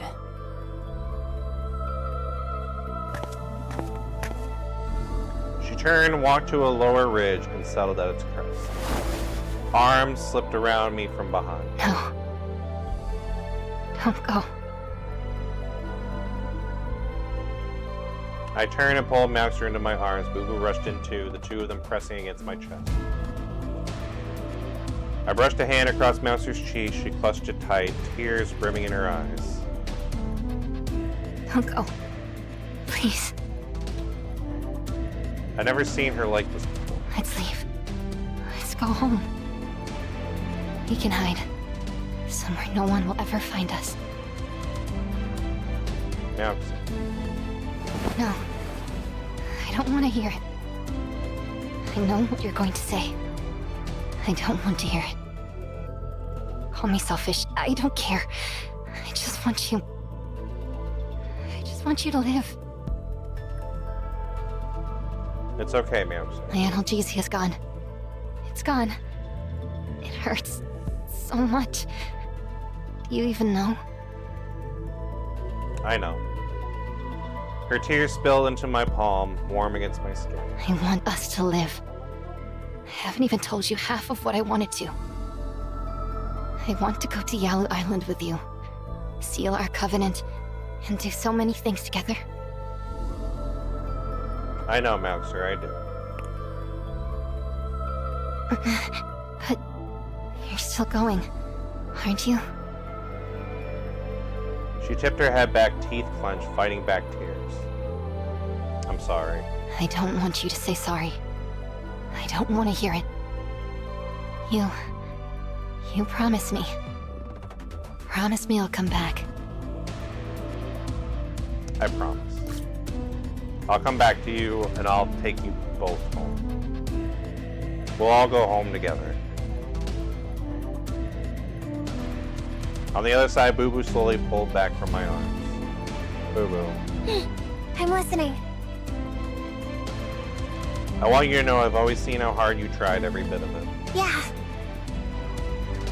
I saw how you fought Rosen, and I've wanted a long time for this. I waited a long time for this day. I'm proud of you, Boo Boo. Boo Boo can finally stand on her own. Yeah. Are you done? If you are, I have something to say too. What I wanted to say is... She drew a deep breath. Go get him, Adjutant! You've got this! In my heart, you've always been my hero! You taught me everything I know! You saved me, showed me the kind of person I want to become! Whatever it is you're after, go get it! I'll be watching, and I'll remember every moment! Thank you, Boo-Boo. I'll win this time. Honestly, how can I not after that? She broke into a teary smile, nodded once, rose on her toes, and kissed me on the lips. Mwah. That was a good luck kiss. I've cast the lot. Victory's ours. Maxer leaned in, hugged me, and pressed the death nail into my hand. Take this. If it'll help.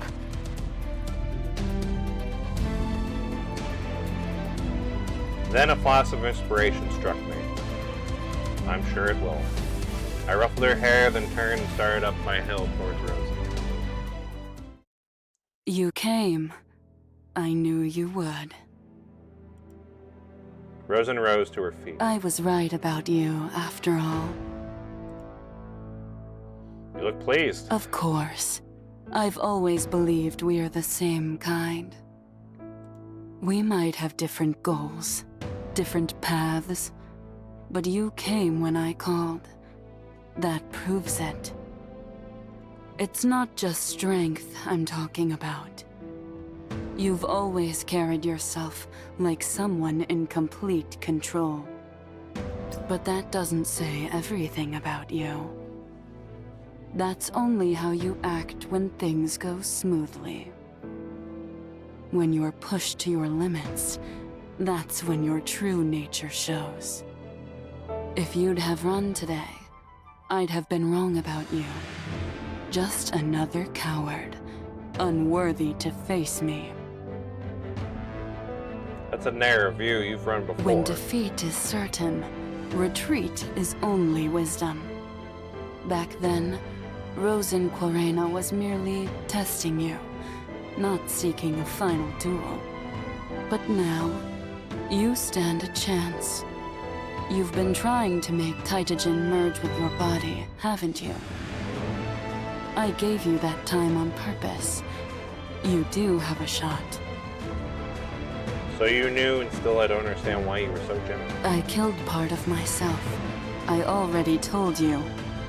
I didn't expect to, but I've made my peace with it. The moment you answered my call, I had what I wanted. Because you possess the rarest human trait. Courage. I want you dead. And yet, I would be proud to fall to you. If you win, the world I sought to build may yet be born from you. I told Sophie the same.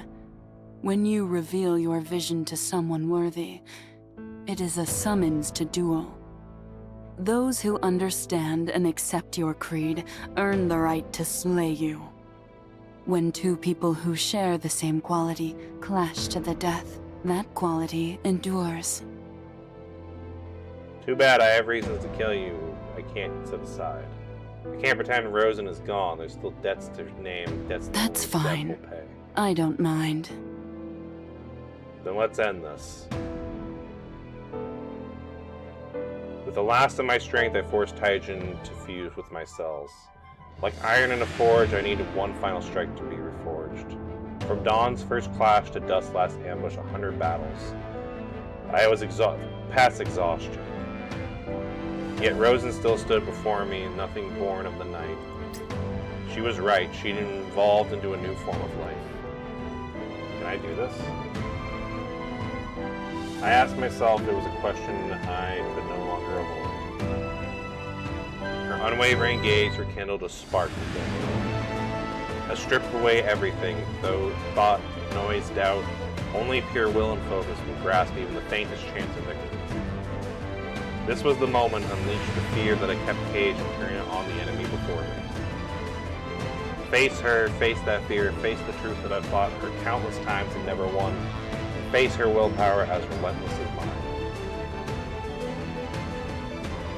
I closed my eyes, drew my breath, and let the inner fire rise, burning the rust from my courage. I opened them to my heart, burned clean, and with it the resolve to win, to end her at last, began to glow. I pocketed the death null, raised my fist, and charged straight for Rosen.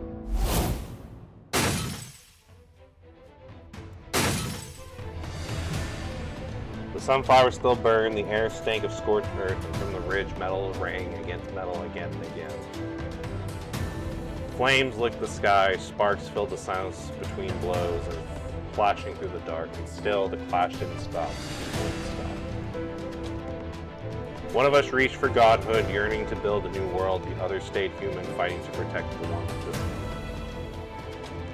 We clashed faster than any human could move, harder than any body could endure, and each impact soared like thunder nor mortal has ever met.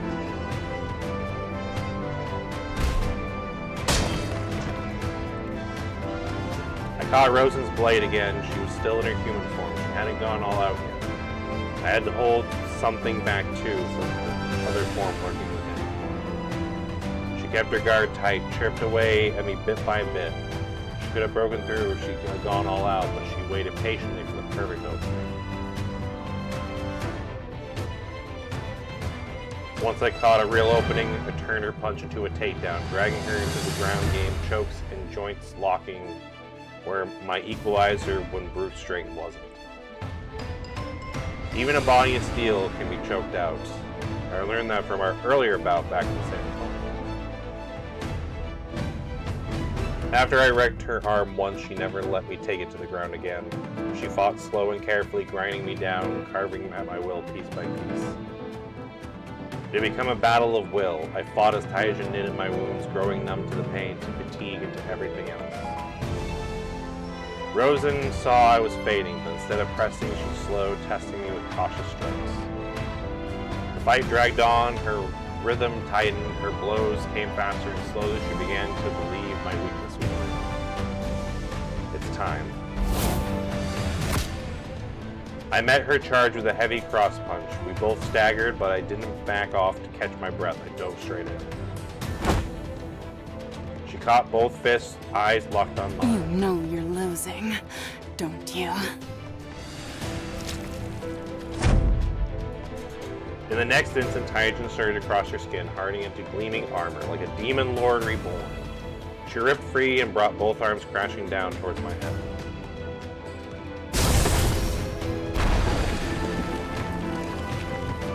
I caught the blow, but the force still crushed through me. My feet sank into the soft, scalding mud as the weight drove me down into my inch. She seized the moment by driving my knees into the gut. The Taijin I'd formed, those shattered on impact, and the killing blow aimed straight for the heart. This was the opening I've been waiting for. Holding steady, faking weakness, hanging on long enough. Every trace of fatigue, even every fearless resolve to die, all of it was an act. But even so, it was a gamble with my life. And from the moment Maxter pressed the death knell into my hand, I know that was the only way to defeat Rosen. Now one with her duos. Time seemed to slow. I'd already palmed the death knell before our final clash. Reason to kill, reasons to live, promise to keep.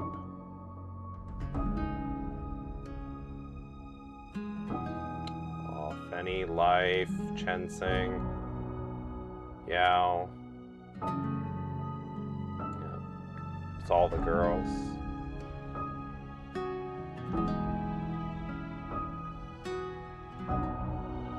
All the lovely, lovely girls.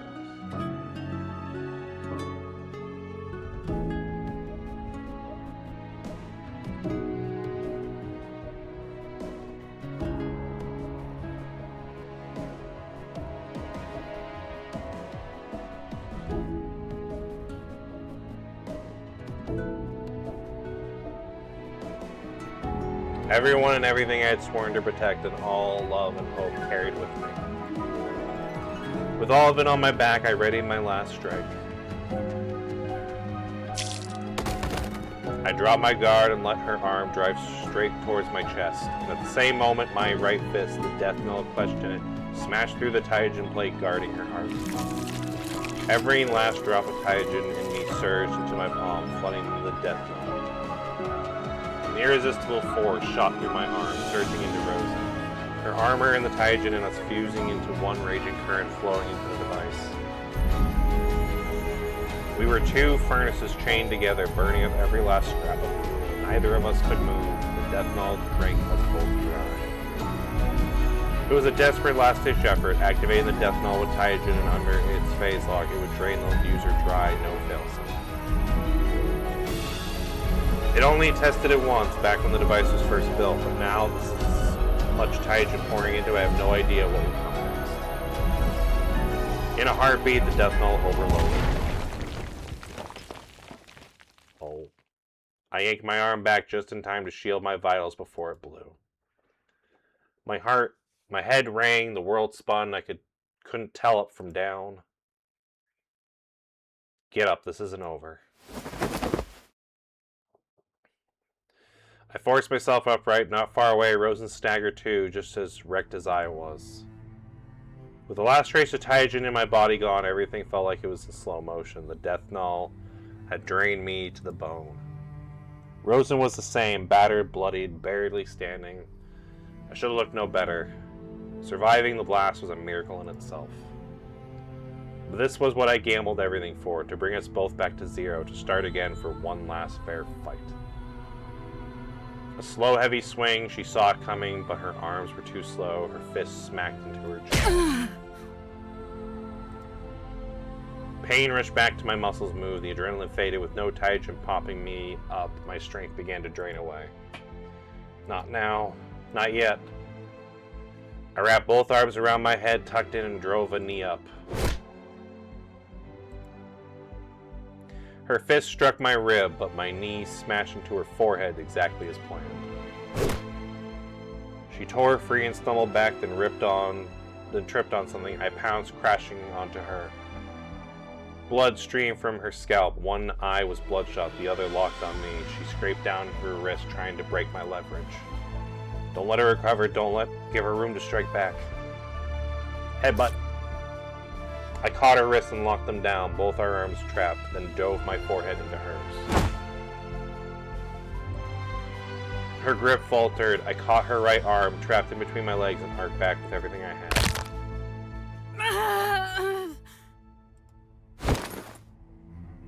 The bones in her arms snapped. Maybe the pain cleared her head. She rolled left, gritted her teeth, and slipped free. Her right arm now hung useless. She still came for me. She had no escape. Maybe she never meant to. I was spent, and she seized the moment, rolled me over, straddled me. Her legs snapped from my throat. I twisted away, but her one good arm snaked around my neck, tightening fast. Only one of us would walk away. Even now, she clung to every scrape for a chance. If her right arm still worked, she might have sealed the choke, but it didn't. And she couldn't only watch as I pried her grip off inch by inch. I locked my right legs around her waist, heaved hard, and flipped her under me. Then I wrapped my fingers around her throat and squeezed with every bit of energy I had left.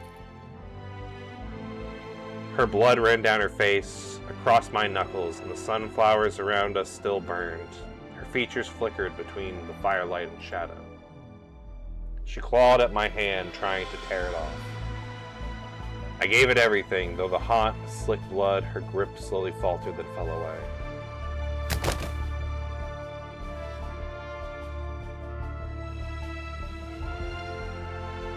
Hatred, ideals, courage, resolve, all of it faded with her final breath.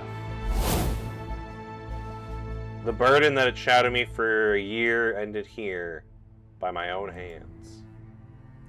Rosen, the one who killed Olivia and left a trail of blood behind her, and the reborn Rosen, who dreamed of building a new world, both were gone. The woman who came as judge and executioner, who steps into the pit to stake her life against mine, was finished. Like me, she had staked everything, and with the courage and clarity of a human heart, she followed her with head to the very end.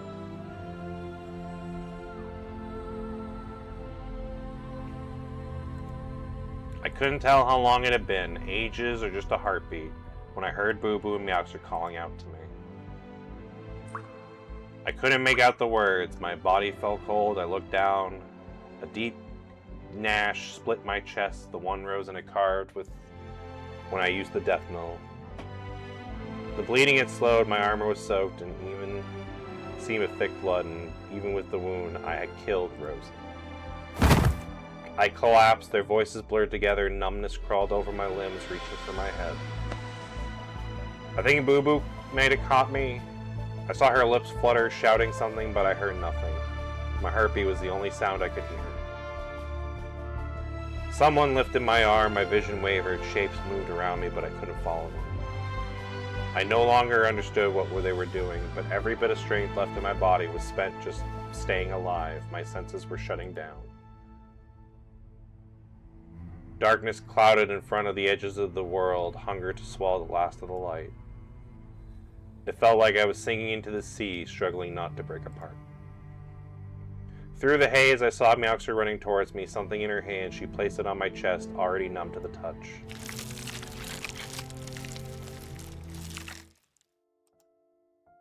With their help, my body stopped coming apart. Sound started returning, then warmth, hot wetness on my face. No, don't die, please. It's working. Go find more Titan remains. The cold crept back into my chest. My body began to draw in Taigen of its own, pulling into my strength I could still command. My heart beat slowly as if it stopped for a while and someone had called it back. It was damaged. My body gathered what Taigen it could, patching it up. The smell of burning sunflowers drifted into my nose. Oh, yeah, I imagine it's not a good smell. Yes! They brought me more Titagen, not much, but enough to help me recover. Go get more!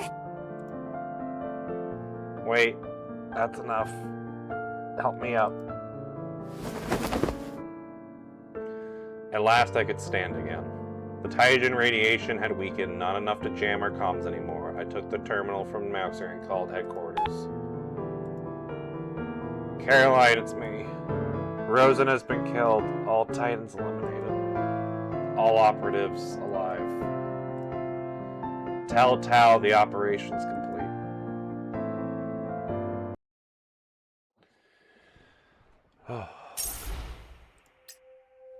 And now we just have all these personal files to go through.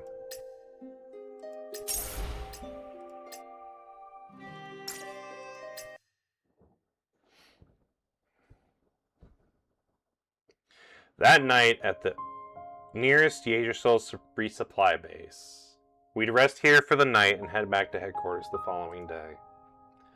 My condition had stabilized and both Master and Boo Boo were out of danger and after treatment. Boo Boo remained under observation while Master and I returned to the ward in the bedside mine. I was lying there with my eyes closed while I heard a sound beside me.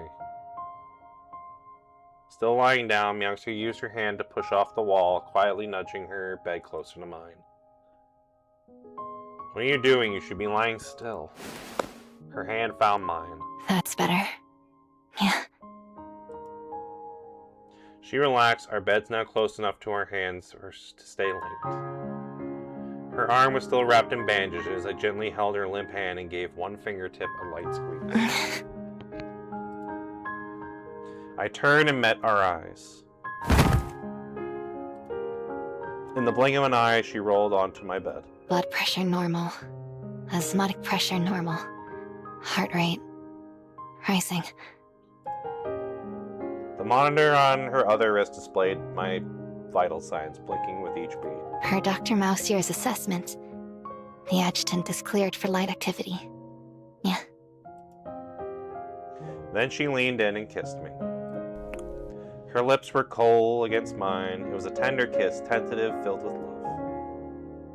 I watched her as her eyes slowly fluttered shut, then gently covered mine with a hand. Ripples of warmth spread between us, as if our souls had twined together. I opened my eyes, her pale yellow irises glinting in the dark, like unset amber shimmering with each breath.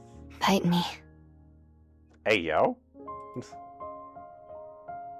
She lay on her side, drew her head into my arms, pressed me against her chest as she offered up her neck and shoulder. Her skin gave under the pressure, a faint flush rising beneath. With my ear against her throat, I could hear her breath, like wind rippling across the water. Harder. Hey, yo. I shifted my angle and bit down harder. She suddenly clutched my head, her body trembling as she stopped to hold back. Does it hurt? I brushed a thumb over the twin bite marks on her shoulder. Yeah. People with conjugal amnesia don't feel pain, even when injured. But that's no mercy. To watch yourself bleed and feel nothing, it tears away something deep inside. It severs the self from the world, a rupture between mind and body, a hollow in the senses, and a loneliness that lasts a lifetime. I like it. I love how this feels. I'm just like you now. So we cured Mouxer's ability to not feel pain. Hold me. Tighter. I pulled her in close enough to feel our breasts mingle. We rolled, switching positions. She kissed me, one arm sliding around my back. Make me feel the pain. Hey, yo. Fine. I gave her what she wanted, my gaze never leaving her. I think we all know where this is going. After being satisfied, she steadied herself against me, her eyes locked onto mine and her brow furrowed as she slowly said, It hurts. Yet she seemed to savor the unfamiliar sensation, letting it blend with every feeling she'd ever known. You okay? Yes. So this is what pain really feels like. Sure is. Outside, rain whispered through the night beneath a rising crescent moon. A night bloom opened to the rain, fragrant, fragile, and unguarded. She turned her back to me. I reached out, guiding her chin until she faced me again. I kissed her. I wrapped my arms around her, holding her as if I could keep her there forever. It was like pushing through thorns and mire, discovering pain and feeling long denied to her. Her eyes brimmed with tears. The pain soothed her soul, filling the hollowness inside, stitching the torn edges of her being into something whole. Pleasure and pain, joy and sorrow, feelings long starved. She could cry now, she could laugh, the body would heal, the mind would need more time. Moonlight lingered, a few autumn cicadas sang, and something rustled softly beyond the door. The closeness between us settled into stillness. Mouxer, worn out, drifted off to sleep. I tucked the blanket around her, got changed, and slipped quietly outside.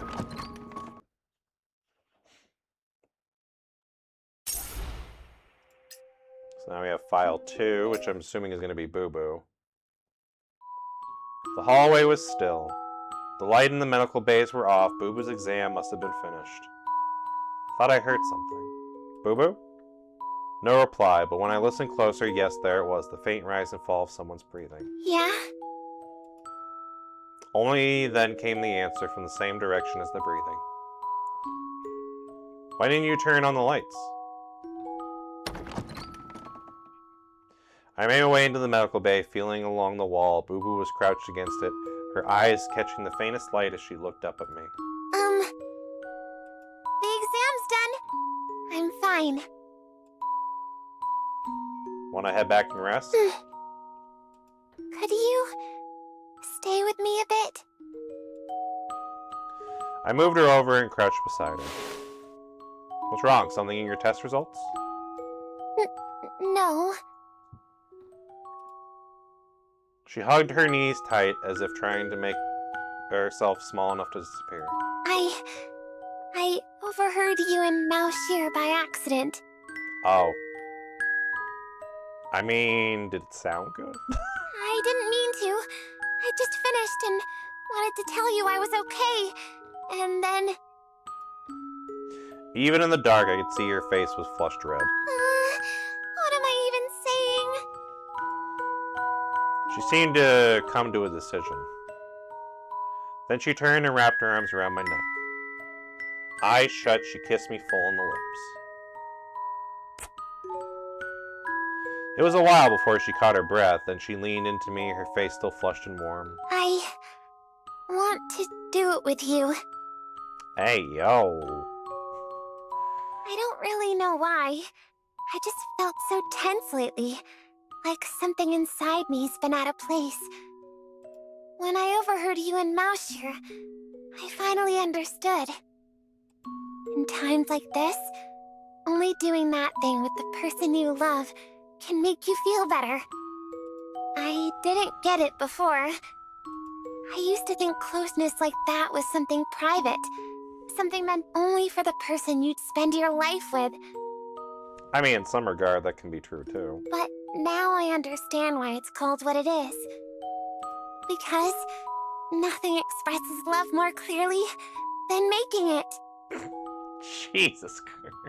That's actually funny. I like that. I'm sorry, I know it was kind of a serious situation, but I don't know, I thought that was kind of funny, wordplay.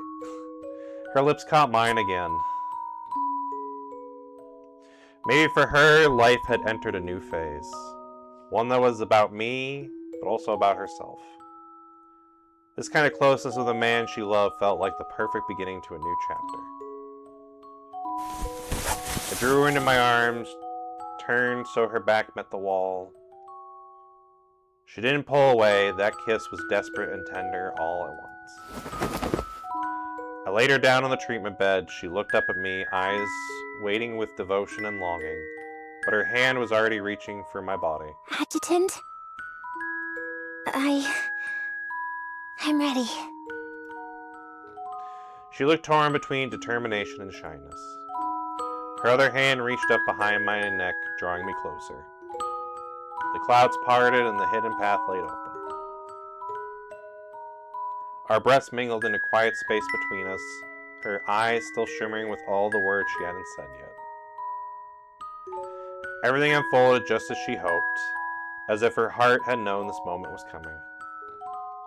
She bloomed beneath me like a dew-kissed flower, the pale, abstract skin of her cheeks flushed red, softness with fire entwined. Adjutant. I'm so happy. I know. That's all you're gonna say is I know, not me too or anything? Okay. It dawned on me too. When love deepens beyond words, when happiness crests with the soul, the body yearns to bridge the gap, so we let our actions speak. In that intimate rhythm between us, her lips claimed mine again. Clumsy but bold, chin lifted, wordless and proud, as if asserting what was hers.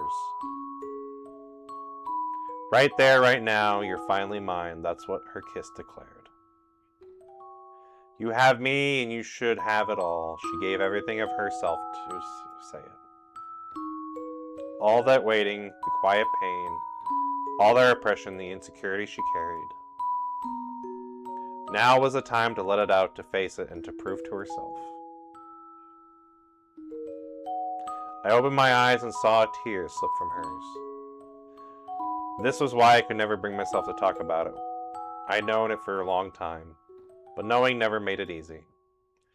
The need for approval is born from not seeing yourself. She might know that, but still, only being seen by the one she admires could quiet the ache inside. That was the cruel truth I'd always known, that living up to what Boo Boo longed for would be achingly hard. Heimdall's image in her eyes was a facade forged from past glory, pure courage, unembellished honor. Even after joining, she just believed it with all her heart. But now she had proven in the only way she knew, there a brave, noble act. Only then did she truly accept that she belonged to the Hemel Force, that she was worthy of being with me. Sensing the pause in my movement, she opened her eyes. What is it? You become the person you always wanted to be, Boo Boo. I told her softly, our foreheads touching, our eyes meeting. My recognition in this quiet closeness meant the world to her. Tears welled up again and slid past the corners of her eyes. Thank you, Hesitant. She called me by my name. I've waited for this day. For this moment. For these words from you. For so long.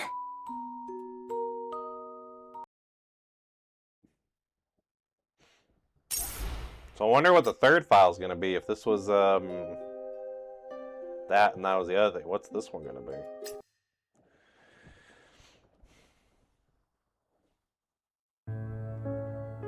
The next day, the helicopter touched down at Yggdrasil headquarters. At the far end of the helipad stood a familiar figure at the entrance of the main building. Fetty! A golden blur darted towards me and skidded to a stop just inches away. Fenny. She glared at me, eyes shimmering with unshed tears. You... Oh, she's probably mad at me. You never change, do you? Thought I heard a noise that was weird. She turned her head away. I tugged at her hand. At last she gave in, leaned against my chest, and hid her face there, her expression lost to me. Life and Katja came over as well, as Katja leaned in, resting a hand on my shoulder before brushing a kissing on my cheek. You should have taken me with you. I knew you'd pull it off. Just don't leave me out next time. So how was it on the Eastern Front? We cut through them like a scythe through wheat. She makes it sound like it was easy. Oh, Chensing's here too. Tess, Yao, and Chensing also walked over from nearby. Just a handful of us holding the whole Yarus front. And the military zone, too. Good work. You all handle the lines and redeployment better than anyone while I was away. Don't say that. Life and Katya did more than I did. They led the logistics and field units to hold off the Quarrena faction's main assault. I could have gone for 3 more days straight. Katja laughed softly, flipping her hair. The other linchpin in the defense, Life, stood quietly beside me. Then Chensing took my hand, her other hand coming up to cut my cheek. My prince, you... She paused, the words catching in her throat. Yao moved behind me, resting her head on my shoulder. I turned to her, she just pouted, then Boone looked stabbing with me with guilt. Tess took my other hand, biting her lower lip, eyes glistening with tears. They closed in around me, 6 pairs of eyes, all demanding an explanation. I know, my bad. Let's talk on the way. They stood there pretending not to hear me. I understood no quick apology would fix this. I mean, I made it back in one piece, though. I know I made you worry. I won't take risks like that again. It's all right. I think they all know that's not true. You're back. That's what matters. Chensing sighed, shook her head, and walked off first to try to defuse the situation. But as she passed the others, she glanced back, hurt still clouding her eyes. I know there would be no dodging this. The mission footage had reached headquarters before I did.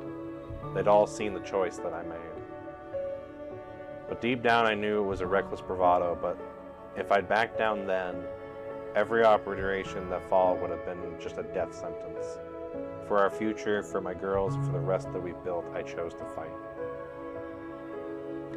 They weren't questioning my choice, just venting out their frustrations and hurt. The group headed slowly into the building. Life lingered at the back and then fell into the step beside me. She remained quiet as I slipped an arm around her shoulder. She leaned in, resting her head against me. I'm sorry. She turned and pulled me into a hug. I know. It's just...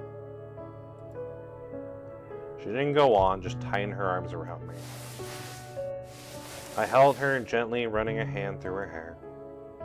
In the distance, I saw my operatives all pouring back out of the building entrance. Finally, home sweet home. In Tao's office. Come on, it's over. No need to look so grim. Tao exhaled and gave me a weary look. So what? How many times did I say it? Safety came first on this mission. I wanted all three of you back in one piece. I mean, I did accomplish that, but... You never listen. No matter what anyone says, you never change. I only went up there because I knew I could win. And with how strong Rosen had become, if I let her walk away, she'd be a serious threat to everyone, including you, later on. Even if it meant losing every Yggdrasil branch and base, I wouldn't hesitate. Not if it meant keeping you alive. You, more than anyone, know the burden you carry. Civilizations don't evolve without struggle and bloodshed. Life never did either. Tao looked away and shook her head. Boo Boo and Moushir are holding up well. The pressure seems to have pushed Boo Boo's theotropic nerves even further, boosted her strength. I mean, that's a good thing. And Mouser now can feel pain, which, for the most part, yeah, that's good. Moushir can feel pain now. Yeah. But the death knell's gone. Building it drained all of our adaptive Titagen isotopes. No telling when we'll have enough to make another. Yeah, I guess that's fair. And you. If your combat suit hadn't taken the brunt of the blast, you might have... I would have won either way, suit or no suit. There are always variables in a fight, but when two people are so evenly matched face each other in a duel to the death, it comes down to willpower and resolve. That's why neither of us backed down. Between rivals like that, the winner alone was the right to prove or reject what the other stands for. Besides, who says the combat suit wasn't part of my calculations? All right, I get it. You had it all under control. For the most part. As for the death knell, the current iteration was seriously flawed anyway. We'll hold off on rebuilding it until we've worked them out. It made me think of Mouser. She cherished the death knell, and I understood why. I have to find a way to make it up to her. One more thing. Uh-oh. I'm not asking you to act on it right now. Just keep it in mind. Oh.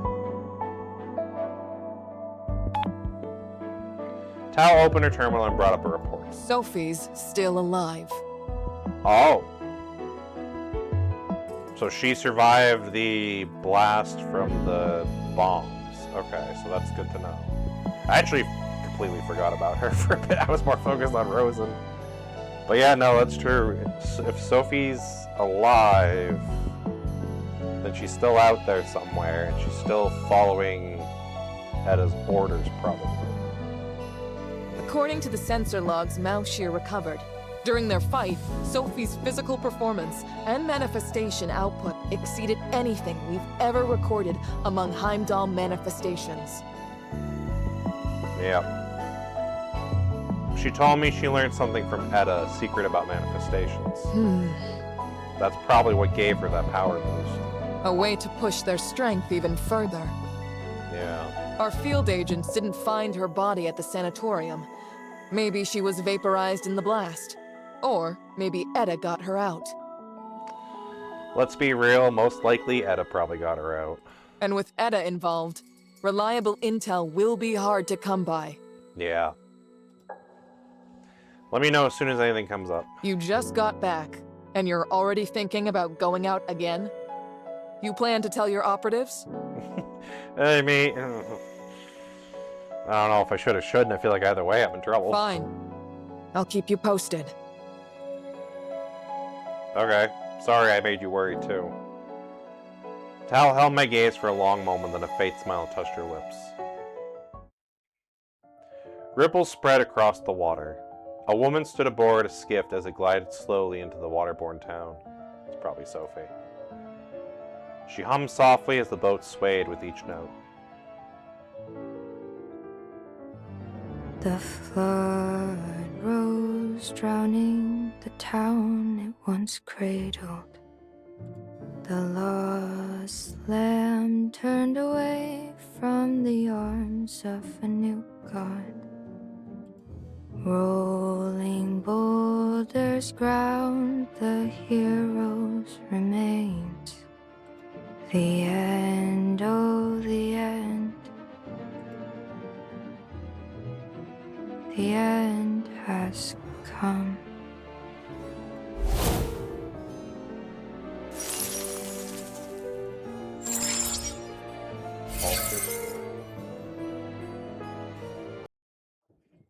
Interesting. Okay. So yeah, Sophie's definitely still alive out there, and seems that something is a-brewing. But probably won't find that out for a while until maybe the next story chapter. Or let's be real, they'll probably take a break from everything major that just happened. So probably we'll honestly find out maybe a few events down or something. We'll see.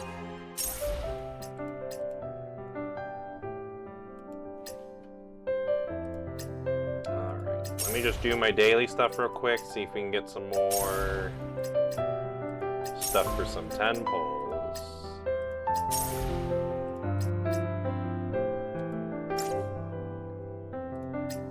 So I want to see if we can try to get maybe Boo Boo here. I think that's about as much as I'm going to get, so let's see. So that much. Do I have anything in the store that I can use? No.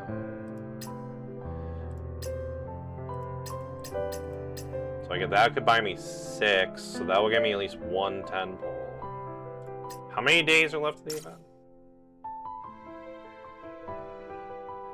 So yeah, I'm at 72 out of 100, so I should get it any time within the next 3 10 pulls.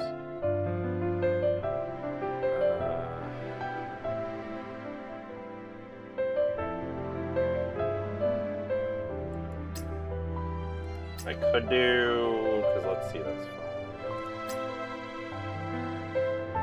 I could buy these. How many do I need for, wait, hold on, how much do I have for 10 bullets? 16. So 5, 6, and 4. So I would just need to buy enough for 4. Yeah, so that would be enough for 1.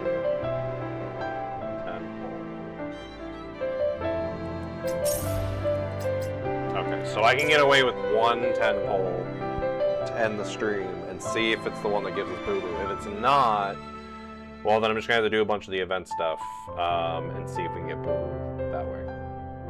Which I might do probably a stream here soon, definitely before I have that 2 weeks off, like I said before. We'll just have to do that, do a bunch of event stuff, and see if we can get her done. How close am I to the weapon? Oh, I'm not even close. Okay.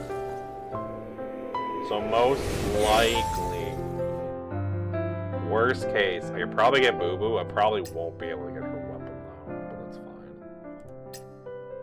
I think I have it. If I get her, I think I do have another dual pistol I can give her anyway. Alright, let's do 1 10 pull to end the stream, and then we'll go ahead and go see who we can go raid. Hopefully this gives us Boo Boo. It did not. Okay. So we did not get da Boo Boo. But you know what? That's fine. We still have, what, 2 weeks? Yeah, 2 weeks to get that. We'll see.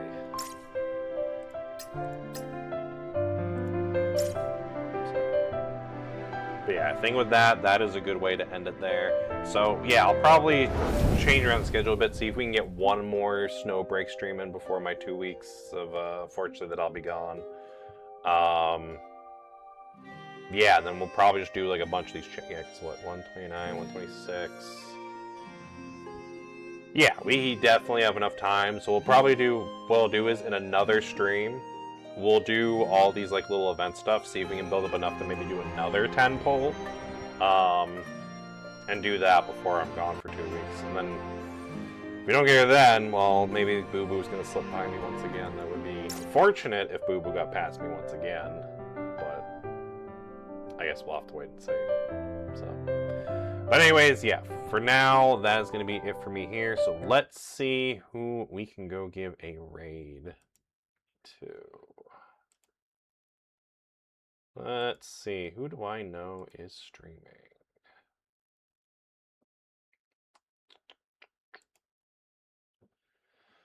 Not a lot of people that I know are streaming, unfortunately.